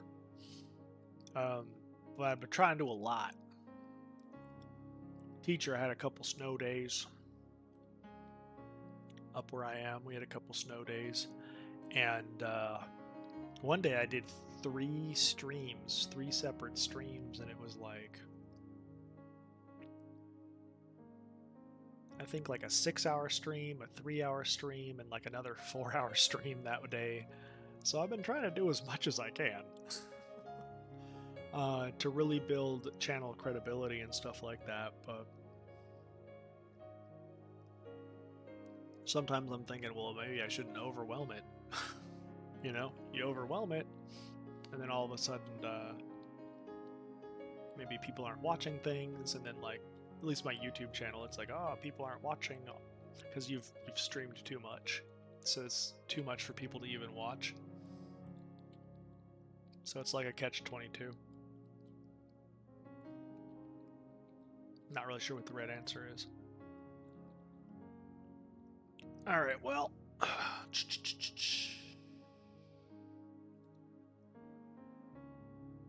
I should probably eat.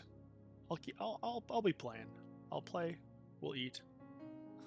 I'll take a break from chatting and yapping.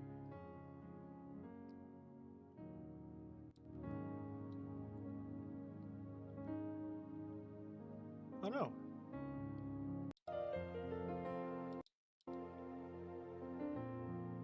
What happened?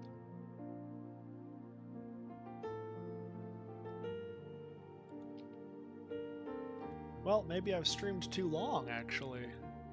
I can't even hear. It seems like the audio's still coming through for the music, but I can't even hear it on my computer anymore.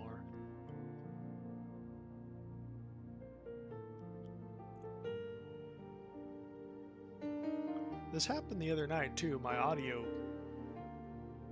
on my computer got busted, where it stopped coming through.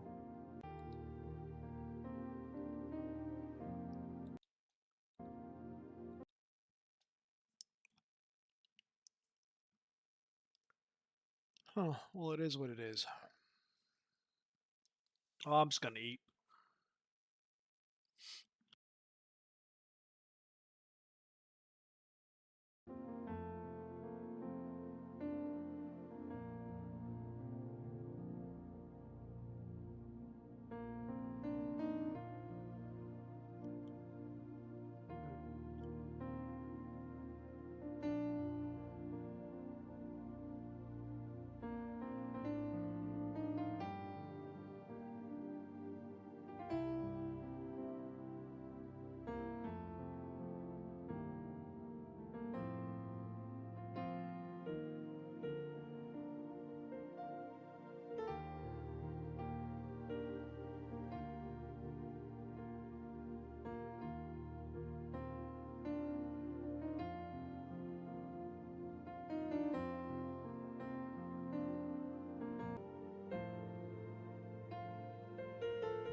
Okay.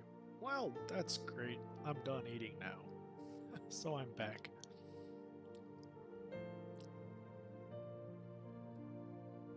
So let's take a look here. What is next on the agenda? How much time do we have left? Well, we've got probably maybe 20 minutes to a half an hour max on stream before I gotta get to work and stuff like that.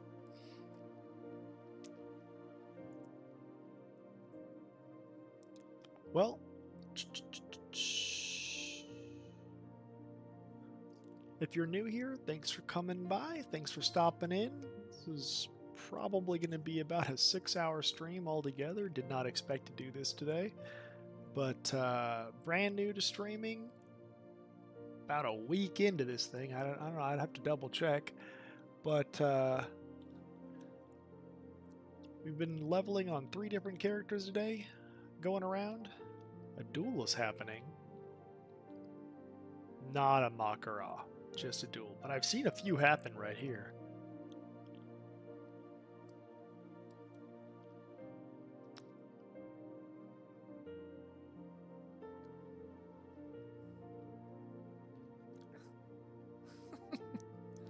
They're dueling and I'm just dancing.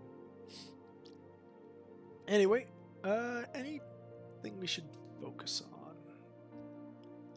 Well, I think we're just gonna continue with a little bit of relaxing music and killing some stuff and just slowly grinding up here with the levels.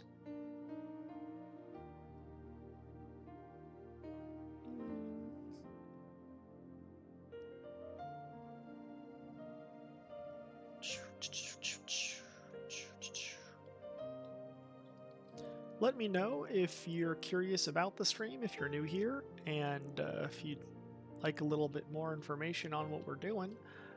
Basically, we've got ourselves some news that we do nightly news. It's not really nightly as much as it is, like every night, but as much as it is a news analysis stream where we analyze what's going on in the world around us and trying to find the truth. Like where I'm critically analyzing what we're being told and what it appears is actually happening and what has happened in the past, and trying to take an overall common sense view of what's going on with the left, what's going on with the right, where is the truth, who's telling us something that's probably a little more true in whichever situation it might be, yada yada yada yada.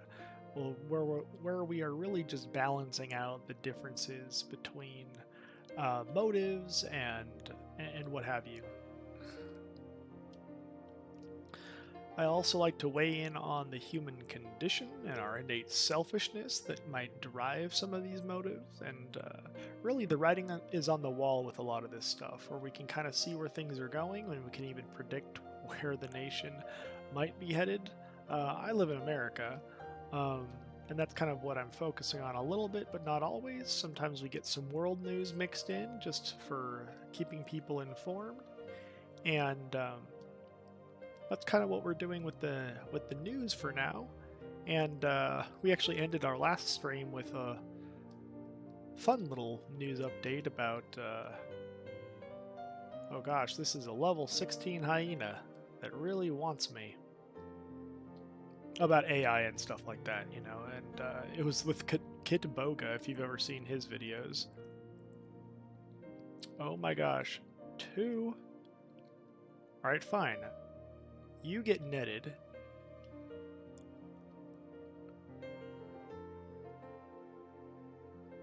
Take that. I just wanted to go to Ratchet for crying out loud. These hyenas are just being brats.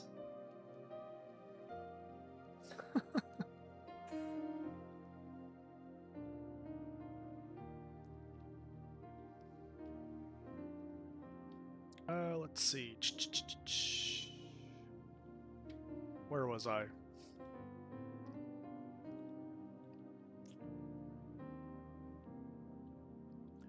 We also do some other things, like I've had some DotA videos where And I'll probably get back into some competitive Dota as well.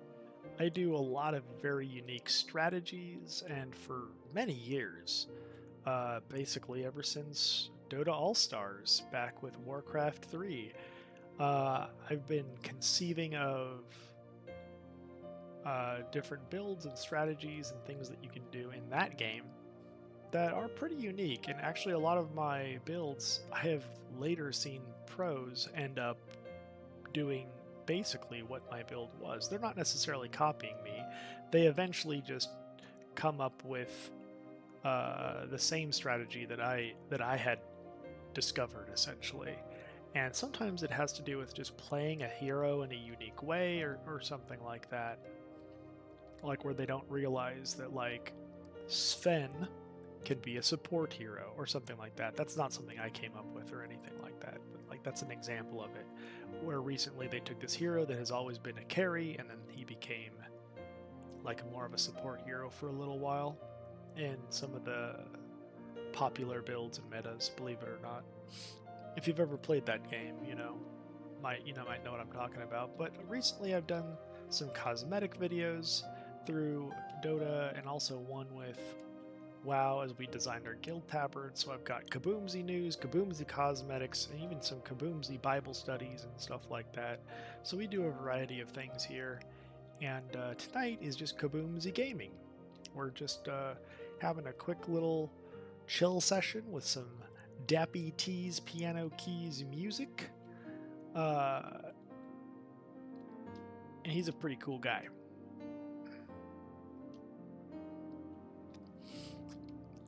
As he ardently worships. When you ever do something with your whole heart, nothing can be amiss. What is that quote from?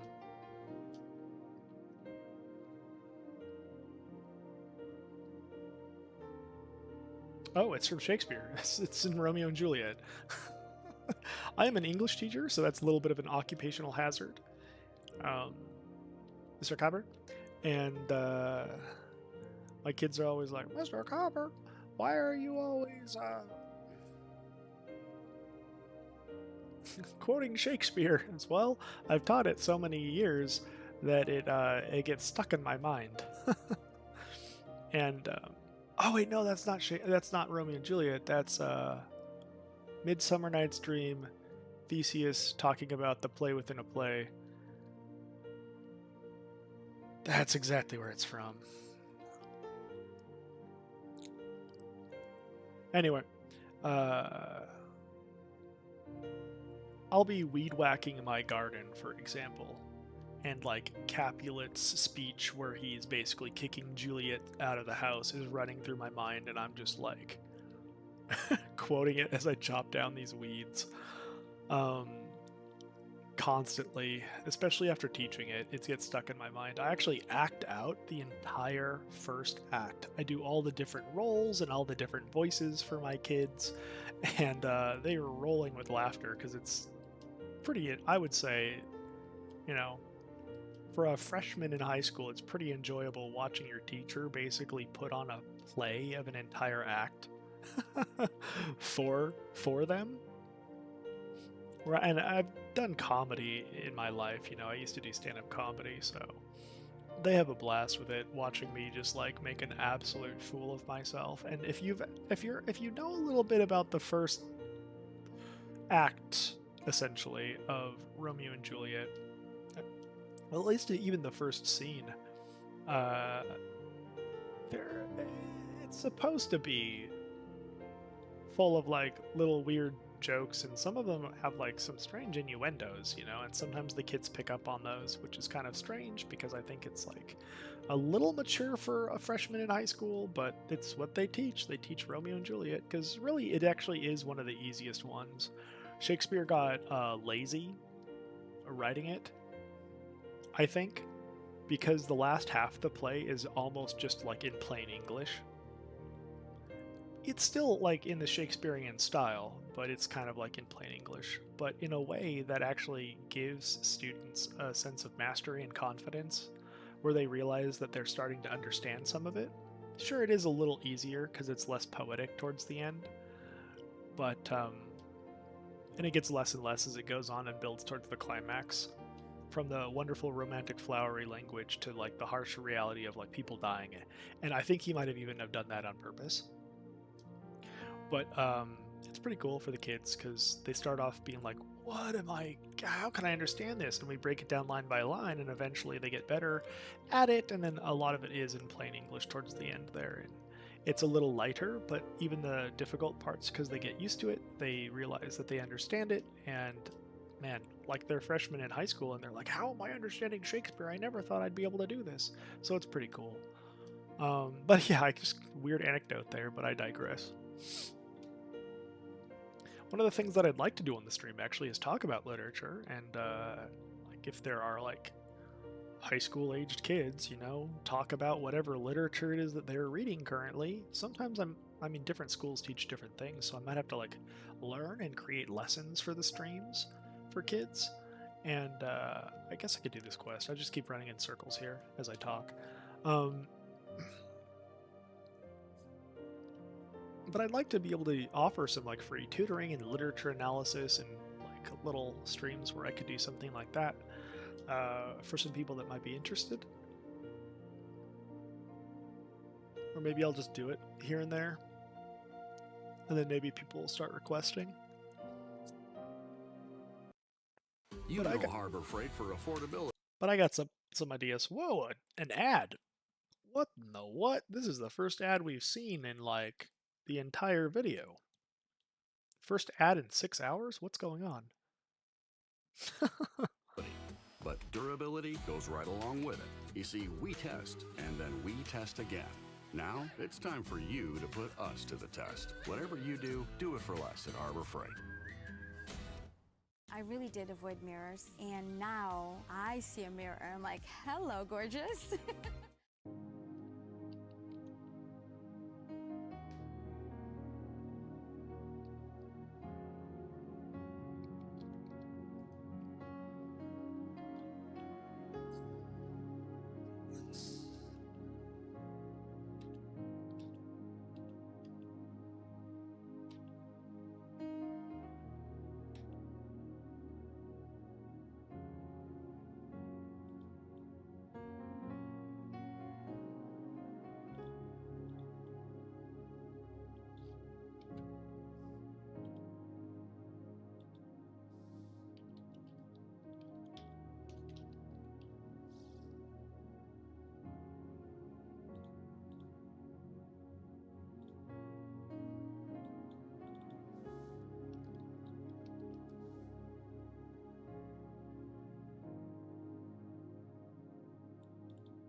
One sec, guys.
Okay. Back.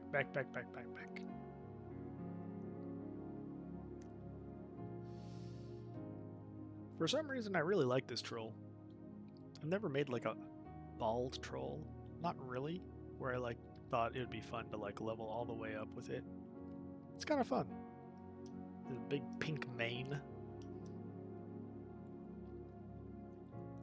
And I have like the skin is like the corrupted looking skin almost. I mean, he's got some Shadow Priest in him, right? So it makes sense.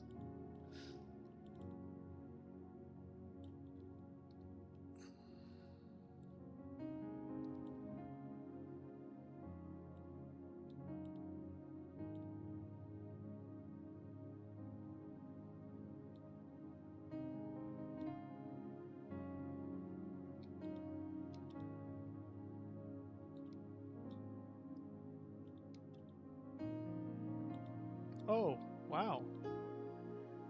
Deckhand's shirt. Now I've got a shirt. And I'm not completely like exposed. Alright, let's.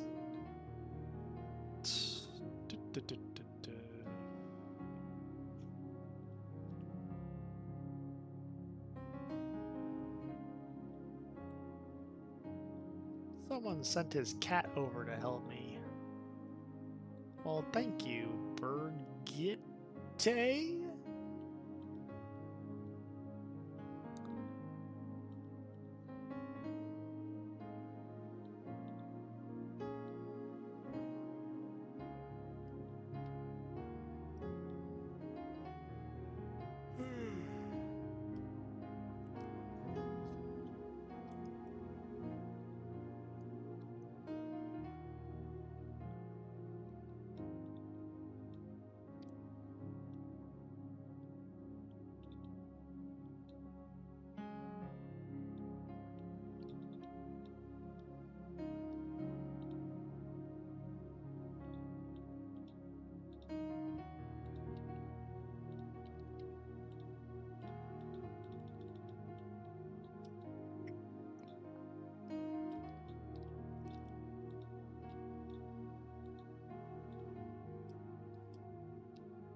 Okie doke.